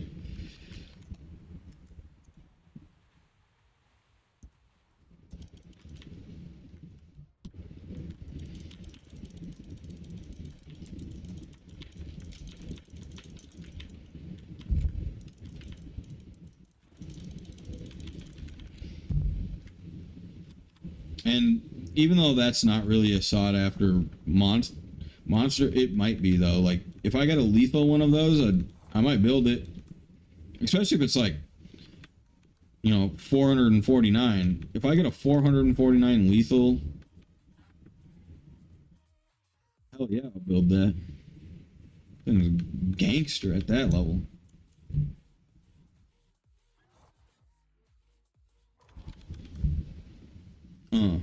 What? Right?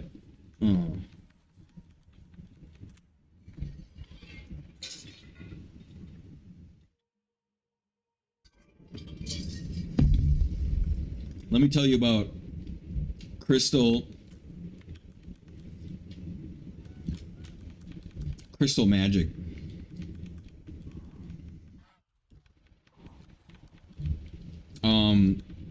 As far as I'm aware, polished surfaces decohere and store energy better. Basically, it stores energy better and it releases it better instead of chaotically. And here's why. Let me explain to you. If you release decoherent forward momentum mass in large bits, it'll be doing this.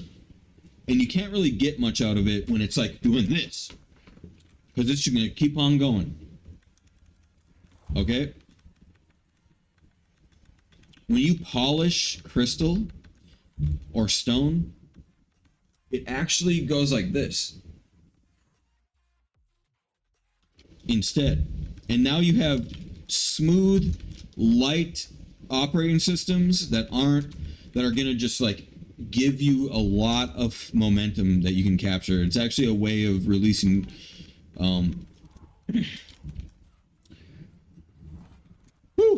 releasing wireless energy. Now let me blow your mind a little bit, because I might have released this recently.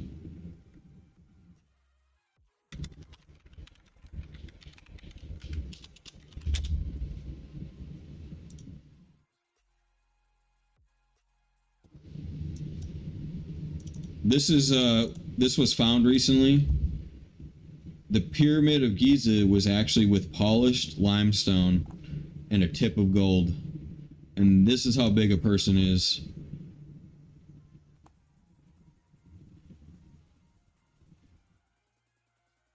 And this is how it is now. Okay.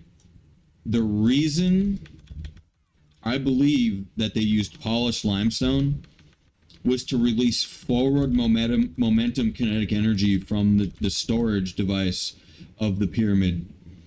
Because when you're around forward momentum, you actually alter your particle position and allow the forward momentum to pass through you and skiz the sides of your body in order to kinetically, rotationally enchant the momentum of your body, allowing you to be a higher kinetic vibrating being, which allows you to energy heal your body better, because you can alter that high kinetic energy into healing force.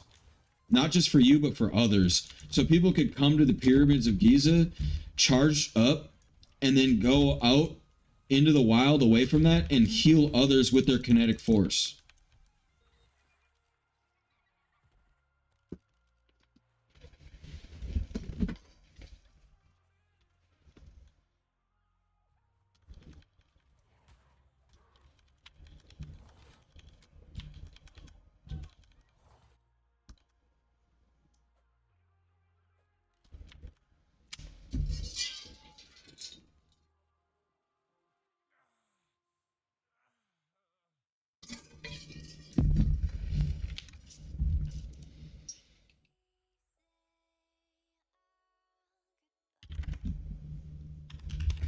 Chinese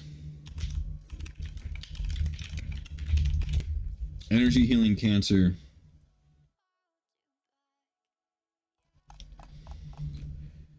Maybe it's not this. Energy healing cancer ultrasound.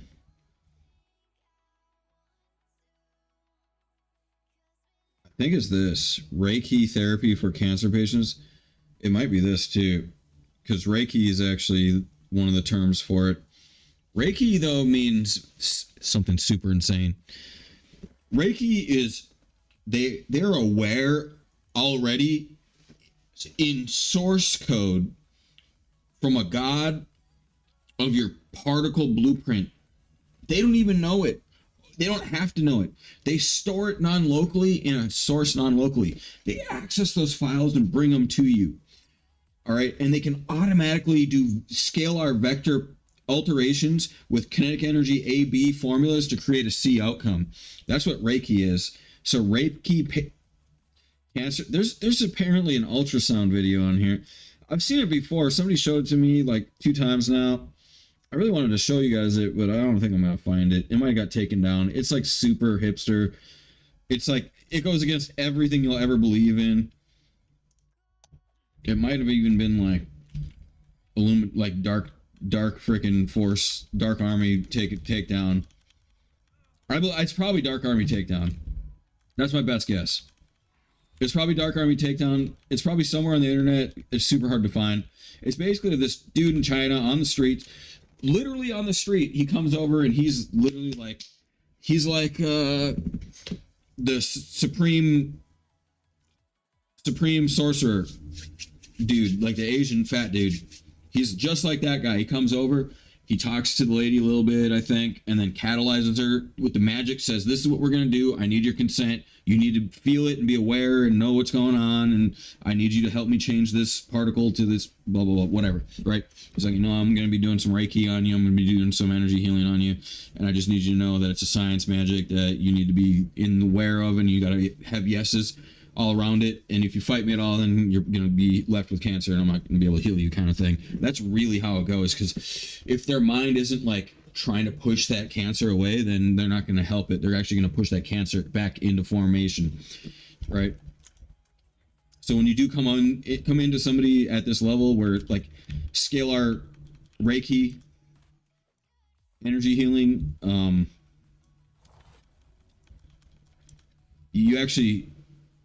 you have to say yes to it with your feelings in the moment, or it just pushes right back into cancerous format. Okay.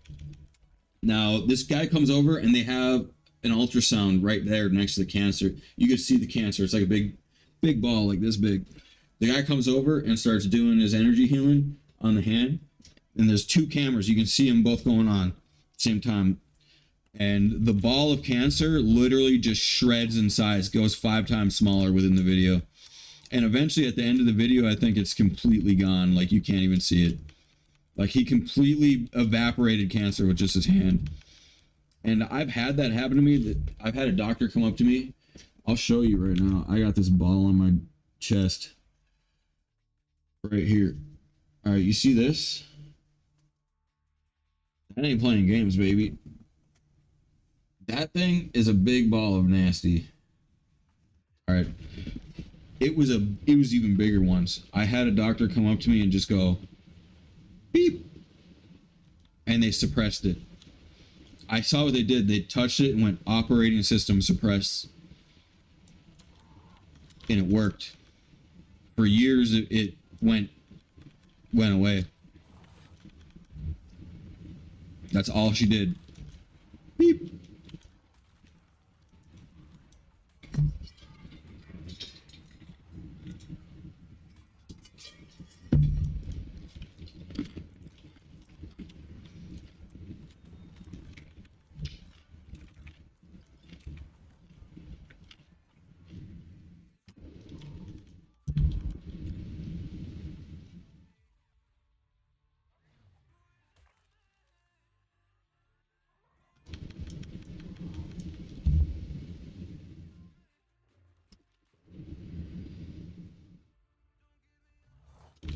Yeah, baby.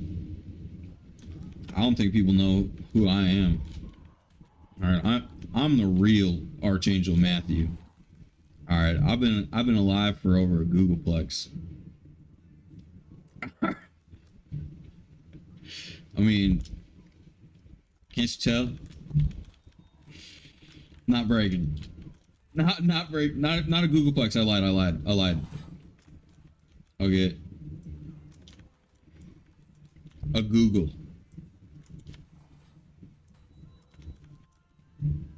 A Googleplex is completely different. It's way more. Like, way more.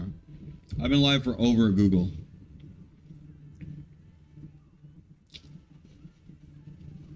That's conscious experience years relative to experiencing Earth at about 33 years old right now, roughly.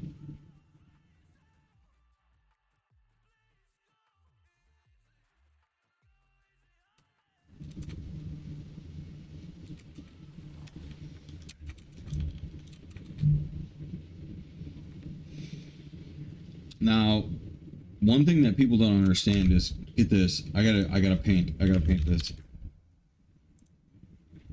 Age works in so many different ways. You have time. You're this many years old.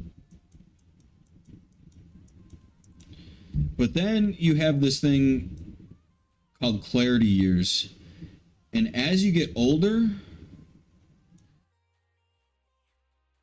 every year becomes more and more and more impactful. You might think that you learn more when you're young, but you don't. You get compounding clarity where you can learn more per moment indefinitely until you hit terminal pre-computed ideaplex awareness, where you can literally learn anything. You can learn infinity. Okay, and that will happen somewhere in your lifetime where you can learn infinity. It's memory downloading. It's like flash clarity. You can learn infinite much super fast. Now, let me teach you one more thing before you give up here, or before you don't understand what I'm going through. There's one more thing. It's called walleted years. Every person in the universe starts experiencing at different times. And every single person after you spawn adds into your kinetic, or not your kinetic, into your grand total of experience years. So you add this, you add this, you add this, you add this, you add this, you add this, all to this guy, right? But this person, they only add this to their kinetic grand total. And this actually creates a unique consciousness number. Because no matter what world view these people originate in, because if they're colorblind, if their clarity is different, because you have to have their clarity years factored in too, right? That's another version, because there's two of these. Now you have squared. This is a X factor squared, right? Not really. It's kind of actually X and Y factor, really. You know, it's two completely different boxes right here, right? X and Y, X/Y. These are two different types of age. X would be the initial type of age called walleted years. Every single person ever wallets you with their bits of time forever, no matter what. And every single person since you were generated gives you bits of time forever. But then you also have Y. During those bits of time, there are bits of clarity, bits of idea, things that you've learned, things that you saved, things that you are, that which you are. So every single person's gain to that which they are is now in Y as well. So you have walleted years, and then you have clarity walleted years. Clarity walleted years is like understanding your own clarity, but it actually is understanding everybody else's clarity. So it's kind of like, does this even matter? Because you would have to like divide your clarity, which would be this number here, in order to like get the quantity of that which your consciousness perceivable age would be. And this actually really matters in soul science, because in order to find the exact killer, because like actually I might apply to be a psychic medium for the police. I might do it because I have these theologies in order to get exact personality, right? Person of interest. Because with reverse walleted years, a lot of people don't understand reverse wallet years. And you're not actually going to be able to find out who somebody is without that.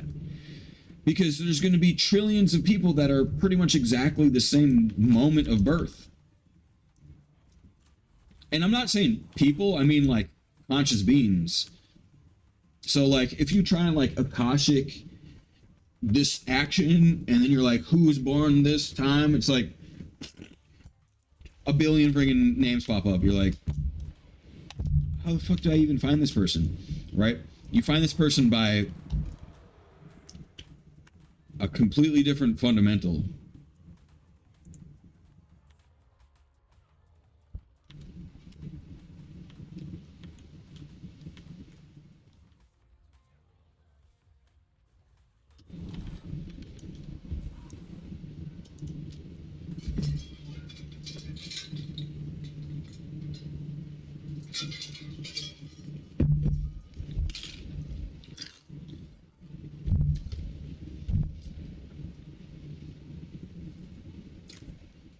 Walleted years, I heard, are a unique identifier as well.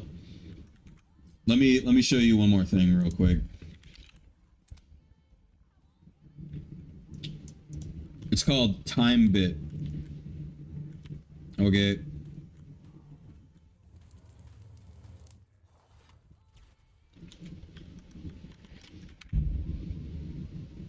Time bit is like, we have Earth. We have all kinds of people on Earth. All right, there's people everywhere on Earth. Each and every single person has to take a turn before the next person takes a turn. Okay, imagine that would be the way that you would discern time. Now, it's not exactly that. It's actually, what is the smallest version of time? A nanosecond? No, it doesn't actually even operate into seconds. The smallest version of time is any movement to the next movement. No matter what. There's nothing else in between that. All right? And if things happen at the same exact moment of time, you can have problems. Okay?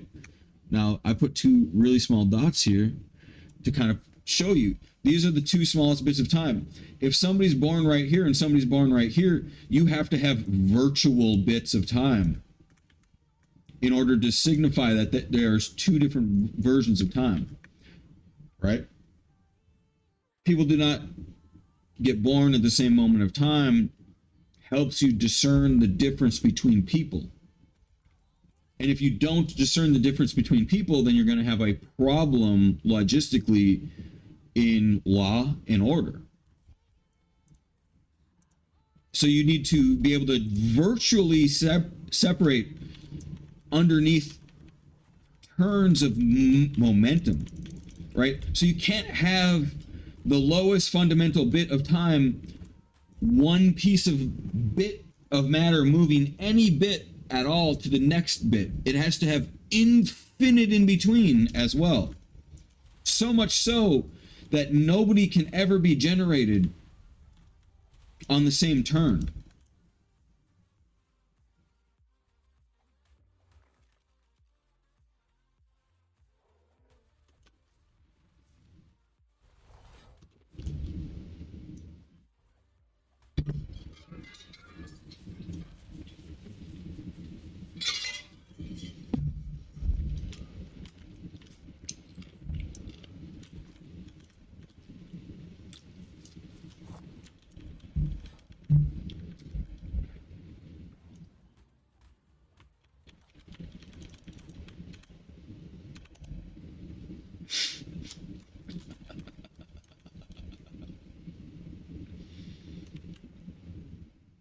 Okay.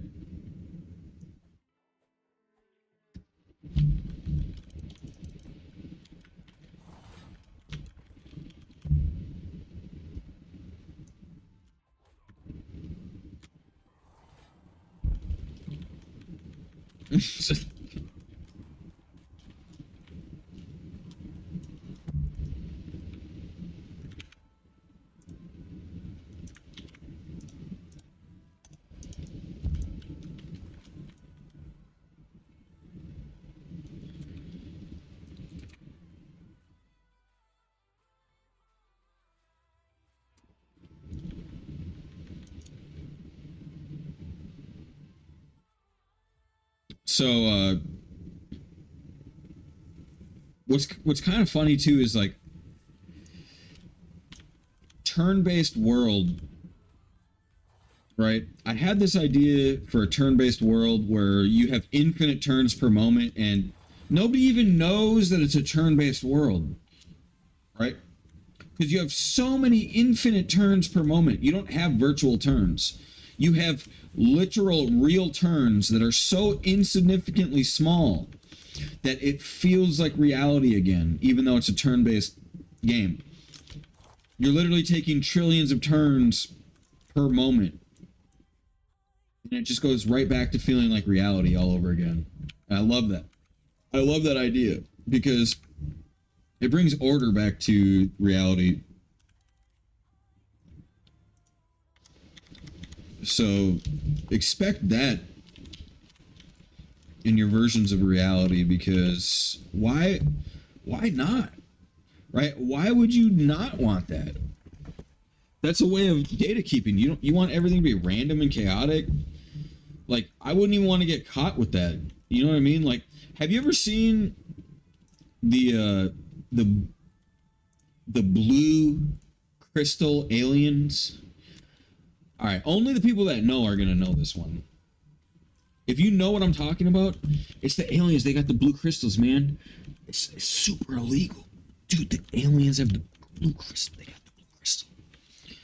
And I'm not talking about Breaking Bad. I'm talking about the soul blue crystal, bro. The shit. No, you don't do it like a drug. No, it ain't like that, dude. They put your soul in it. It's a torture cell, bro. Like, they take your enemies, bro, and they put them in the blue crystal, dude. I don't even want to know that he has that, you know? Like, bro, that's illegal to talk about, all right? You ain't even, like, I'm pretty sure the Fed's listening right now. Like, you don't even, I'm serious. The alien Feds, bro, right now, they listening just because we were talking about the blue crystal. You don't want the blue crystal. It's a TV show. It's actually from a TV show, and these aliens have this blue crystal that has infinite resimulation time crystal power that people can get shoved into, like, reality in order to overwrite the reality. These aliens have super powerful commands that could steal your soul and put you into their torture cell. The blue crystal represents sadness. It's a sadness-based universe. I'm pretty sure it's connected with Loki. I don't know if it's Marvel based, but I can't remember like 100%. It's like, it's got Loki like vibes, at least. But basically people are getting saved from it and like cast into it, and there's all kinds of people that have this blue crystal, all kinds of really powerful, you know, outlaw type aliens.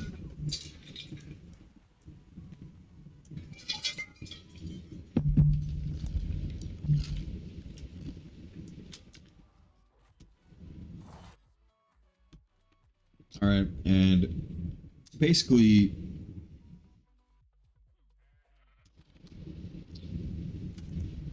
it's exactly how I described it. Everybody knows about it already. The law enforcement knows about it. They're hunting these people that have it. People dread getting put into it. They fear it. Anybody that has it is like seen as like a super criminal and an outlaw, and they're scary.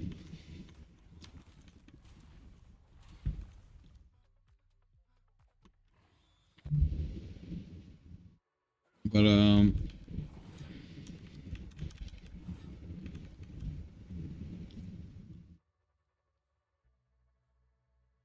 Yep.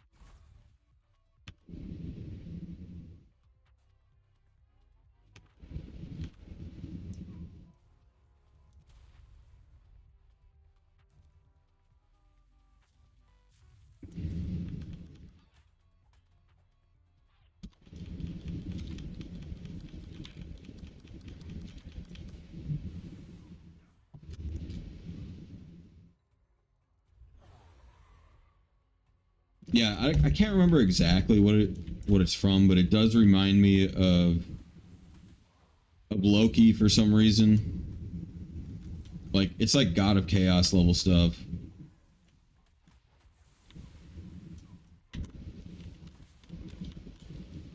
But yeah, actually, it reminds me of this child alien too. I can't remember the reason why he had it too. It was like because he was still a child. He was a child alien. He didn't know the rules of the universe, kind of thing, but he did, and he wanted to break the law and break the rules and that sort of stuff.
Mm-hmm, mm-hmm.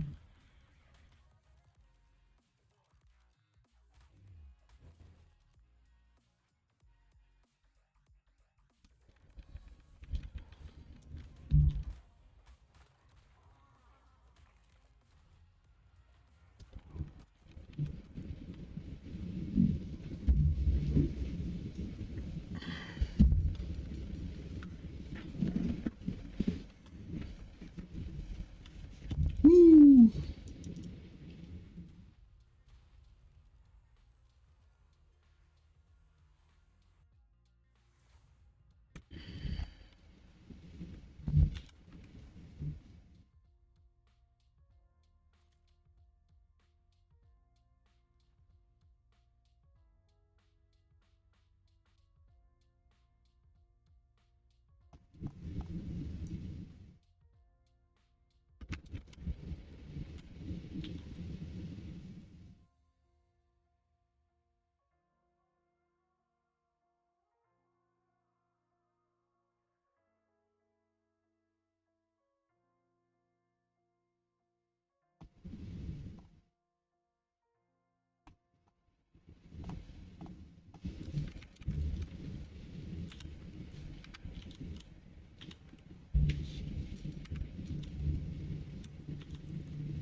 Bro.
Come on, dude. Let's go. Let's go. Let's go. Let's go.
Oh, we're in business.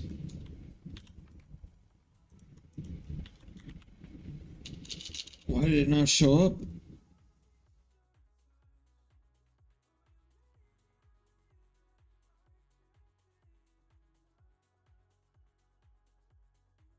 Dude, that says it's a fortune.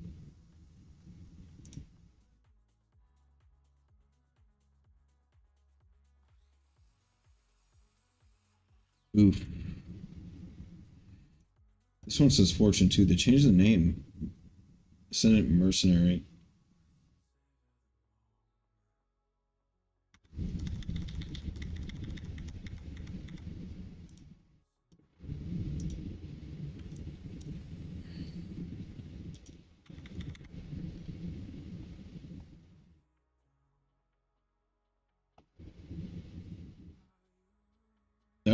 That's super weird. 137 lucky souls. So bad.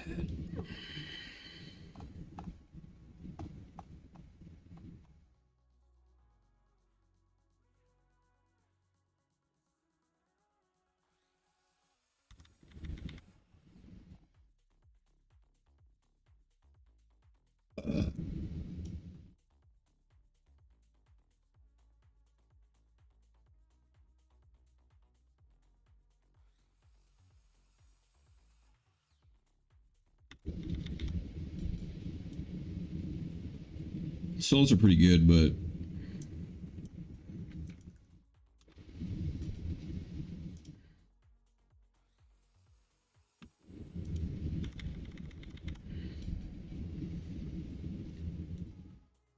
all we need is the mercenaries, as far as I'm aware.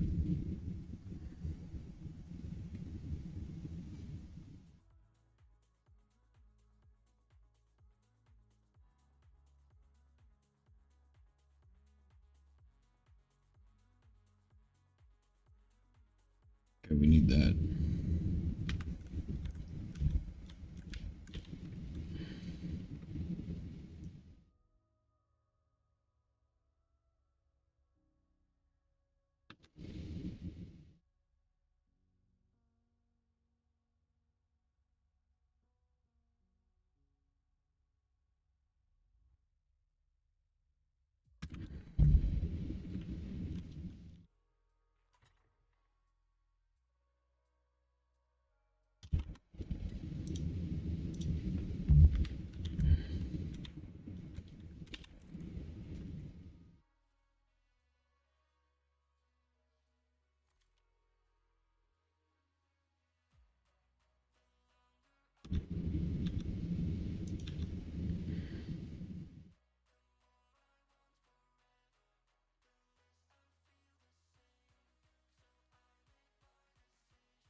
Sucks. Could have sworn that I did the ink boss once.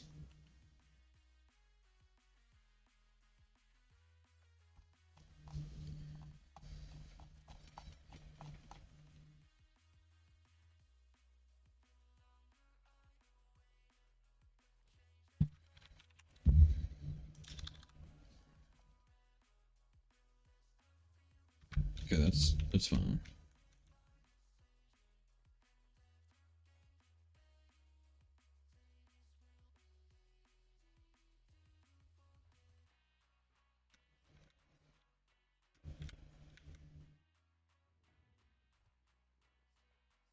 Whoa.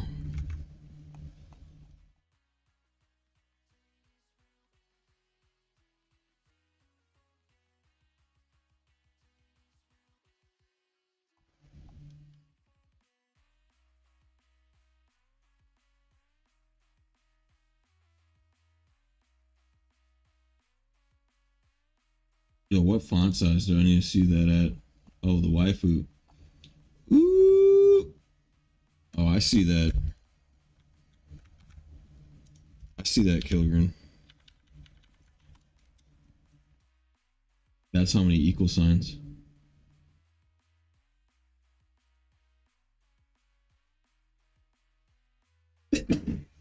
Woo. I put that in the ASCII generator too. Except here's the processor right here. My my CPU.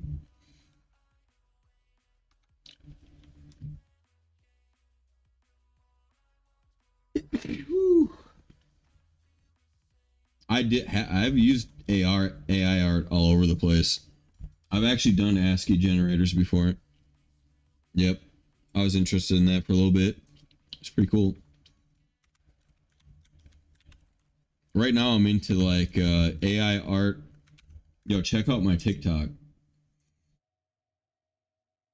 I got some cool shit on TikTok.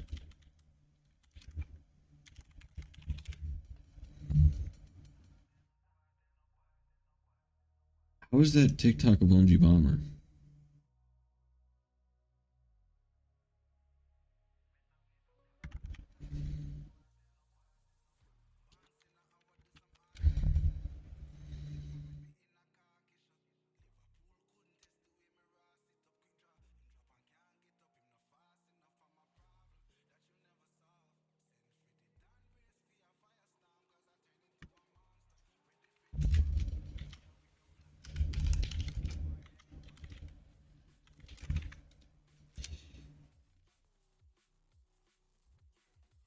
Yeah, you got to see these last three videos. This is pretty lit.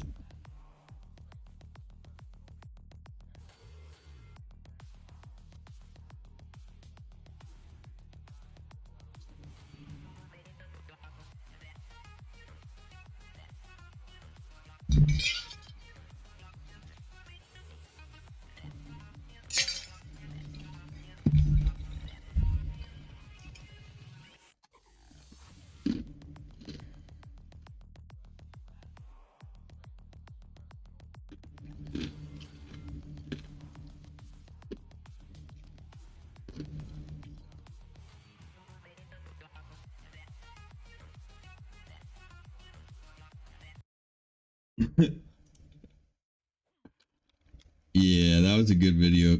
I spent like 2 minutes on that shit. I'm not even kidding either. Like, I swear to God, I would. It was so easy. I used an AI generator. I made the clips on Boomerang or Zoomerang, and then I saved it. I added it to TikTok, and I put that song on it, and it was literally like no time at all. You missed it? Oh, just click on the first video. Like the first three videos are like AI generated. Um, it's AI generated video and then just TikTok with music. I just added music on TikTok and it just plays out perfect.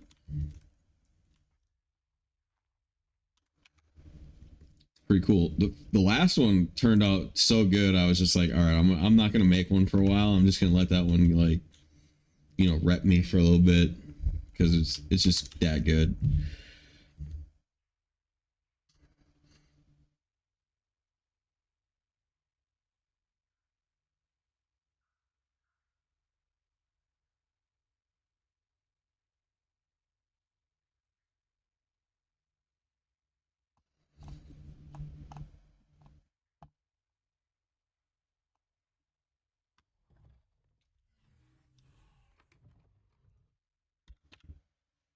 Man, 380 lucky souls. Man, I bricked this so hard today, dropping those 15 loot bosses, dude.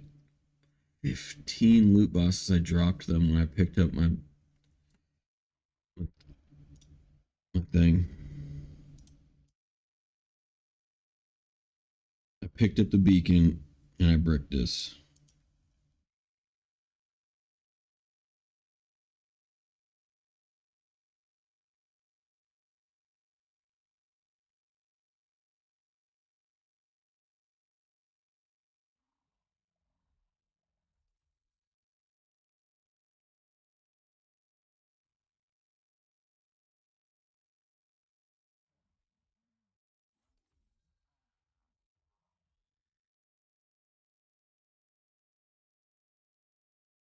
Here's what I need: the basic soul bosses.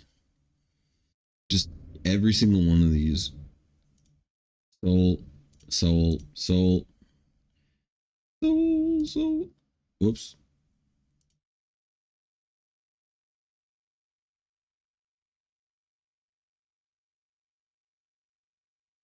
Oh, not all this. Whoops.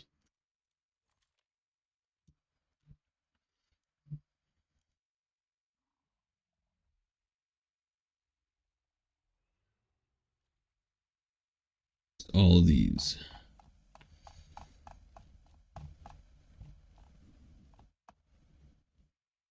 Yeah, these are all going to be pro.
Oh man, this is like the biggest hoax and prank I've ever seen.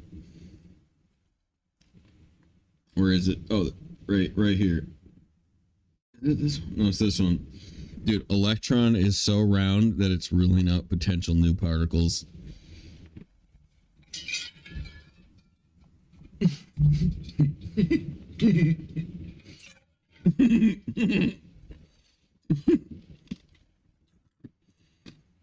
Okay.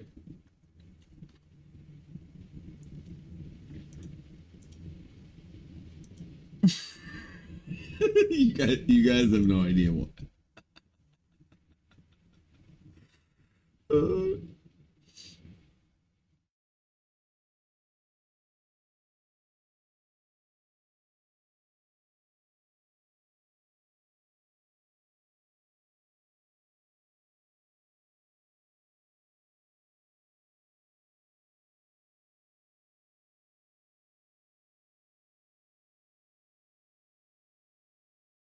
damn, Daniel.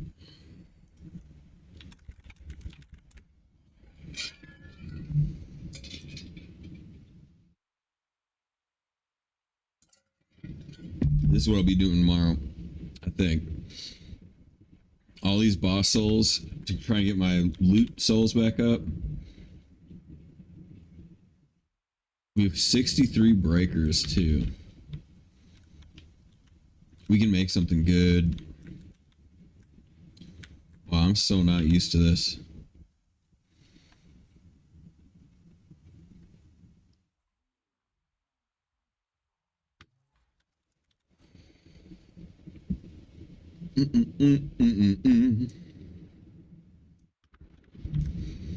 Oh, I gotta do some cloning.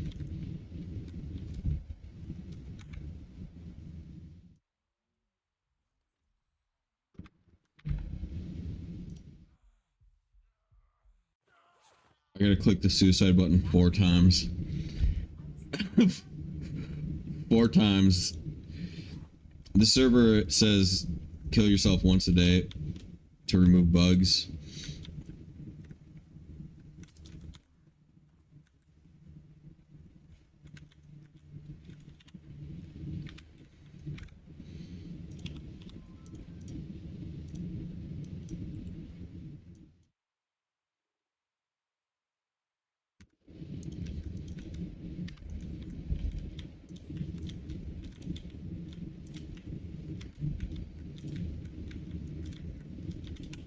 Alright, basically these are kamikaze nukers. That's why I'm cloning so many of them. We're basically just gonna summon them in and they're just gonna fly in and just die and blow up. They're actually cheeseatrons though too, like seriously meta OP. If they work perfectly, which I think they do. This is a 7th variant. This is like one of the rarest things. It should work.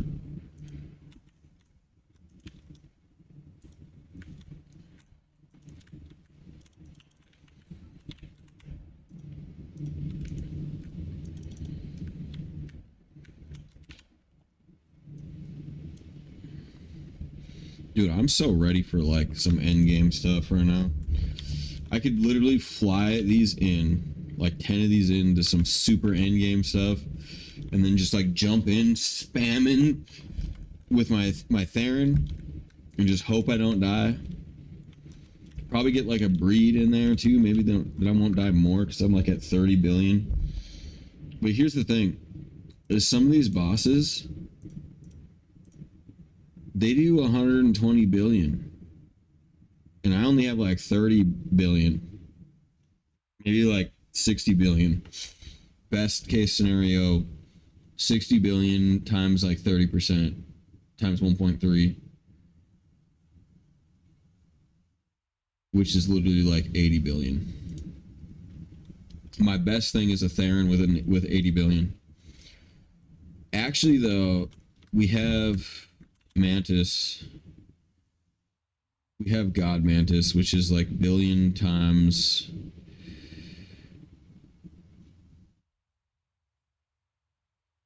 times 10 times 5, which is 50 times 10, which is like 500 billion. Actually, Mantis could come in pro. I could walk up there and just go, whoop-ah, whoop-ah, whoop-ah. Whoop them.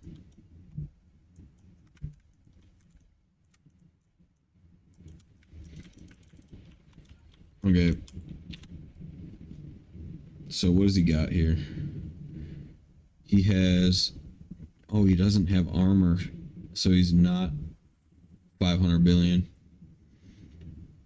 Which is actually what he needs. He needs armor and damage reduction, not melee damage increase like that. This is actually kind of crappy roll. I gotta roll way better than this.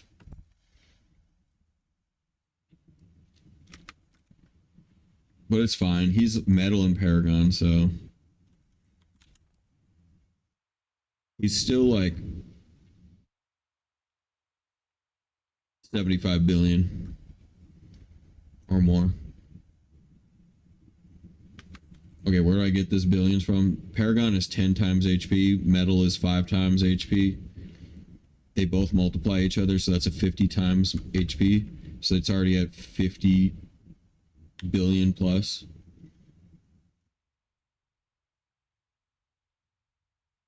So he's at 51 billion. Then at 87 armor, you do arc armor. Oh. It's this picture right here.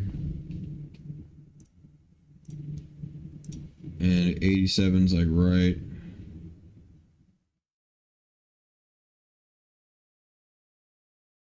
here, which is roughly 50, which is what I did. I said 50%. It's not 50%. It's roughly 50%, so he's roughly about 75 billion. Bro, you know how gangster I am, bro? I photographic memoried that shit. Alright?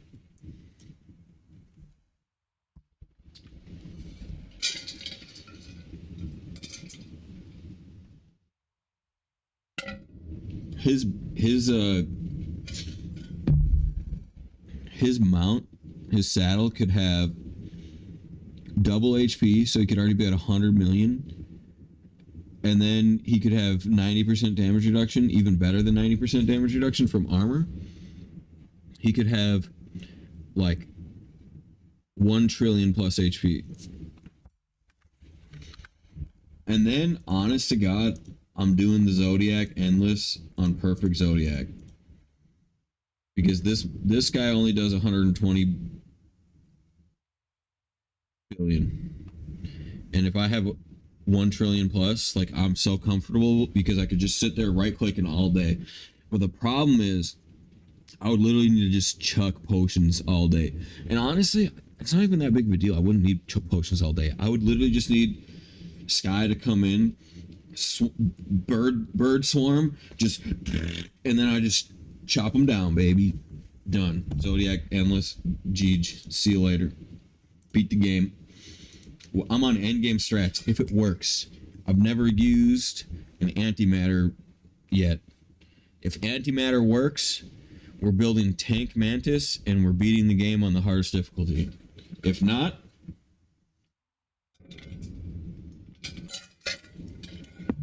well, I don't know then.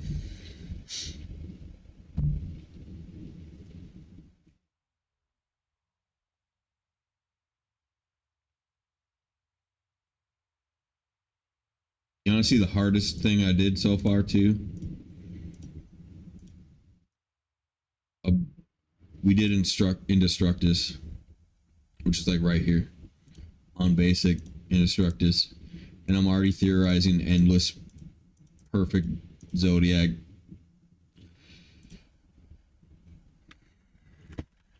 I'll be right back.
Hello? What up? Yeah, I've never had a TikTok before. Like, It's pretty Twitter, lit, isn't it? Twitter banned me for no reason, and I had to appeal like twice, and they finally unbanned me after 6 months. Like, and I never posted like anything to Twitter, so like, I'm I pretty don't know pissed my why. Twitter got hacked or banned, one of the two. They won't even reply. I was pretty sure it was Uh, hacked and they just are trying to like avoid a PR disaster. did they say like Nothing. it says you're suspended, right? No. My email got disappeared. I'm pretty sure it. Okay, I already put a new account on that same email. I'm pretty sure somebody hacked it and then re put it to a different email.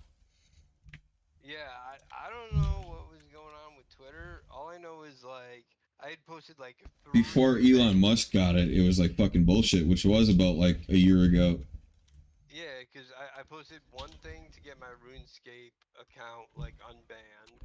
I posted like one thing about Warframe because they were like, "Oh, we give you some in-game item if you post like this quote." So like the only thing I thought was like, "Oh, maybe they think I'm like a bot advertising like thing or something." So like I submitted an appeal and then they didn't reply, and then I submitted another appeal, they didn't reply, and then like I went to Twitter again like I don't know, like 6 months later, and then it was just randomly not suspended anymore. Like friggin' weird.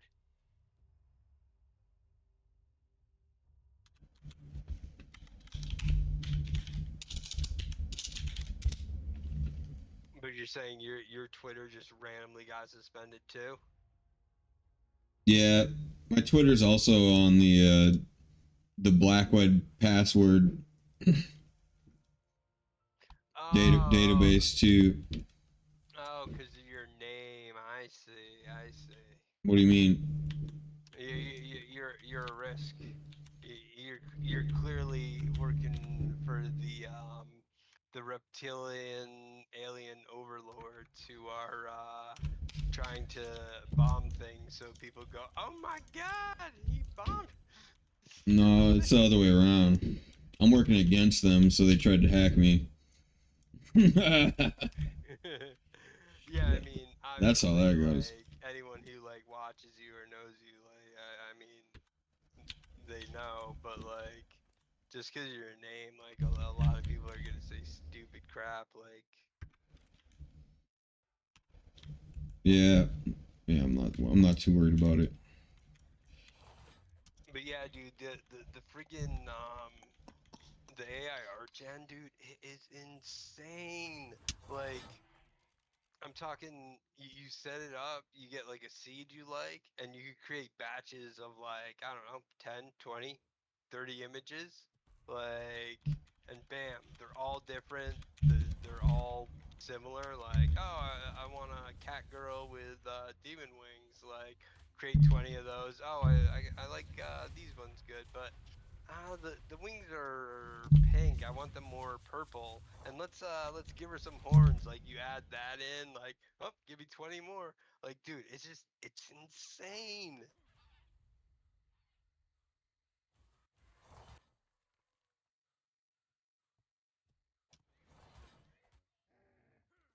And I hear the videos getting pretty good too, where you can at least the filters, where you could put a filter on your video and just Try replace you with a 3D image of whatever you want. try Zoomerang. Zoomerang? Yeah, it's an app. You'll like it. Look it up.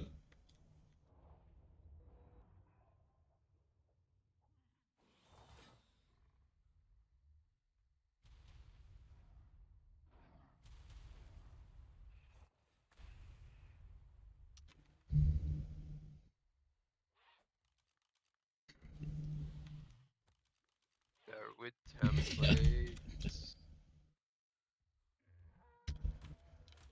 I don't understand. I have Adobe Premiere.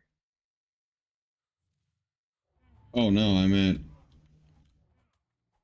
Oh, just AI art. yeah. It's an AI art Okay. movie editor. It's super freaking I see. easy. Yeah, see, yep, they're using a blend technique. There's a oh my God, why can't I think of the name of what's all the open source where do people post all the open source stuff? Jesus Christ. Hell if I know.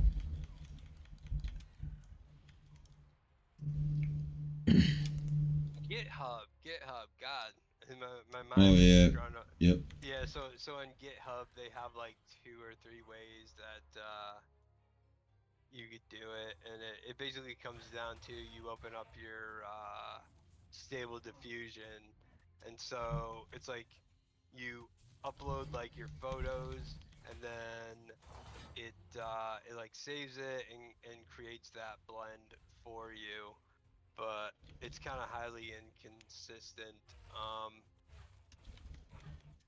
Corridor Crew came up with a like more consistent way of getting animation, because basically they trained it on Van Helsing, the anime, so like everything kind of kept that style, and they were able to get a lot more like coherent animation like an anime, as opposed to just they're using a I forget the algorithm, but it takes two photos and tries to recreate all the blends in between, but it doesn't create real animation. Like shit's all over the place.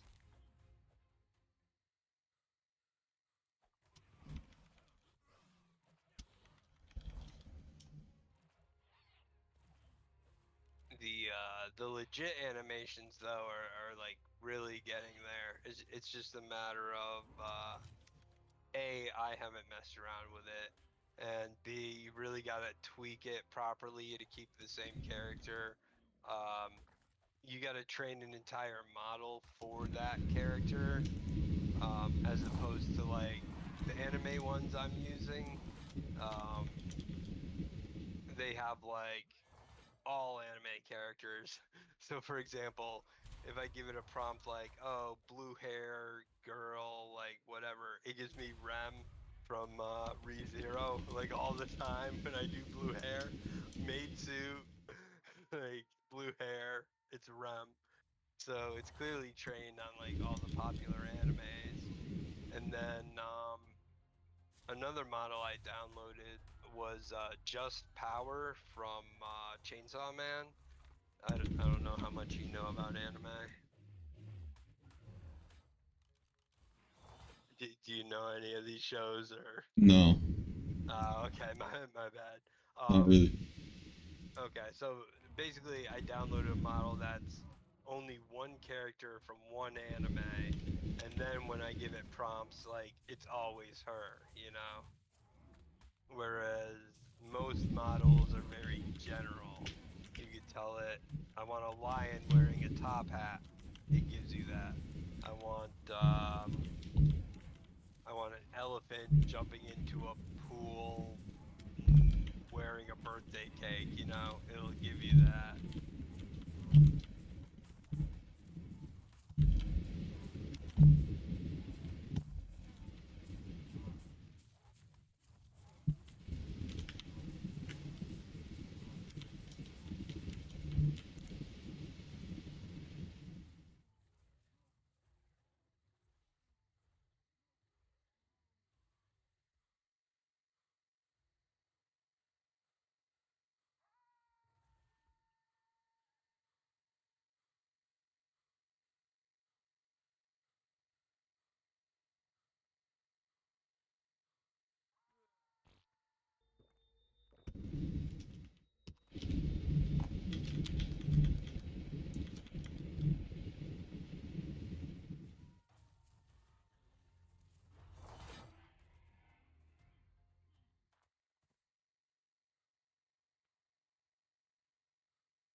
Woo.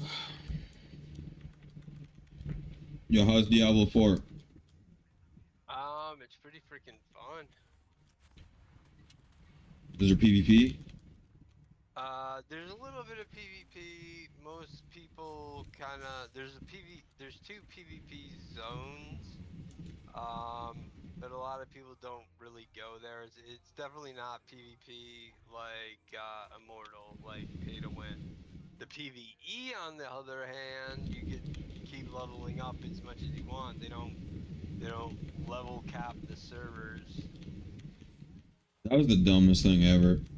Yeah, that's what made me quit. Cause I mean, I love the controls, being able to play with the controller. The game felt good, but as soon as like I couldn't level anymore, and it's like you have to be this Paragon to get the rest of your set items. Did you Like I was like, see the server disparity too?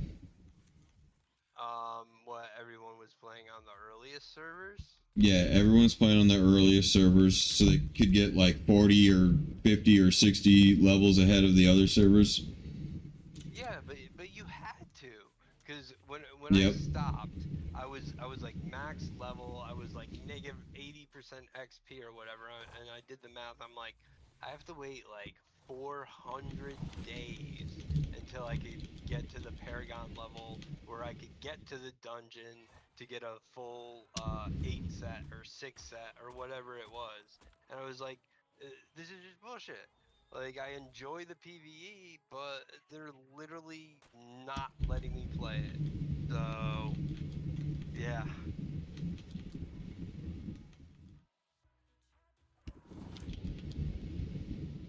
and you And definitely when think. you were one of the later servers? No, I played on BlueStacks, so it was like 2 days before the PC release came out. So like the earliest possible server. Oh, then you were set. Yeah, but it was like That's one of the I best was. advantages though in the PvP. Until now, like now it's like a year later and you can literally just get max level now. So No, because uh, it's all I not did was max level yet. all I did was PVE. I was the max level for the server, Mm-hmm. and I didn't spend anything. Okay, so anyone who spent any money, those like rune stones or whatever, were just gonna be so much higher than mine. That in PVE I was just getting deleted and couldn't kill anything. In PVE I was perfectly fine. But in PvP, anyone who spends money, like, you just get dumpstered. Plus, like, oh, let's stand around and hug each other for 20 minutes every day. Like, what the crap was that? And True also, facts. you picked the wrong side, because all I had to do was like you go to the queue and you get a group of 4 people. You immediately go into the vault and start running it, clearing mobs. Meanwhile, you gotta Yep. sit there at the door clicking, hoping someone triggers a goddamn guardian. Hey, And, I didn't pick that side though. Like we earned that. We you, were on your side right away. Yeah, we earned Immortals the first month. Like, okay, uh, get this right. When I started, there was no Immortals. They were NPCs. same here. Yep. And Yeah, and and then and and then the then first month, yeah, then you you earn normally it. go immortal. Yep. Yeah, we got the first month Immortals right away. Like we were hardcore as fuck. Like our clan name was literally Immortals because we were Russian Immortals. Like we were like Mhm. we're gonna be the Immortals on this server because we're OP. Everybody's like dropping mad money. Everybody's savage. No, I'm dropping money. I'm savage. I was we didn't. savage on the server, but not on the shard. Like I was 40 level behind the main server. Yeah, we weren't spenders, but what happened was like our clan lead was AFK on like the day of the thing or whatever, so we didn't get to like go to Immortals. and I had someone else who was gonna invite me to Immortals, but then at that point, like I said, I was like negative 80% XP. Really only cared about the PvE, so I was just like, I'm out of this game. Maybe I'll come back in a year when I could actually do all the levels and get a full gear set. Man, I wouldn't even do that. If I go back to that game, I'm just gonna level Yeah, it's not and maybe worth PVE a now. little. It's not worth now You know, because Diablo 4's out. the PvP disparity is probably gone when all the servers hit max level. No way, no way. Yeah, because higher level, I theorized it earlier before. You're gonna, everyone's gonna have like level 10. I know what you mean, right? But those level 10 gems, if they're all level 10 gems, You gotta put 10 into them, and then to like get the I extra know. thing, dude, you have to spend like a minimum. Oh yeah, like, because I it's think infinite. It's like 50 or 500 to get like the. Yeah, it's actually overpowered infinite one. after. Yeah. It's actually an infinite grind, but still, like the majority of the diminishing returns is like everyone's gonna have the same level, and everyone's gonna have like end game gear and all the sets and all that jazz. So like you can outplay the gem disparity as long as you have decent gems, though. Like you probably need like level 5 everything, and then max level, and then like best in slot like for class. And You then know what I it mean? still Sets comes and what down and to the that. fact that you're hard stuck having to pay for like that last upgrade. You could grind gems and sell them on the auction house, and that's Yeah. the only way I was able to buy the stuff, as totally free to play. But at the very end, whenever that pinnacle thing comes out or whatever, it's And then you have the gems too. Not the level 10 gems, but the other gems. the other gem. Remember the blue red? You know what I'm talking about? Yeah. Those are are super pay to win too. Not really. All I do was farm those all day, put them on the auction houses, then I could get those Skill the gems. the gems that you could only get from running those dungeons. Mhm. Because I only got like 3 keys a day or whatever. So You the know what only I way did though? I got 1,000. I had like 1,000 armor pen. All right, I had 1,000 armor pen by the time that we were done. Like I was actually way ahead of the game when I quit. But I was just mad because we were always 40 levels ahead or 40 levels behind. When I had 1,000 armor pen because of the blue gems, my blue gems were so strong. Like that in itself is like, I think I had like a level 6 or a level 7 blue armor pen gem. All right, and it had like 600 armor pen. Okay, I don't know the number exactly, but it had a lot. All right, it was almost all my armor pen in one gem. Anyway, if you get that upgraded again, it's like 1,200, right? Yeah. And then if you upgrade it again, then it triples. It's like 3,600 or 3,500. Yeah, each time you put another max level one of it into it. Yeah. Yep. Yo, check that picture I sent you on Discord though. That's my clan. Free to play. Rank 1, baby. Get wrecked. Get wrecked. Lucifer. Lucifer, yeah, that was my clan. Rank 1. Oh fastest my god. kill time. Free to play. Friggin' pay to win scrubs. Yo, can't touch me. Like, I don't know what to say. I was just better than everyone else. Like, I was like, well, beat this game. The other. What is that? What's the leaderboard for him? The kill time for LaSalle, the warband kill time. Oh. That was the leaderboard for week 1, and so Lucifer, Aisha, that's me. Best kill time #1. free to play.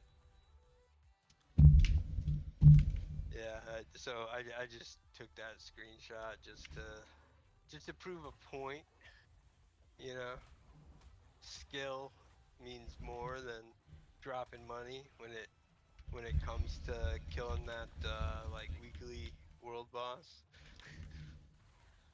At least week 1 before whales pay a ton of money and I can't compete. That was what was kind of crazy. Is like the first month actually even was like that.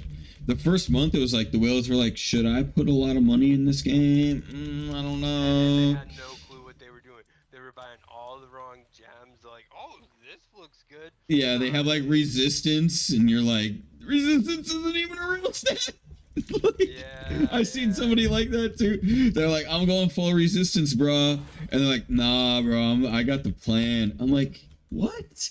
No, dude, it's literally like armor, pen, and freaking armor. Like, there's literally no resistance. Like, you don't even use that. Like, no, I'm never going to get CC'd. Who cares if you get CC'd? You need to live right now. Yeah, but you see, Or kill. I'll taunt the bosses in the dungeon, and then my I'm like, team will what? be good to do damage. No, you're not going to do damage, and you're not going to live. Like, you either need to be a tank or you need to do damage. Pick armor, pen, or armor. Like, you ain't got. Like, no, I'm gonna use resistance. And what was the other one? Like resistance penetration. Oh, I'm gonna use penetration. What are you using resistance penetration for? You're a noob. That's the worst thing there is. How did you not math this out ahead of time? Yeah, I think you had to do like armor break or resistance break or something like that. I forget what it was. Resistance break was garbage. That was only for crowd controllers, like a full CC necromancer. I forget what the stats were honestly because all I did was go to friggin' Zoltan Cool's library and run around 4 rooms for hours at a time.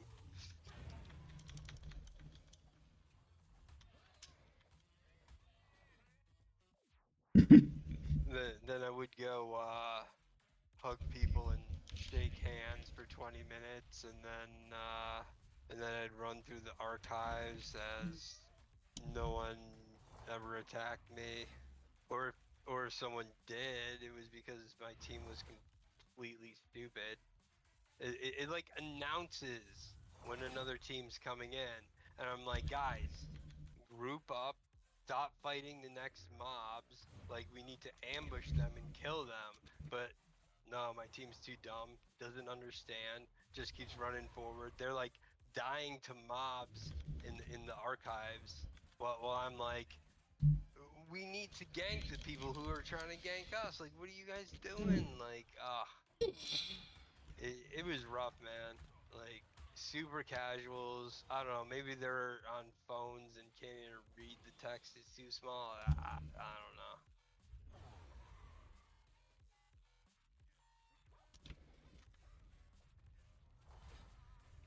I was shocked that you actually stood at that door, waiting for the chance to gank. I mean, it was good when you got in. Like, that's Man, I got in a lot though. Like I was doing work in there. Yeah, you were getting your ganks in, but still, it was like, I gotta wait 3 to 5 minutes, just like waiting on getting in. Like, Yeah, until cheaters came onto that server, there was hella cheaters. There was like 3 cheater clans that were filled, literally filled, maximum size, and every single person cheated. how so? Oh, they were doing Torghast overriding. Oh, they were. Oh, so they were putting themselves like in packet interception man in the middle, basically. Oh yeah, they were savages. Fuck those guys. There's like 150 people on that server that were just straight up cheating. You should have seen. You should have seen how bad the PvP was. This one dude died, right? He straight up. Was just invincible. He was just invincible. Yep. Yep. And he's just straight up switched the instance, right? He had full instance control and he knew it, right? He knew that he had full instance control. Out of nowhere, bam, it flicks to an entirely different version of the game where he never died, right? And then and then he just straight up goes and just starts killing people AFK. Like literally, they're like dueling, right? They're going, they're like, and then the guy just like stops moving, right? Because they got his packet control and turned it off. Yeah. And it was totally going to be a loss. Like, there's no way this dude was going to be the immortal because he's like a shitbag. I could tell by the way he moves, he was just like a bronze lord. He was never going to be immortal. He was never going to be the leader. He was never going to be the winner. Skill usage, stun Oh, yeah, the way he chooses. Like, in the real game, he died way early. Like, super early. Let me open with a stun. Like, let me and you can't. When they go run. You can't have, takesy backsies in that version. In the Immortals, you die, you're outdone. See you later, goodbye. You're dead forever, no matter what. You never come back, no matter what. But he had packet override, so he was able to like completely capture the match and host it in a virtual dimension on a capit pacture resimulation. And I know it sounds crazy, but I mean, like. To me and you, it doesn't, because we know that people do it. But to some people, don't understand how hacky it is at like top end gaming, especially in pay to win gaming. Like people are like so pay to win, they'll pay to win hackers to hack the game itself, to clone the game, to spoof it, to fucking do anything. It's cheaper to have, and easier to have someone else watching the packets and doing it for you. Like in Destiny 2, like all the servers are like peer-to-peer, even the PvP. So you join a PvP server, everyone's IP just boop right up on the board. So you just DDoS people like and win like super easy, like so ridiculous. I think they've changed it, or I hope they've changed it, but like, yeah, like just so ridiculously easy.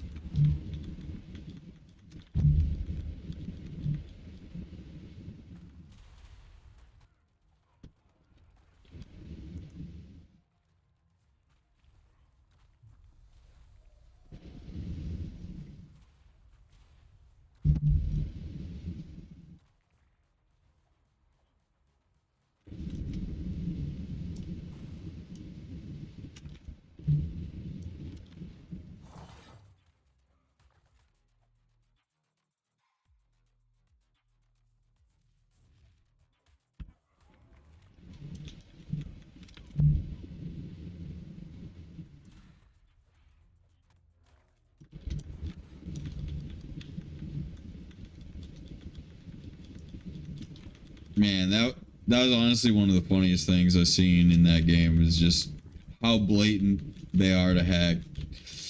Yeah. What other games are like you ever play Clash Royale at like high end? Clash Royale, I'm trying to think. It's a tower defense. It's like football, you like place the units in the back and they go up to the other guy's towers. Oh, Clash of Kingdoms? Wait, Clash Royale. It's like you get cards at the bottom. Yeah. I played that some, never got high end, but okay. That game at high end. That game at high end is literally just the biggest hack fest ever. I get hacked in 9 out of 10 games, but it's still kind of funny, even not hacking, because I found a way to like stop the hacking and win somehow. Like basically, I don't even look at my deck, right? I randomize it every single time so they can't like permutate or do like infinite technology hacks. I've seen people that are like so pissed because they can't predict my hand or my deck, because I can't predict my hand or my deck. You know what I mean? Like my deck is like private. I don't even know it. You know what I mean? It's just I just random it every single time, and I'll roll in there and they'll be like, "How come it's not showing up in my cheat code software? You know, what's his hand? He's a cheater. He's an upper dimensional. Report him." You know, they'd be all wigging out because I don't know the deck, so it can't be permutated into their like telemetry hacking. Yeah. Because it's seriously that bad where like people are telemetry hacking, because I've seen people move the units one square and it completely changes the outcome of the game. Dude, Game Guardian, once you figure out like where the fucking binary digits are for stuff and like where they're displayed and everything. It takes a little bit of work to like figure out all the crap, but yeah, you could move anything you want anywhere. Oh, I know. That's the worst. And then it's with Torghast too. You always get away with it, and it always looks like you're legit on their servers. Yeah. Torghast is honestly the worst freaking invention for gamers ever because it's just a way of stealing your packet encryption from the server and spoofing your packet flow to their server. Basically, they surround their server or your ISP, and then they find the encryption between you and them, and then they take it over and lie a whole bunch. It doesn't work on bigger games because bigger games have like a lot more resources to encrypt, and you can have bigger packet flow, and there's just a lot going on. Like on Arc, it's harder. Torghast, TOR_GAST. Yeah, but you're not gonna find it on Google. You'll find that on like a hacking like Dark web. Yeah, you only find that on like invite things. Like I met somebody that was like way deep web hacker, and they taught me Torghast. I watched them do telemetry Torghast in front of me. They were playing World of Warcraft. They popped lay on hands on a priest, bro. I was like, what the fuck am I watching right now? He's like, no, bro, I'm the best ever. I'm like, you don't even have all your key bindings. You suck. Like, I've played priest before. Like, I'm a gangster priest. I'm a hero of the Alliance, 2400. I got like 1800 and 2200 as a priest. Many times. Like, you suck. And he's like, no, dude, you're just a hater. I'm like one of the best. And he's like, do you know what Torghast is? And I'm like, fuck, what? Torghast? He's like, yeah, dude, no, it's a way of hosting a private server. And I'm like, what do you mean? He's like, just watch, you know. And then I'm sitting there watching him, and he's about to die in the middle of the open, like 1v5. He's gonna die, priest versus like 5 dudes. Every game ever, you die in this scenario. All right, and then boom, lay on hands, and I was just like, what the fuck, you know, like, because that's lay on hands is humongous. That's like a 10-minute cooldown. Okay. And it brings you from like any HP to full HP instantly.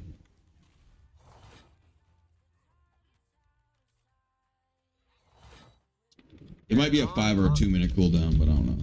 Yep. All I'm finding for Torghast is World of Warcraft. It is a World of Warcraft thing.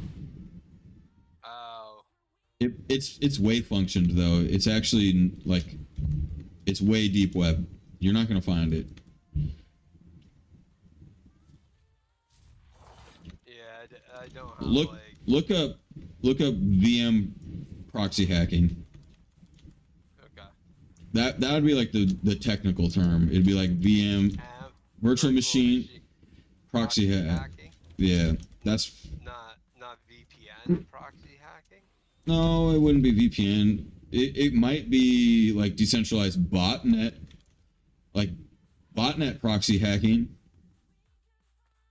Botnet proxy hacking or VPN proxy hacking. And that's just summarized up as Torghast. There's another thing in World of Warcraft named Torghast 2, something in-game, I don't really know. Yeah, that's like all I'm getting when I look for it. I heard that one of the biggest hackers in World of Warcraft got into World of Warcraft and made Torghast or coded for Torghast. And then he also made Torghast the same thing on the dark web as botnet proxy hacking. Basically the same thing. That's what I heard. He's like wave functioning it so then people can't find it. unless they know what they're doing, right? So they have to be like invited to it, so nobody can like guide them. Like me telling you this doesn't do shit unless you have like the invite only dark web. Not even dark web. You'll find it on like hacker invite only forums. I would go to like Seven Sins or something and like ask around in the forums on there. On Seven Sins, you'll probably find an invite if you like put the right phrases out, like, hey, I'm like a big whale and I'm trying to spend a lot of money for like botnet services to hack proxy hack. If you do that, like all the dark web, like yeah, then you'll get swarmed by dark web like spider like gangsters. No, I've been on the dark web plenty, and it's like it's no big deal. Like I know what I'm doing. Like yeah, you gotta get like a dark web link. It's not like there's a DNS for freaking the dark web. So I mean, I used to go on like Silk Road, and let's see, that got shut down. And what else was I using?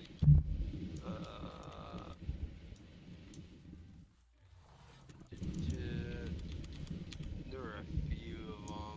Green Market.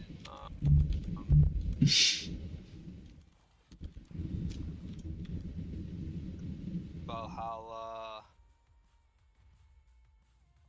The only thing that sucks is like most people like. So what people would do is the vendors, Agora Reloaded, because Agora used to be a good one, and then someone just took the name, like completely unrelated person. It was like, oh, Agora Reloaded. But yeah, basically most of the vendors, what they do is they complete their sales like normal, and then once they get a bunch of big sales coming in, what they do is whoever runs the website, the current market, they go, all right, I got $1 million in sales right now. I'll give you 20% to claim like, oh, I was hacked or some shit. And yeah, I keep the money, you get a cut, and bada bing bada boom.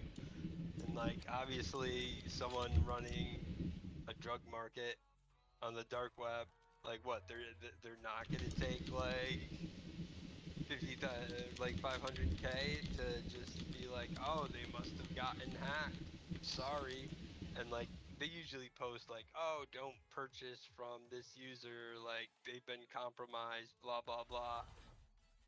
And like that's how it goes. But those people are usually like, selling like bricks of stuff. And then they have orders for like 50 bricks in. You know what though?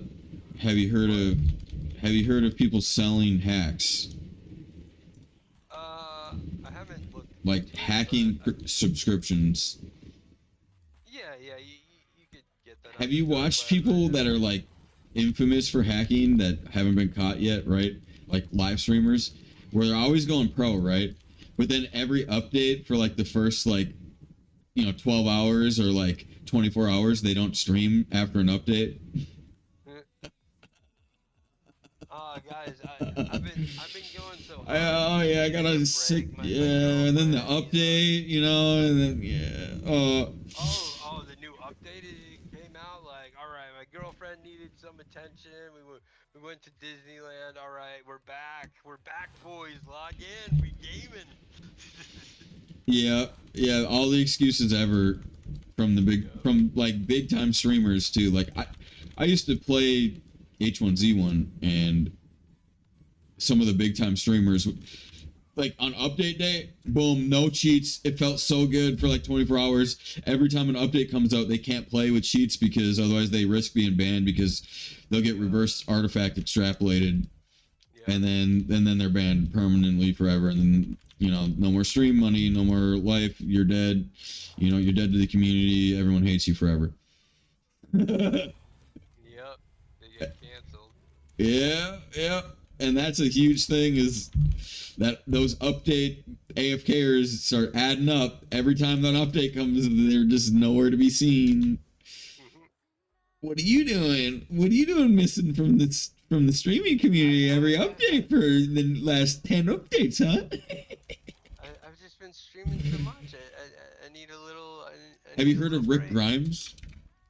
Rick Grimes? No, I haven't. Oh, Rick Grimes is the best. I love Rick Grimes. I used to play with him all the time. I swear. I played H1Z1 with him all the time, and he was lit because this guy was like an anti-hacker extraordinaire. Like he was on the biggest witch hunt of anti-hackers ever, and I mean it, like a real, like he was catching people.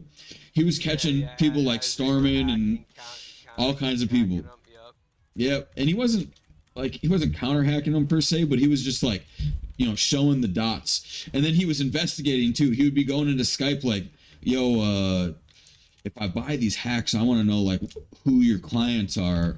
He was like, oh no, that's like strictly prohibited. Like I can't. They aren't good. And then he'd like, no. He would literally weasel his way in. He's like, I just need to know like at least one of your clients. Like I got to know if you're legit. Like if you're selling to some of these legit people, I'm a legit. I'm talking about 10K a month right now. That's literally seriously some of the things that he put in there. They're talking like 1 to 10K a month for their hacking needs. Wow, And that's expensive. that's what I'm saying. Imagine having 100 people on that bankroll. Like, dang. Yep. But then the hackers ended up ousting some people. They would be like, yeah, we got some pretty famous streamers on our payroll. Like the guy on his like if you want to go look it up, it's called Rick Grimes H1Z1. You look that up on YouTube. There will literally be the funniest doxings ever where he found hackers and they straight up sold out their clientele on Skype. Oh man. And then they have like reverse hackers too, people that will like hack both of your computers, your streaming computer and your hacking computer. That's usually how they hack. Is you'll get somebody that's super advanced elite hacker, like anonymous level hacker. How are they finding the like computer though? Because most people are Right? like, running it through Tors and stuff. Like Probably universe artifacting stuff, like hella next level scalar god science shit. You know what I mean? yeah. That's probably what it is. And then it's a reverse VM. You like reverse extrapolate the computer after like a long period of time, and then you torghast the Twitch server basically, right? And then you like basically show the cheater framework for a little bit, right? By spoofing the packets into your version of their stream where it shows their hacking software, and then you X out. Yeah, but okay. So here's the thing though. Like anytime something like that happens, you just go, I don't know what happened. I must have gotten hacked. Like I don't have cheats. That's what you say. Yeah, but then with their like missing every single time, you know what had to be done? Literally for like a month, this dude that had this happen to him, he had to stream mandated keyboard and mouse cam. And he had to have certain. Didn't he get caught too? I'm pretty sure. And he tried to cover it up because it happened. Like I'm pretty sure that he got banned from the game. It was like he was dropping in and he thought like it hadn't loaded or something like that. Yeah, and he had like turned the cheats on. Like I think I saw that video. Yeah. Yeah, you're talking H1Z1, right? Yeah, I think so. I didn't recognize the game. I just saw the clip. Yeah, this was really big in H1Z1 because it was like super bad cheats, like that were popular. It wasn't like bio-augmented reality yet. Like right now, it's super bio-augmented. It's starting to get real. It's like central nervous system, like add-on bio-augmented reality hacking video game, fucking all-out war, no rules, fucking hell on video gamers like on Earth right now. That's why I'm like only PvE. Like I am not playing PvP until I have 100% omni certainty that we're going back to like the good old days. Cause fuck that shit. I'm not playing that shit. I'm not wasting my time on that garbage. That's straight up fraud and fucking internet terrorism. Like, no thank you. I don't want to sit here and hack all day long either. That's just like the boringest shit. or pay somebody to hack or like, ugh, Yeah. it's all just bullshit. I want like private PvP, no hacks. That's Yeah, what but I like about. the only way to accomplish that is you gotta drive around and hook up a whole bunch of wireless routers and make it a bridge network, and yeah, that's like the only way to 100% guarantee. Either that or literally run like Ethernet wire, Yeah, which you could I'm do it pretty in good town. on that end of the game. What isn't that good though is like when the server itself gets torgassed or reverse Yeah. extrapolated, then it's over. Then you're just like everybody's cheating on their mother and like it's all free game and GG. Especially on like newer games. Like I was playing this one like third world kind of game in a way. They they had no idea, dude. They were so out of the loop. I reported the same people over and over and over and over and over and over. They were cheating all the fucking time. They were cheating on top of pay to win. Like Mm. it was just a terrible experience, and it was like a third party, indie game. And you hate to see it on an indie game too. It's like indie games are just supposed to be casual and chill, but then you get that shitty everybody's cheating in top end, and it's an indie game. The what was it? The Adventures of Neverland, I think it was called. That game was pretty good, except for the cheats. Cheats made it unplayable.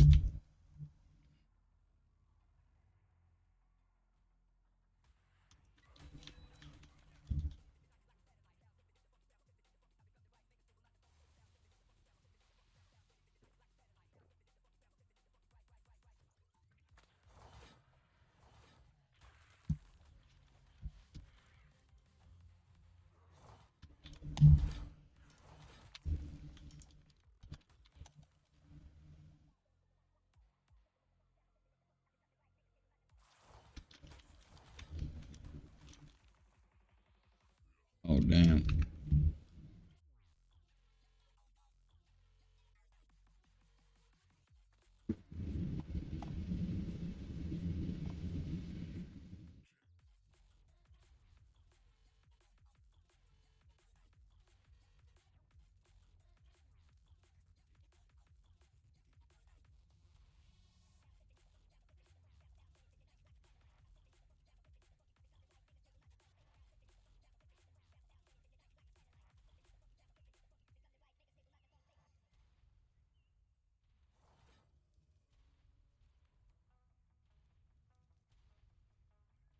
Starfire Meteor.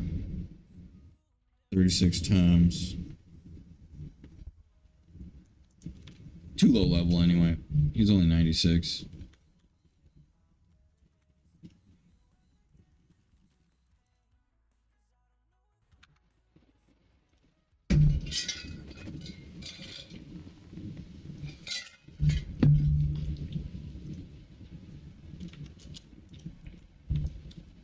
Oh man.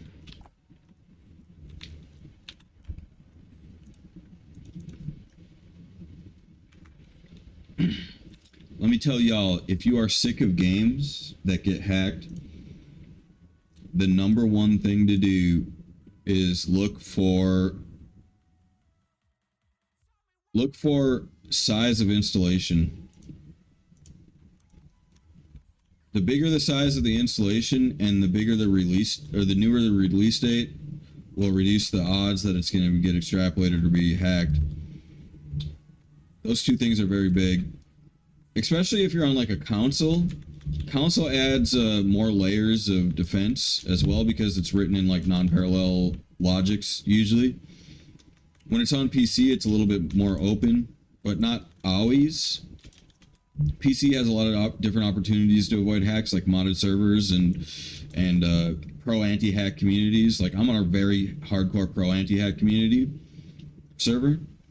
So if any kind of hacks happen, like we pretty much all know right away, and we just start like brain shenanigans. Like right away, we're like, somebody's hacking.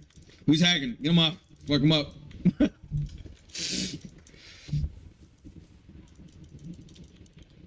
But yeah, that's what's pretty cool about that kind of thing. That's what PC has advantage. Console has the it's a little bit harder, just a little bit though, not really that much. Some people can actually VM consoles, and then once you're in like VM console, you're just like streamlining like anything really. VMing is basically like where you're like hosting the console virtually on like a PC or something like that. Then you pretty much have like total control over like hacking, and it sucks again because the hacks just like spawn like in the moment. If you ever played like Xbox Halo 2, Halo 3, like you know what I'm talking about.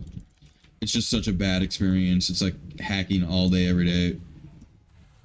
It's hackathon every day. Like you can't even get to like level 30 in Halo. Like I think I was hacked at like level 12 once in Halo. I was like, the fuck, bro? Like, how are you gonna hack this low? Like,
oh yeah. And I don't have work tomorrow because of July, and I get paid all day tomorrow. Hell yeah, baby. July 4th.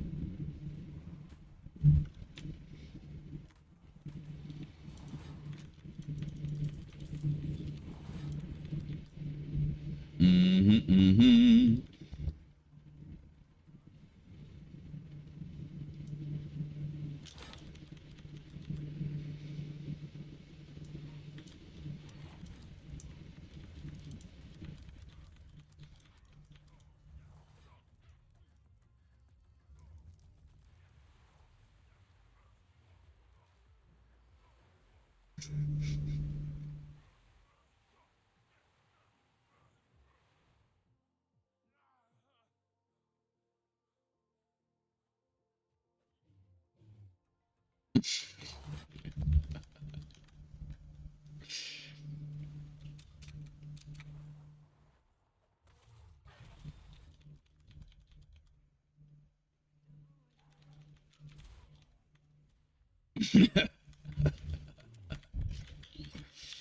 Oh boy. Let me at it. Come on down here. Come on down. Oh yeah, good boy. Oh yeah, he knows what's up. You just gotta pet his wings, all right, and then he'll give you his essence. That's his secret. All right, don't tell everyone. All right, when everyone knows, then he's just free money. He likes it right at the tips of his wings, you know, and that's his favorite spot.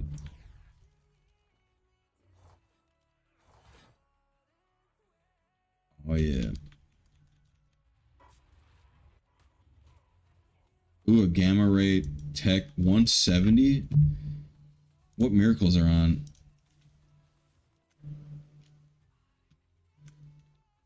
What miracles were on?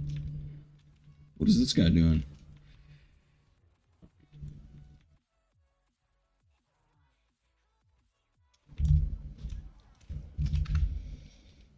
You know what, too? I need these God kills remaining for these groups. Look at this. This is actually like half damage taken.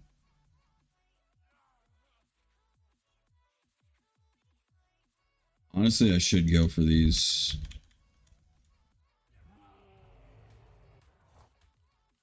Actually, really hard to go for. Kind of. It's not too bad though. You gotta run Metis.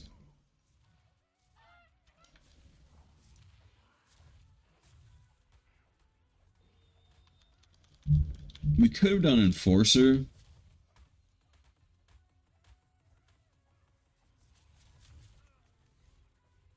We need a really good shoulder damager. Something that's just gonna pop off on the shoulder.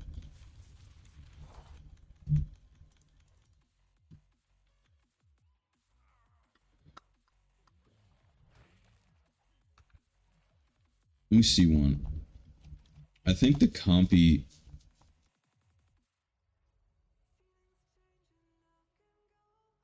Overlord self-destruction.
Whoa.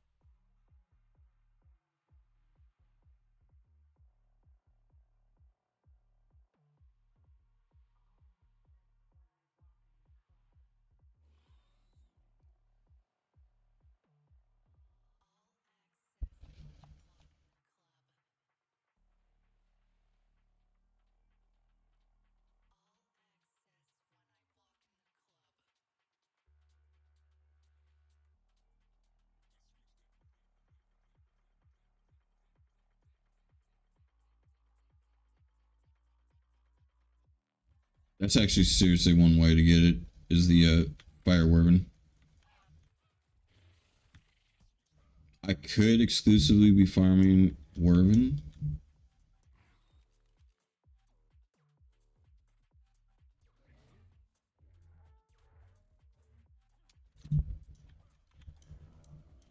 I would need to go to reg. I'll probably make a base like right next to the wyverns. Put a shield up, roll up.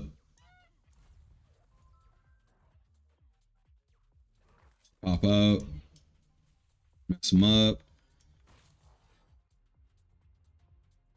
Get my 55 wyvern. Because we have some really good fire wyverns.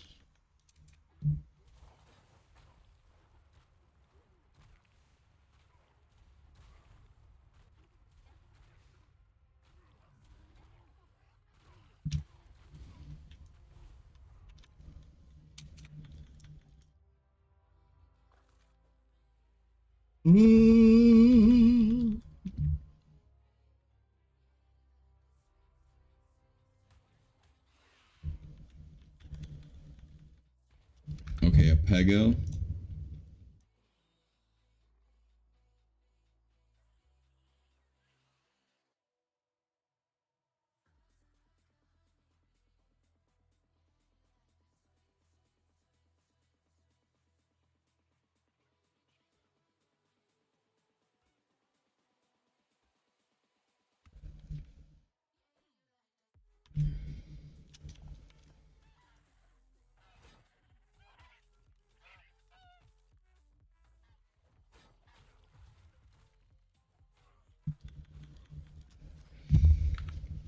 Whoops.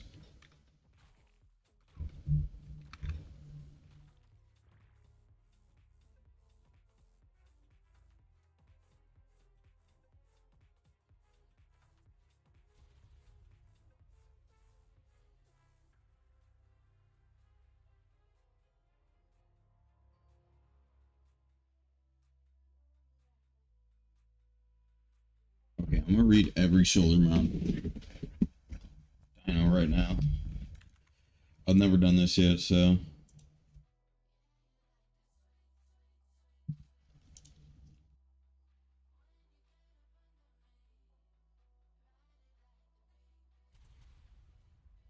This is actually the best part right here.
Man, I could get a pygmy Velosaur maybe.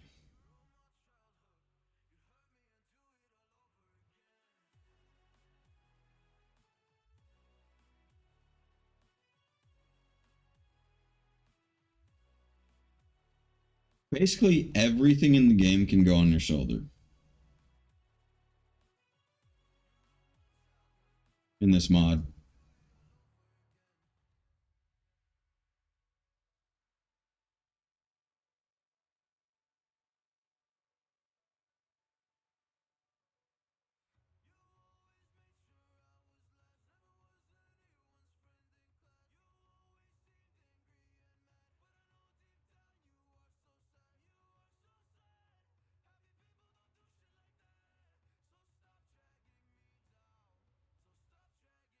Dang.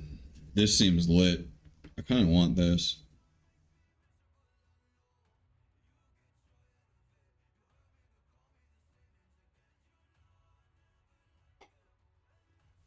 Can't get paragons for it though. You can, but it's rare. Probably one of the hardest paragons to get. You have to get quests that rarely spawn or run randoms all day, every day. It's kind of a humongous grind to get that thing maxed. I think good luck getting it like a high tame, like around 450.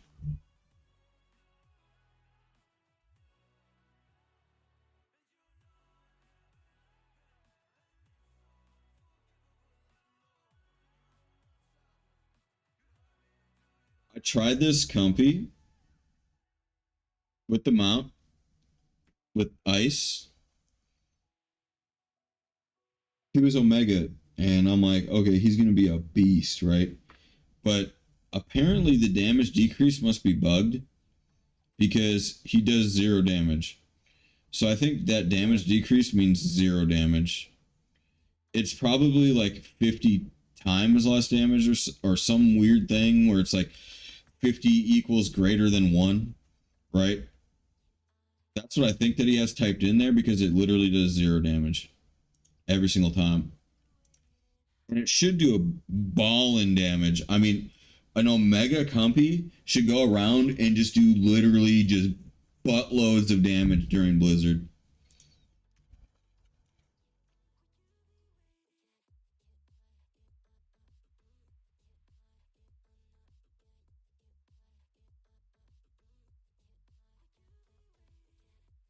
Oh my god. Compy and a soldier mount. Ooh, this would be good, but this is also one of those super rare. You're never gonna like get it, and it can go on your shoulder. It does 600%, 900% damage actually. I'm pretty sure those are multiplicative, but I don't know.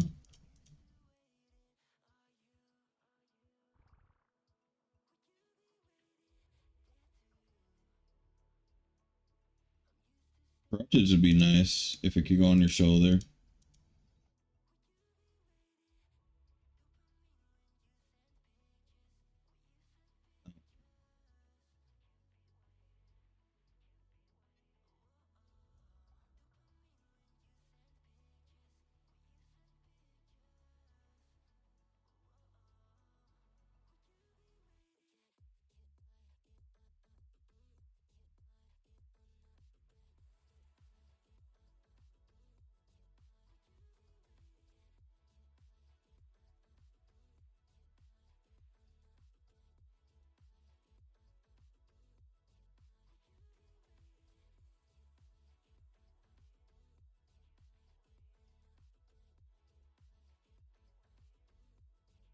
I know a lot of these, so I'm kind of skipping past them because I know they're not.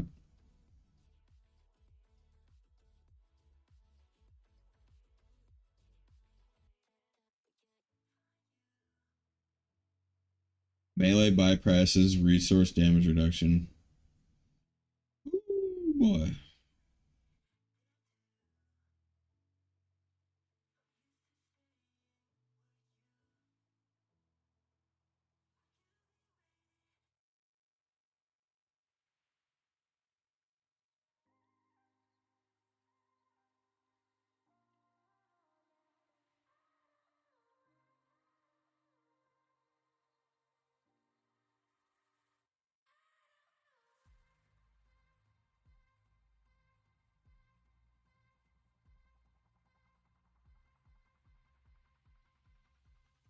Man, Enforcer used to be so good.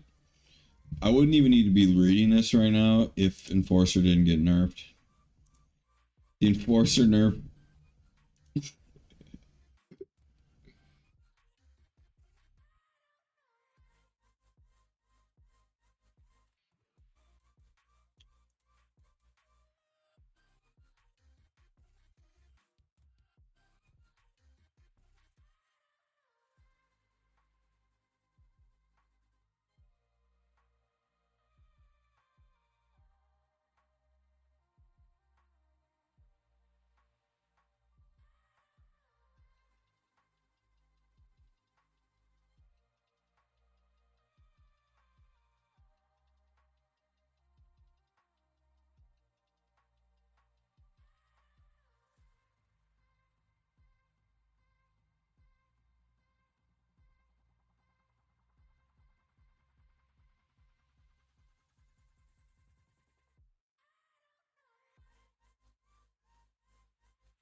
Dude, this one's insane.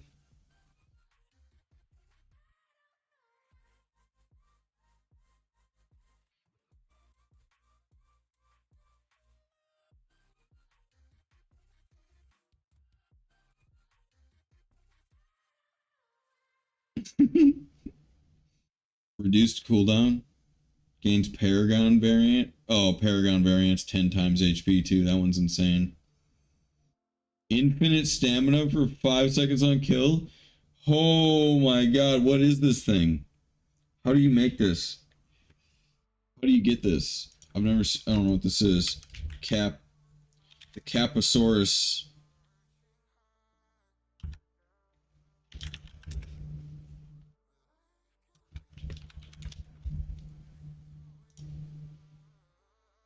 Oh, it's just this guy. We might even have him.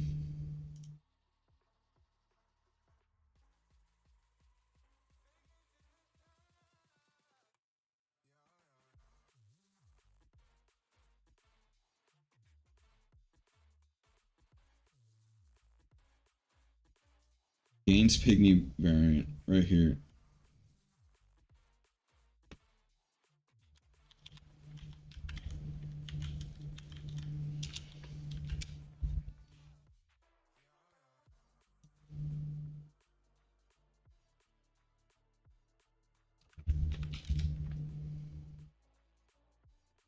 Okay, this is it.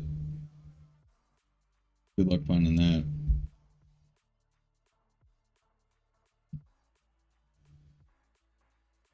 The Hindenburg.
Key.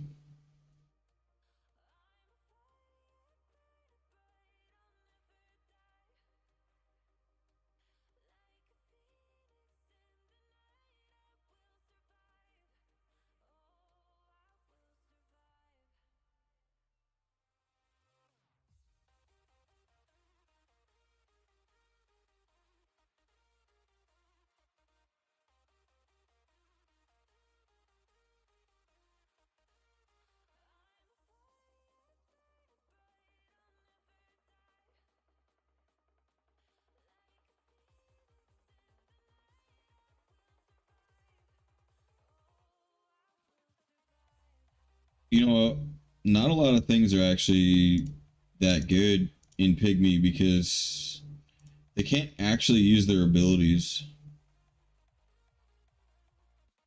unless they get unlocked. Like the mount actually has to say can use their abilities while mounted on a player.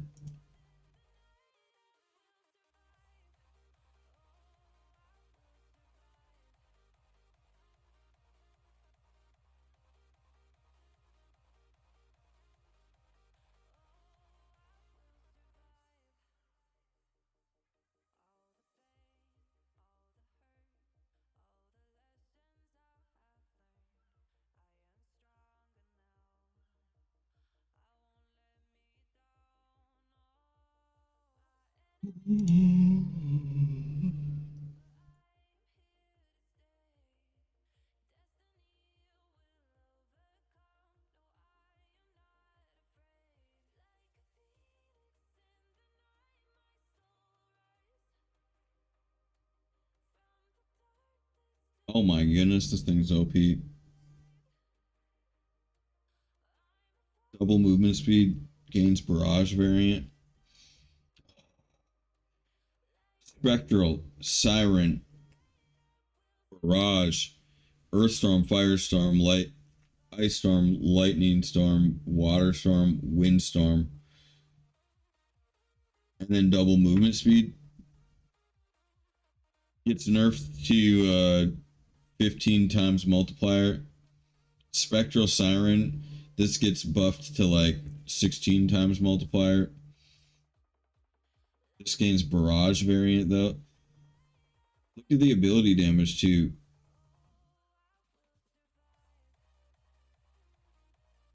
Basically, when he goes full storm mode, it'll just be like just bringing in the storms, baby. Scout's actually Scout's got to be a mad lad. Scout's a mad lad. Literally, that's busted. Busted.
All right.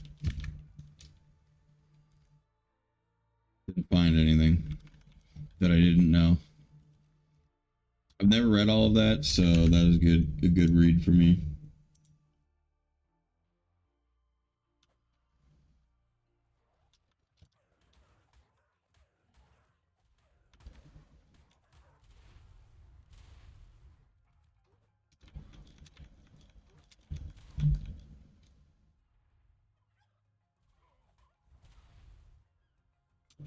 Do you see all that? That's how wicked super turkeys are. Think I'm kidding? Super turkeys might be actually going pro.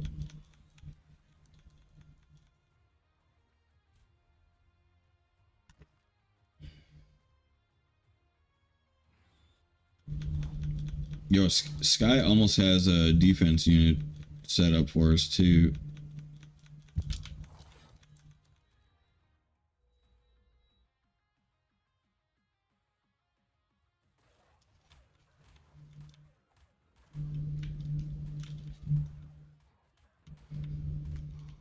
And you know what we did the other day? Actually, we actually did a unique group god Indestructus. Doesn't really tell you, but it's a resource.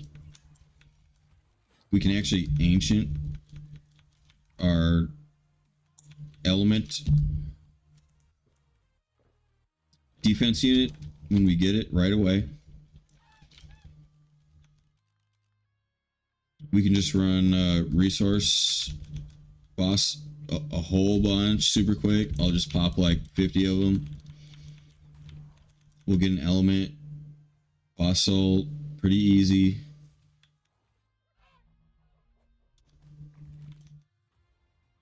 And then we'll god it, and then we'll breaker them to 100. So we'll have an ancient Paragon 100 element defense.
Damn.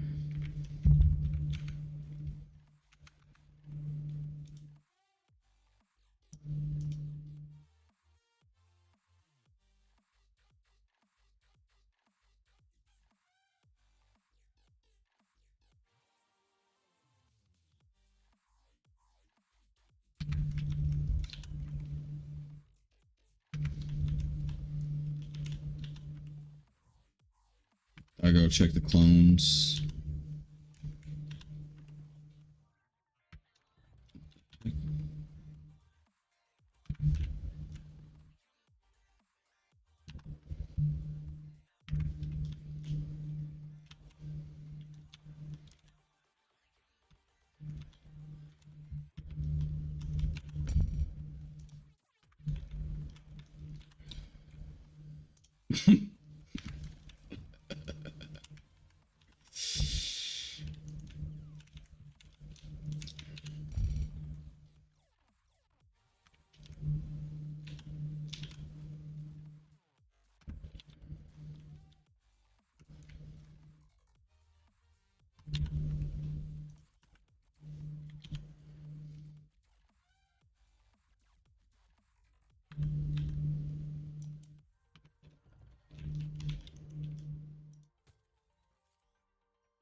We're back.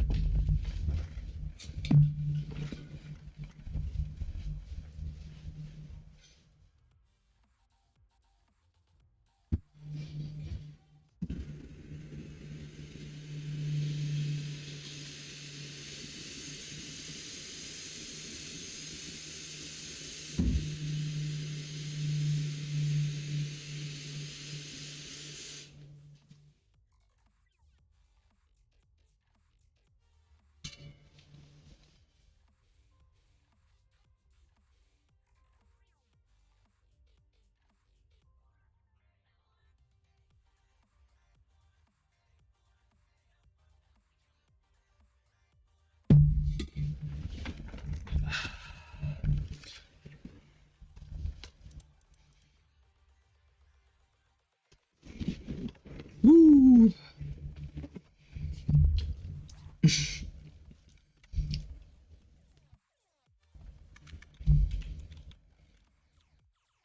Oh, come on, come on. Why does it take so long?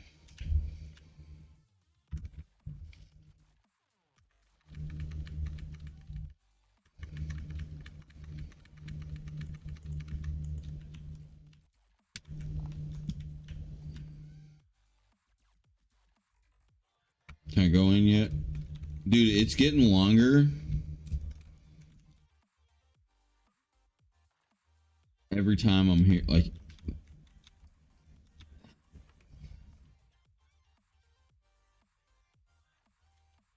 I just don't even believe in that. That's not my religion.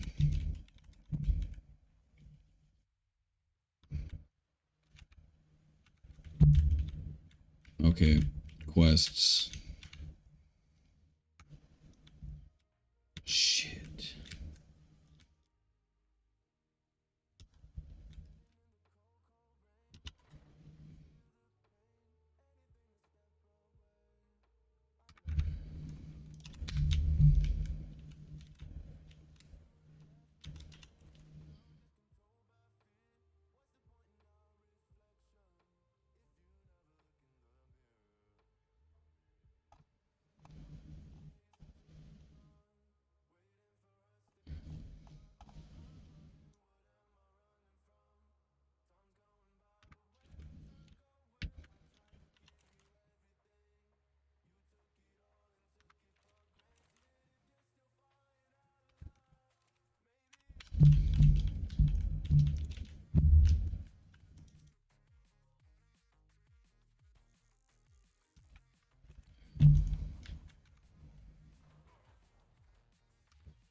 What? Oh, we have a full set of diversion, but so it glows. Oh my god! Look at our diversion set. Oh my god.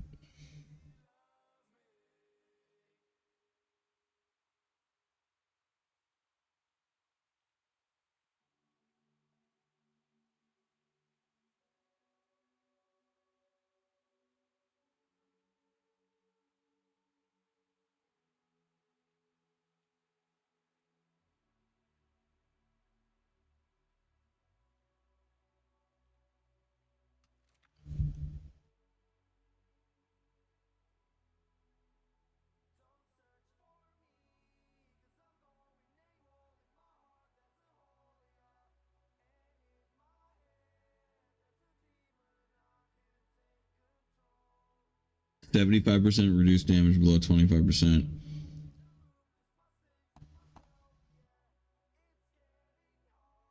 Immune to bleeds. Deal triple damage to absorbent variants. 50% increased immune to stun. Increased melee damage. Okay.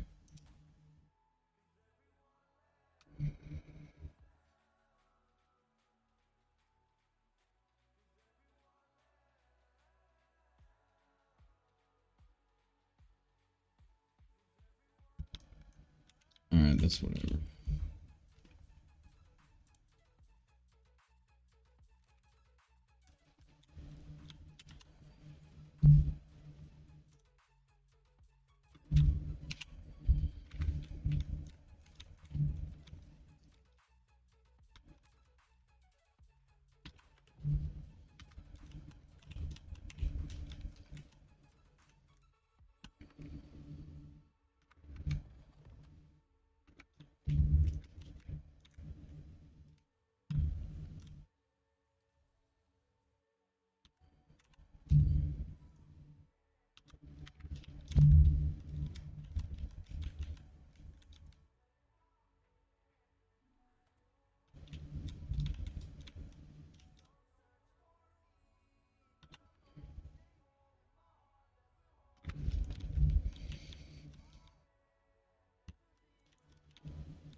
Bruh.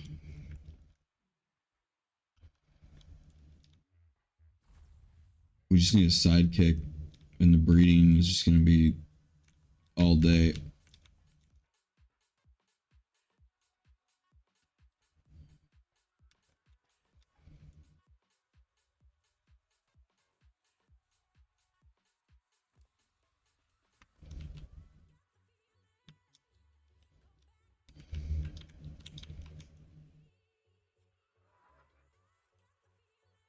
I'm so confused right now. Why is he not using the big boys?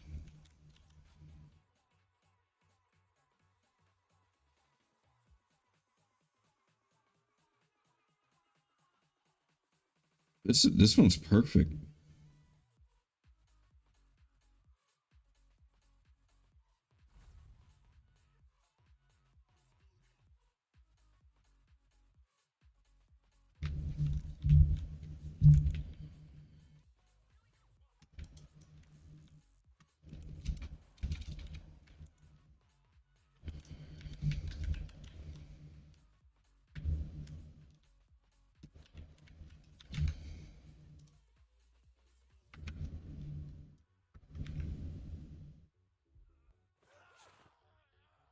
Steady on there. I only had to hit it twice this time.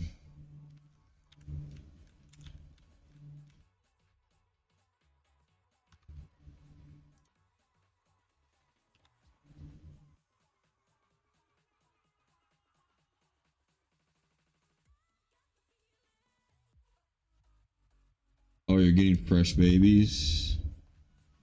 Fresh bases to restart space saving camp. Oh. Oh. But why not?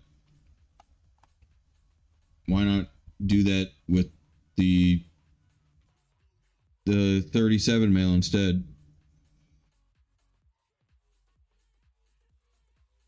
And then you toss all the ones that don't inherit the male health. Is that 37 male going pro? That's what I think, at least, right? Or is that because 37 male and this is 25? That means all 12. You thought you'd do it clean? Hell no, you shouldn't do that. Right? What's the difference? Okay, whatever. I'm gonna do this. Foundation. I'm gonna make the base look clean right now.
Yeah.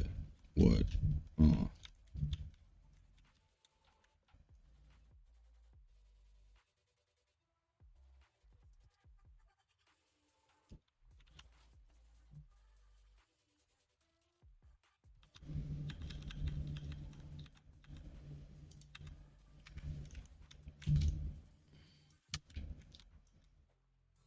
YOLO. I'm going. I'm going for it. I need the comeback.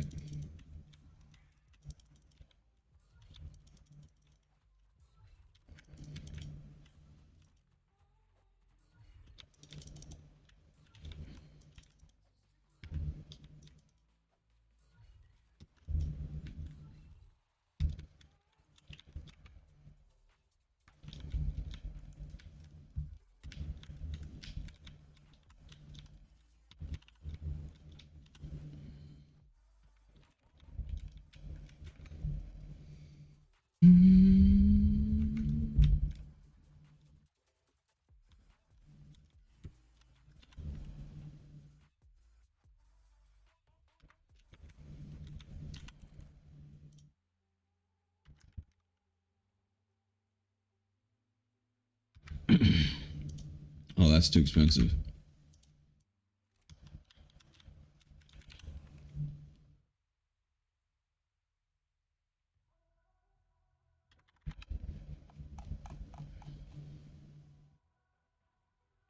Wait, what?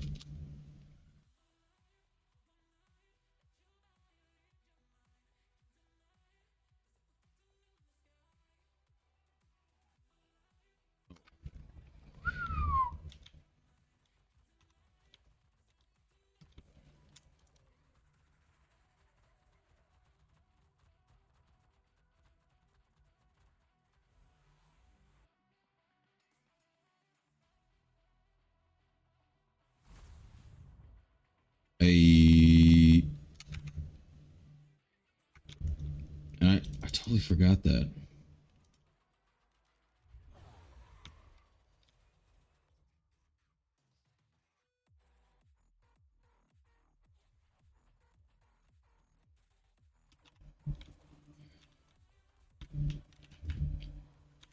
Mm-hmm. Mm-hmm.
Dude, you know how lucky I am?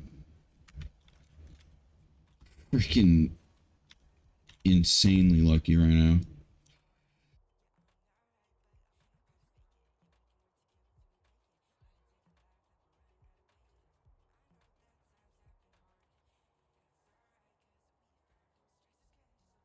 Okay, so I was told only to do Omega.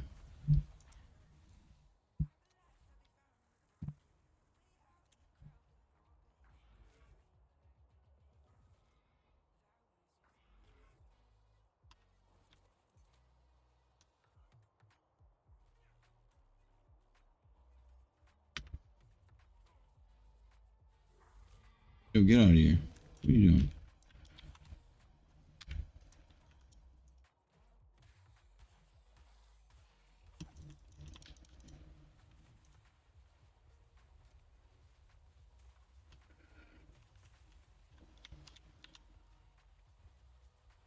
I messed it up. Omega. You don't do Omega. You don't do Lucky. You don't do maximum tier. You do Omega.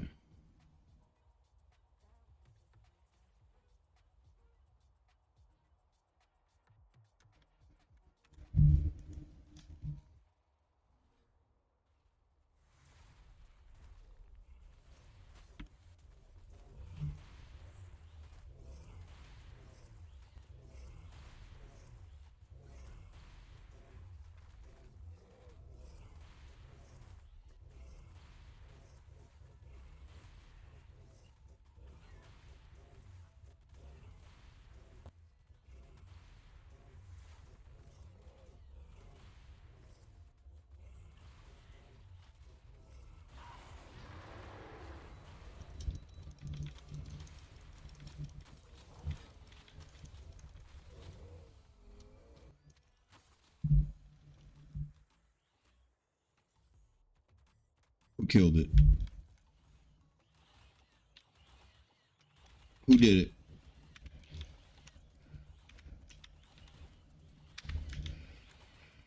I know it was one of you. All right. I know you did it.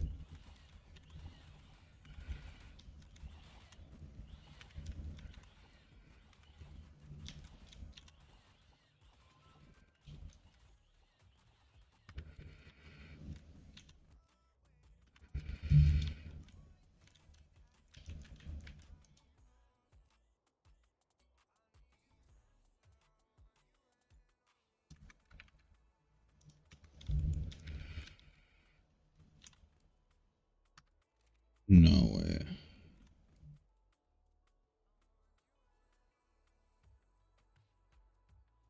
Oh, I got all the loot. Look at this. 60 Omega munitions.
Cortana, where did I install Python?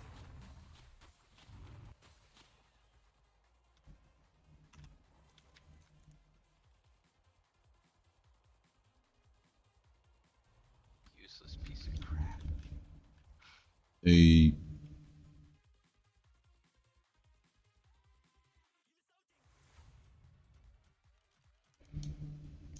how long have you been using Python?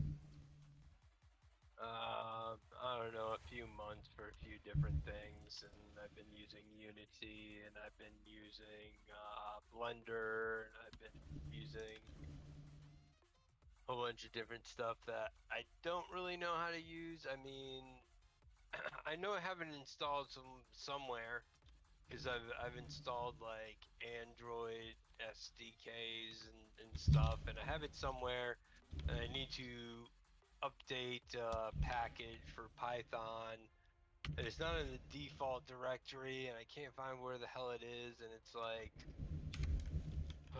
anytime I try to do programming stuff, it's like, I wish I was just on a Linux box. Like, it's so impossible in Windows. Or not impossible, but just like so much more of a hassle.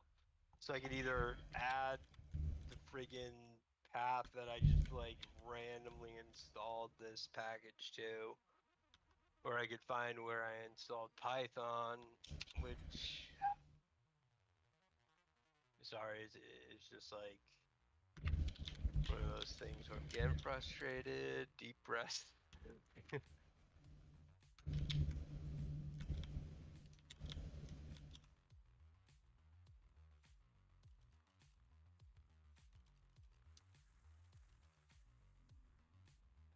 Hey Chat GPT, where did I install Python?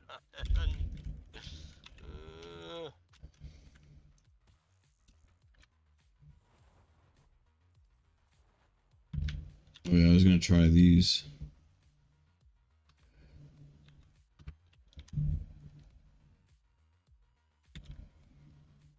I'm just gonna try one per because 50% OP.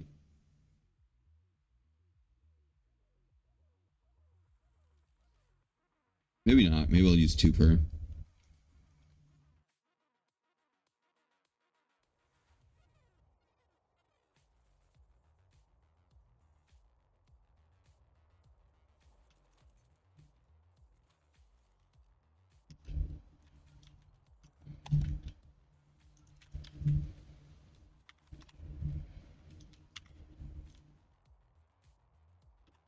No Metis either, but I don't really care about Metis. I need loot.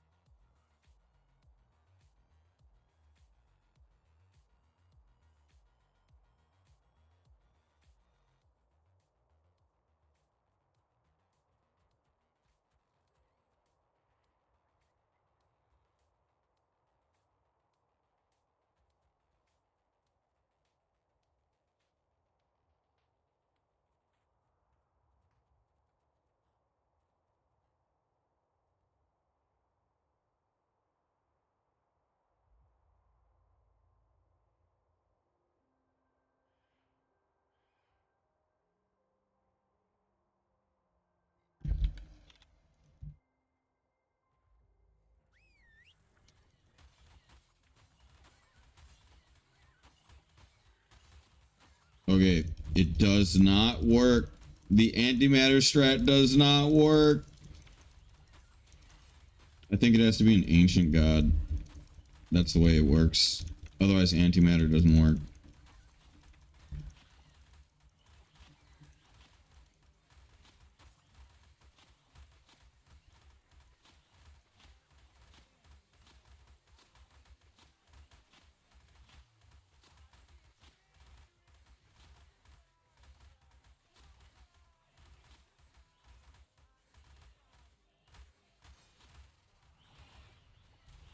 Oh my god, dude, we're getting owned right now. Where's the singularity at? Where's Kaelgren? Where's singularity? I have no idea. I have no no idea what you're It's talking okay. about. We got him. We got him. We got it. I have about 16 screens of DOS open right now. We got the singularity. Don't worry. One of the worst shells. Although the only thing I gotta give it credit for is you don't have to capitalize properly. Like, I don't know why they kept that crap. Like, come on now. All right. Wish me luck. This is what I need right here. I need a Wabajag Ascendant, like a good one. That's what we need.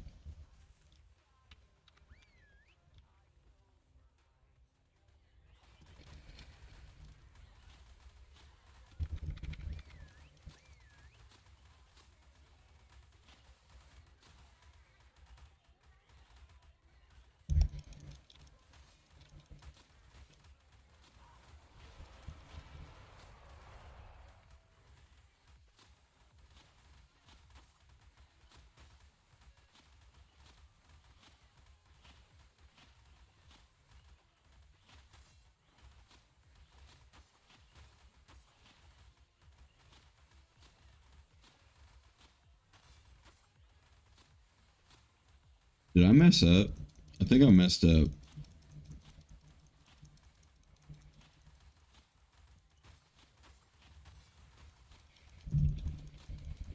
We're still good, but I really messed up. I think they're sleeping.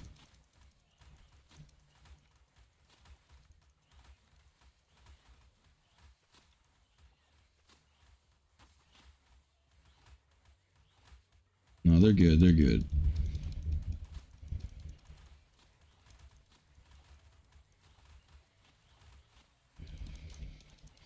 If I get a Wabajak, we're back in business, baby.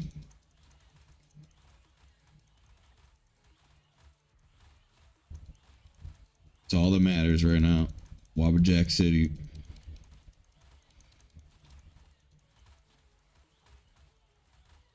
Because right now we're out of business. I didn't check the last kill, so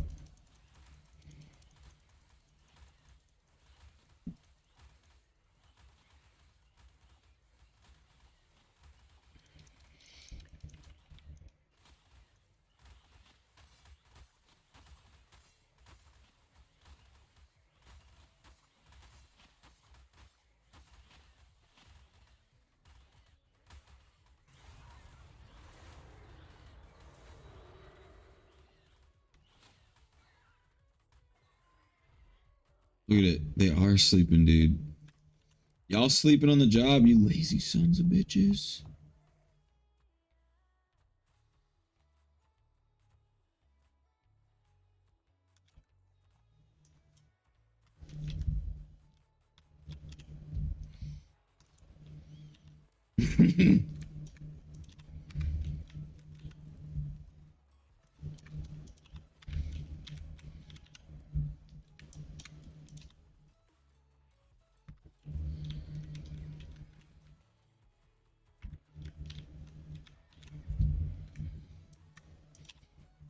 I like Haley because she like takes 0 damage.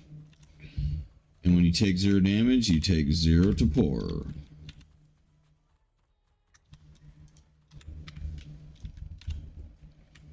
This guy takes 1,000,000 damage, yet he still doesn't go to sleep.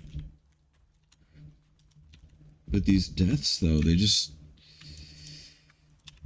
trying to go to sleep on the job. Like, hey, guys, here's your cocaine. Wake up. All right, we're going to war. Hurry up, let's go. Come on. Military grade cocaine. Horse cocaine, actually, even, I would say.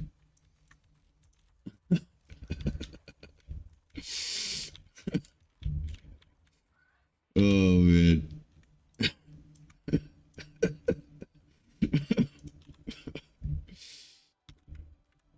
Wabajak? No Wabajak. That's GG. We're still broke. Hey, but I got 121 or 122 metal Omega arrows, and I got like 75 Omega mutagens out of this. Just 300 lucky. Trying to get back in to the lucky grind because I bricked us so bad, dude. But at least I got a fortune. Got one fortune. That's a good fortune too. That's what we're here for right now, baby. Actually, I can do another boss.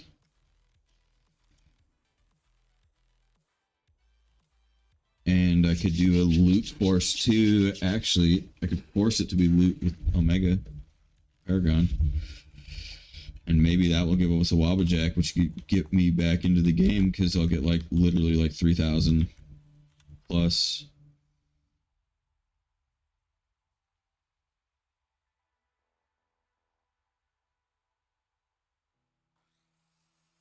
Look at that. Boom.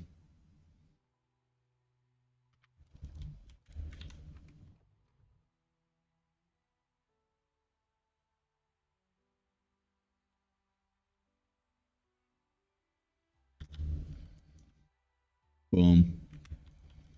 Boom.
I know what I'm doing right now.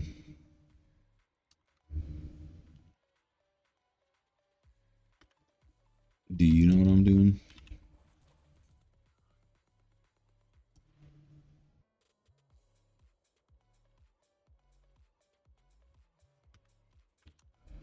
Do I know what I'm doing? Obviously, I don't know what I'm doing.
Hey, where are you going? Hey.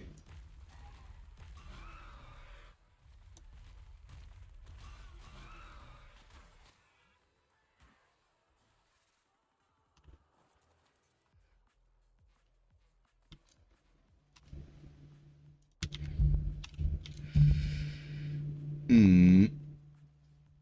Whoa. What's up, dudes? I'm back.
Two fortunes, bro.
Bruh. Bruh, bruh, bruh.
Yo.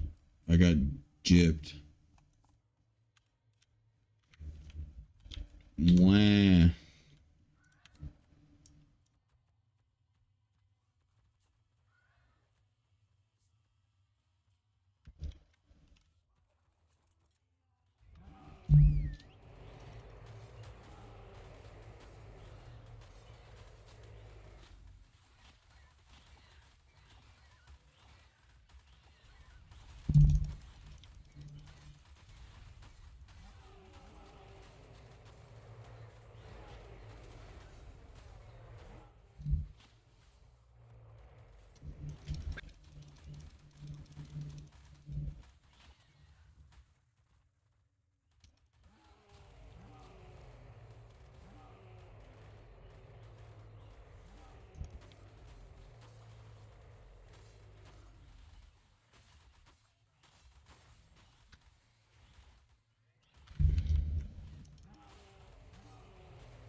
Shit.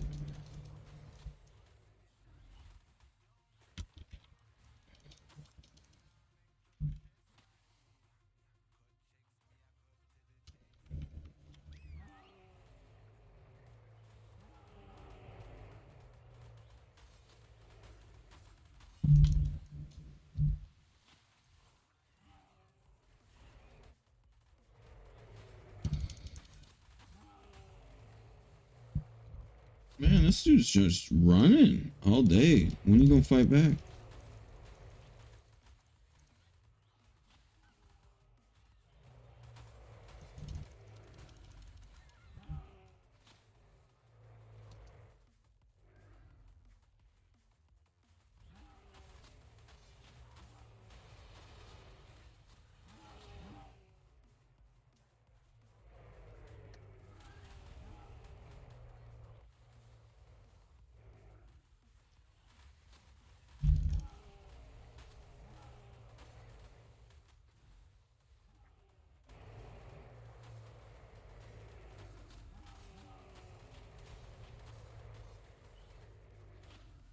Man, the Kitosaurus Rex fends off the potion.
Oh yeah, that's what I'm talking about. You come over here to get your medicine, huh?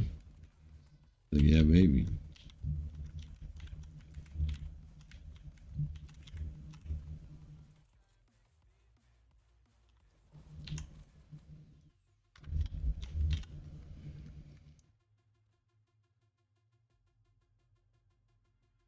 Wish I didn't get ripped off on a boss.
damn fast good time.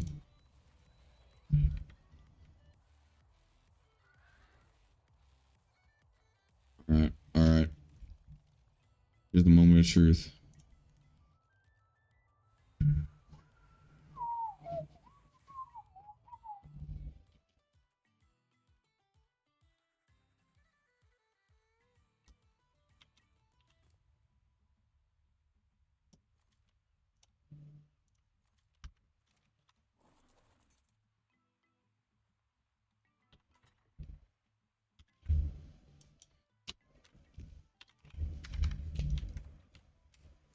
How, dude?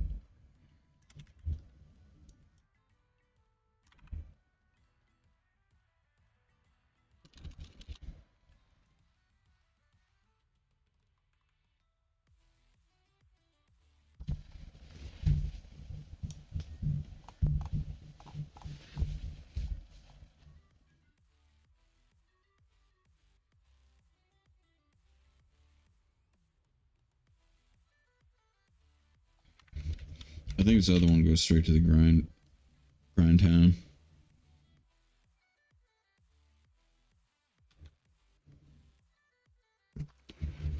Oh, it doesn't. What the heck?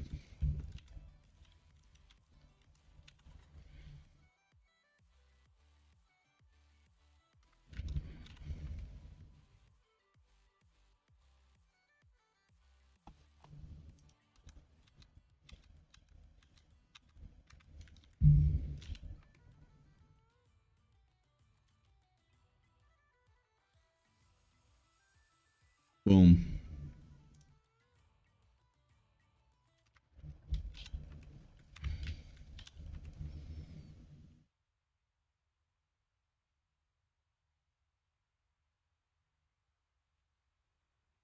We're back in business, baby.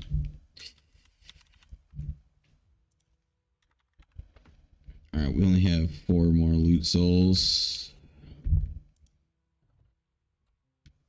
Probably not what I want to do.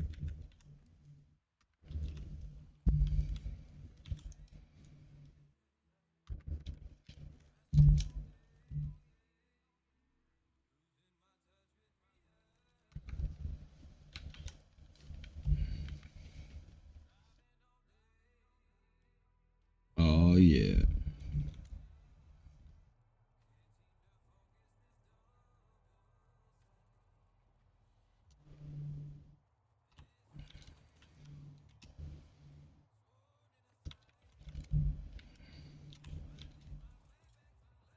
Bro, look at this guy.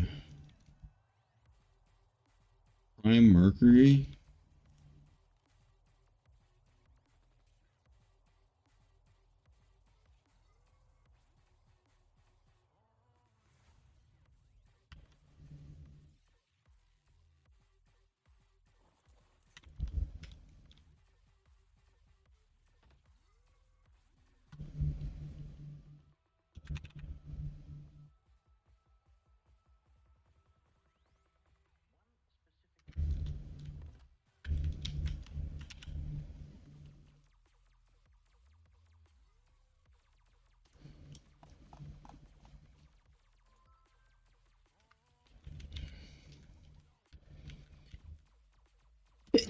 Woo.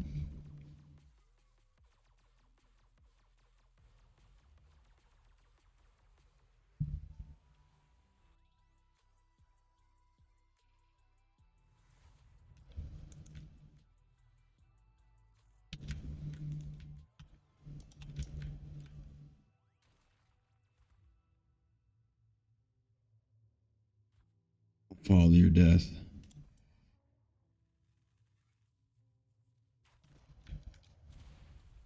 Don't touch him.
Whoops.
Oh, I messed up. I missed one.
Giddy up.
Fudge.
Oh yeah, baby. What's that? All right.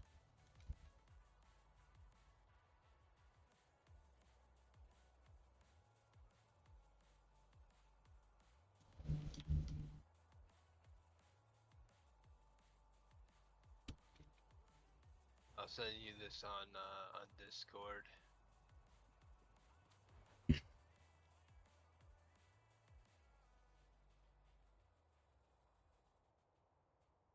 So right now, it's any gens should just go to my like local file of saves. I'll figure out how to change it, and I could put it on like a Google Drive or somewhere else. But if you go there, you should be able to use the fucking Stable Diffusion.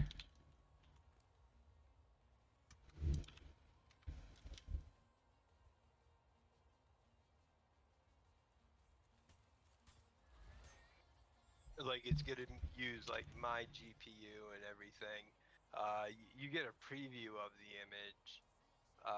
It's just the saves will actually be like on my folders. It took a little bit to get the web server kind of like going, since I'm not running like a Debian web server on my Windows 10 PC, but it does work, or should work, hopefully.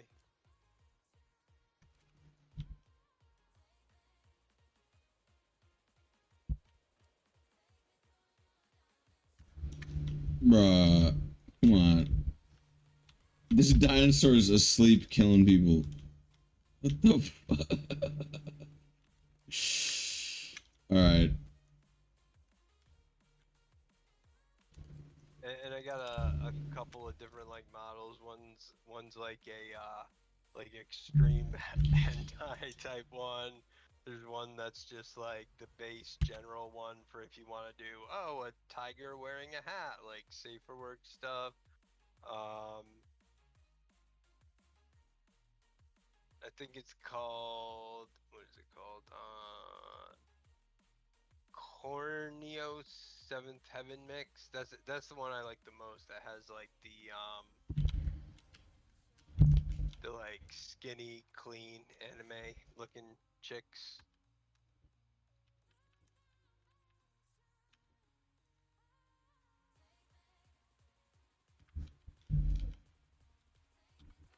And I could also figure out how to make a Discord bot, but the Discord bot is that'll take a little time and work. And then another thing you could do is like I know this one person, it's like they have channel points and you could redeem channel points for a text to image that shows up on the screen. He has it set like safe for work, you know. So it's like, nothing vulgar, but that would be a cool feature, get the lurkers lurking so they could gen those waifus right here on stream.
Oh hell yeah, it's working from my phone.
Bomber, can I link this photo? I promise it's safe for work.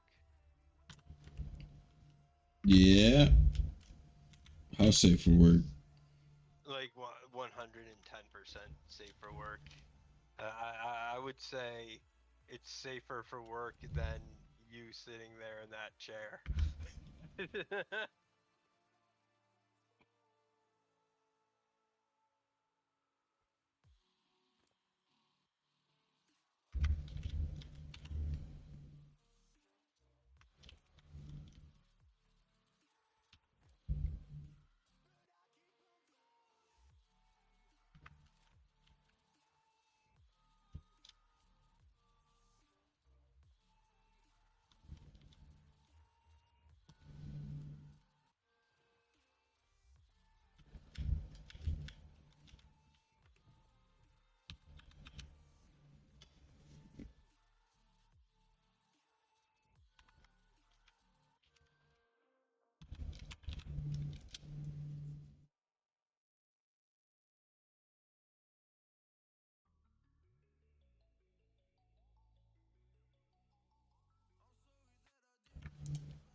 What is that picture? I just put strong man, long beard, riding a dinosaur. And that's what he gave me.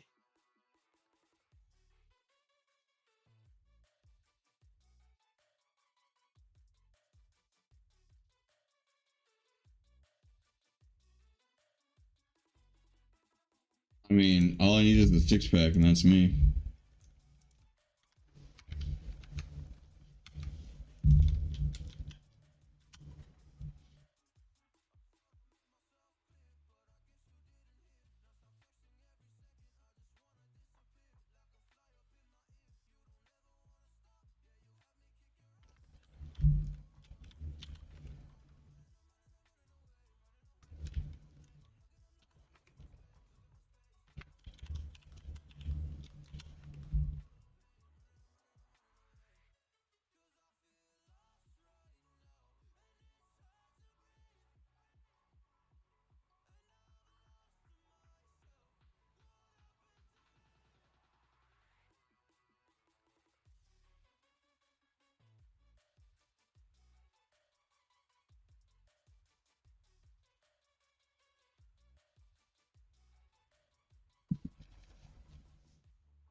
Dude.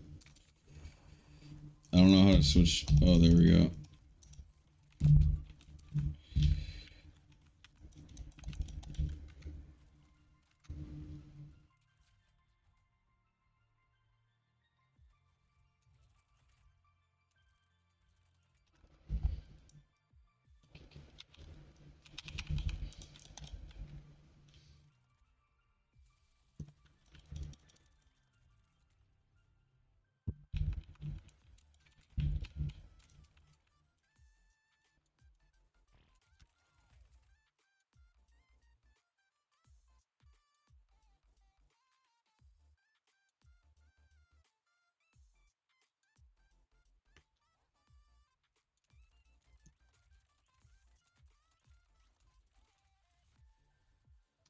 All right, whatever. This thing sucks.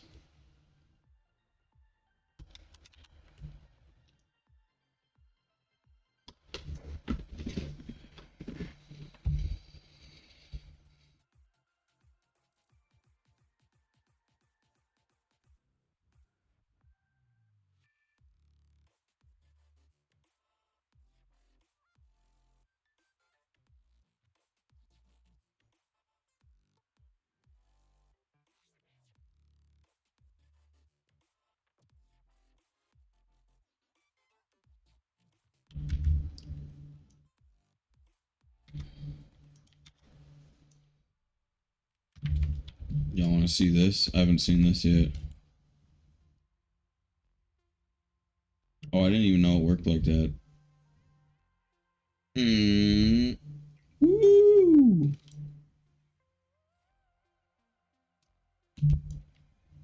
Oh, you can get points.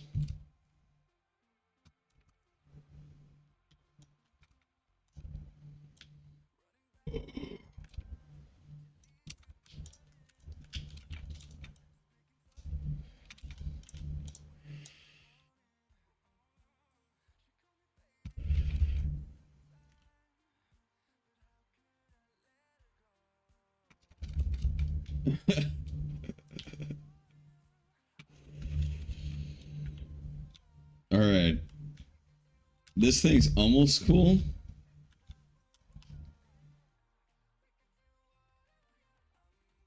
If you ever played Warframe, it needs to be more like the Warframe.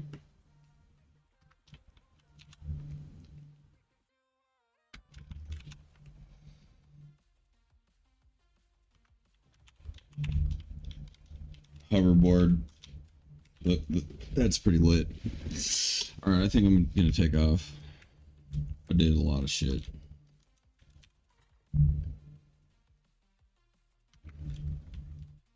All right, thank y'all for watching. I'm out. Peace.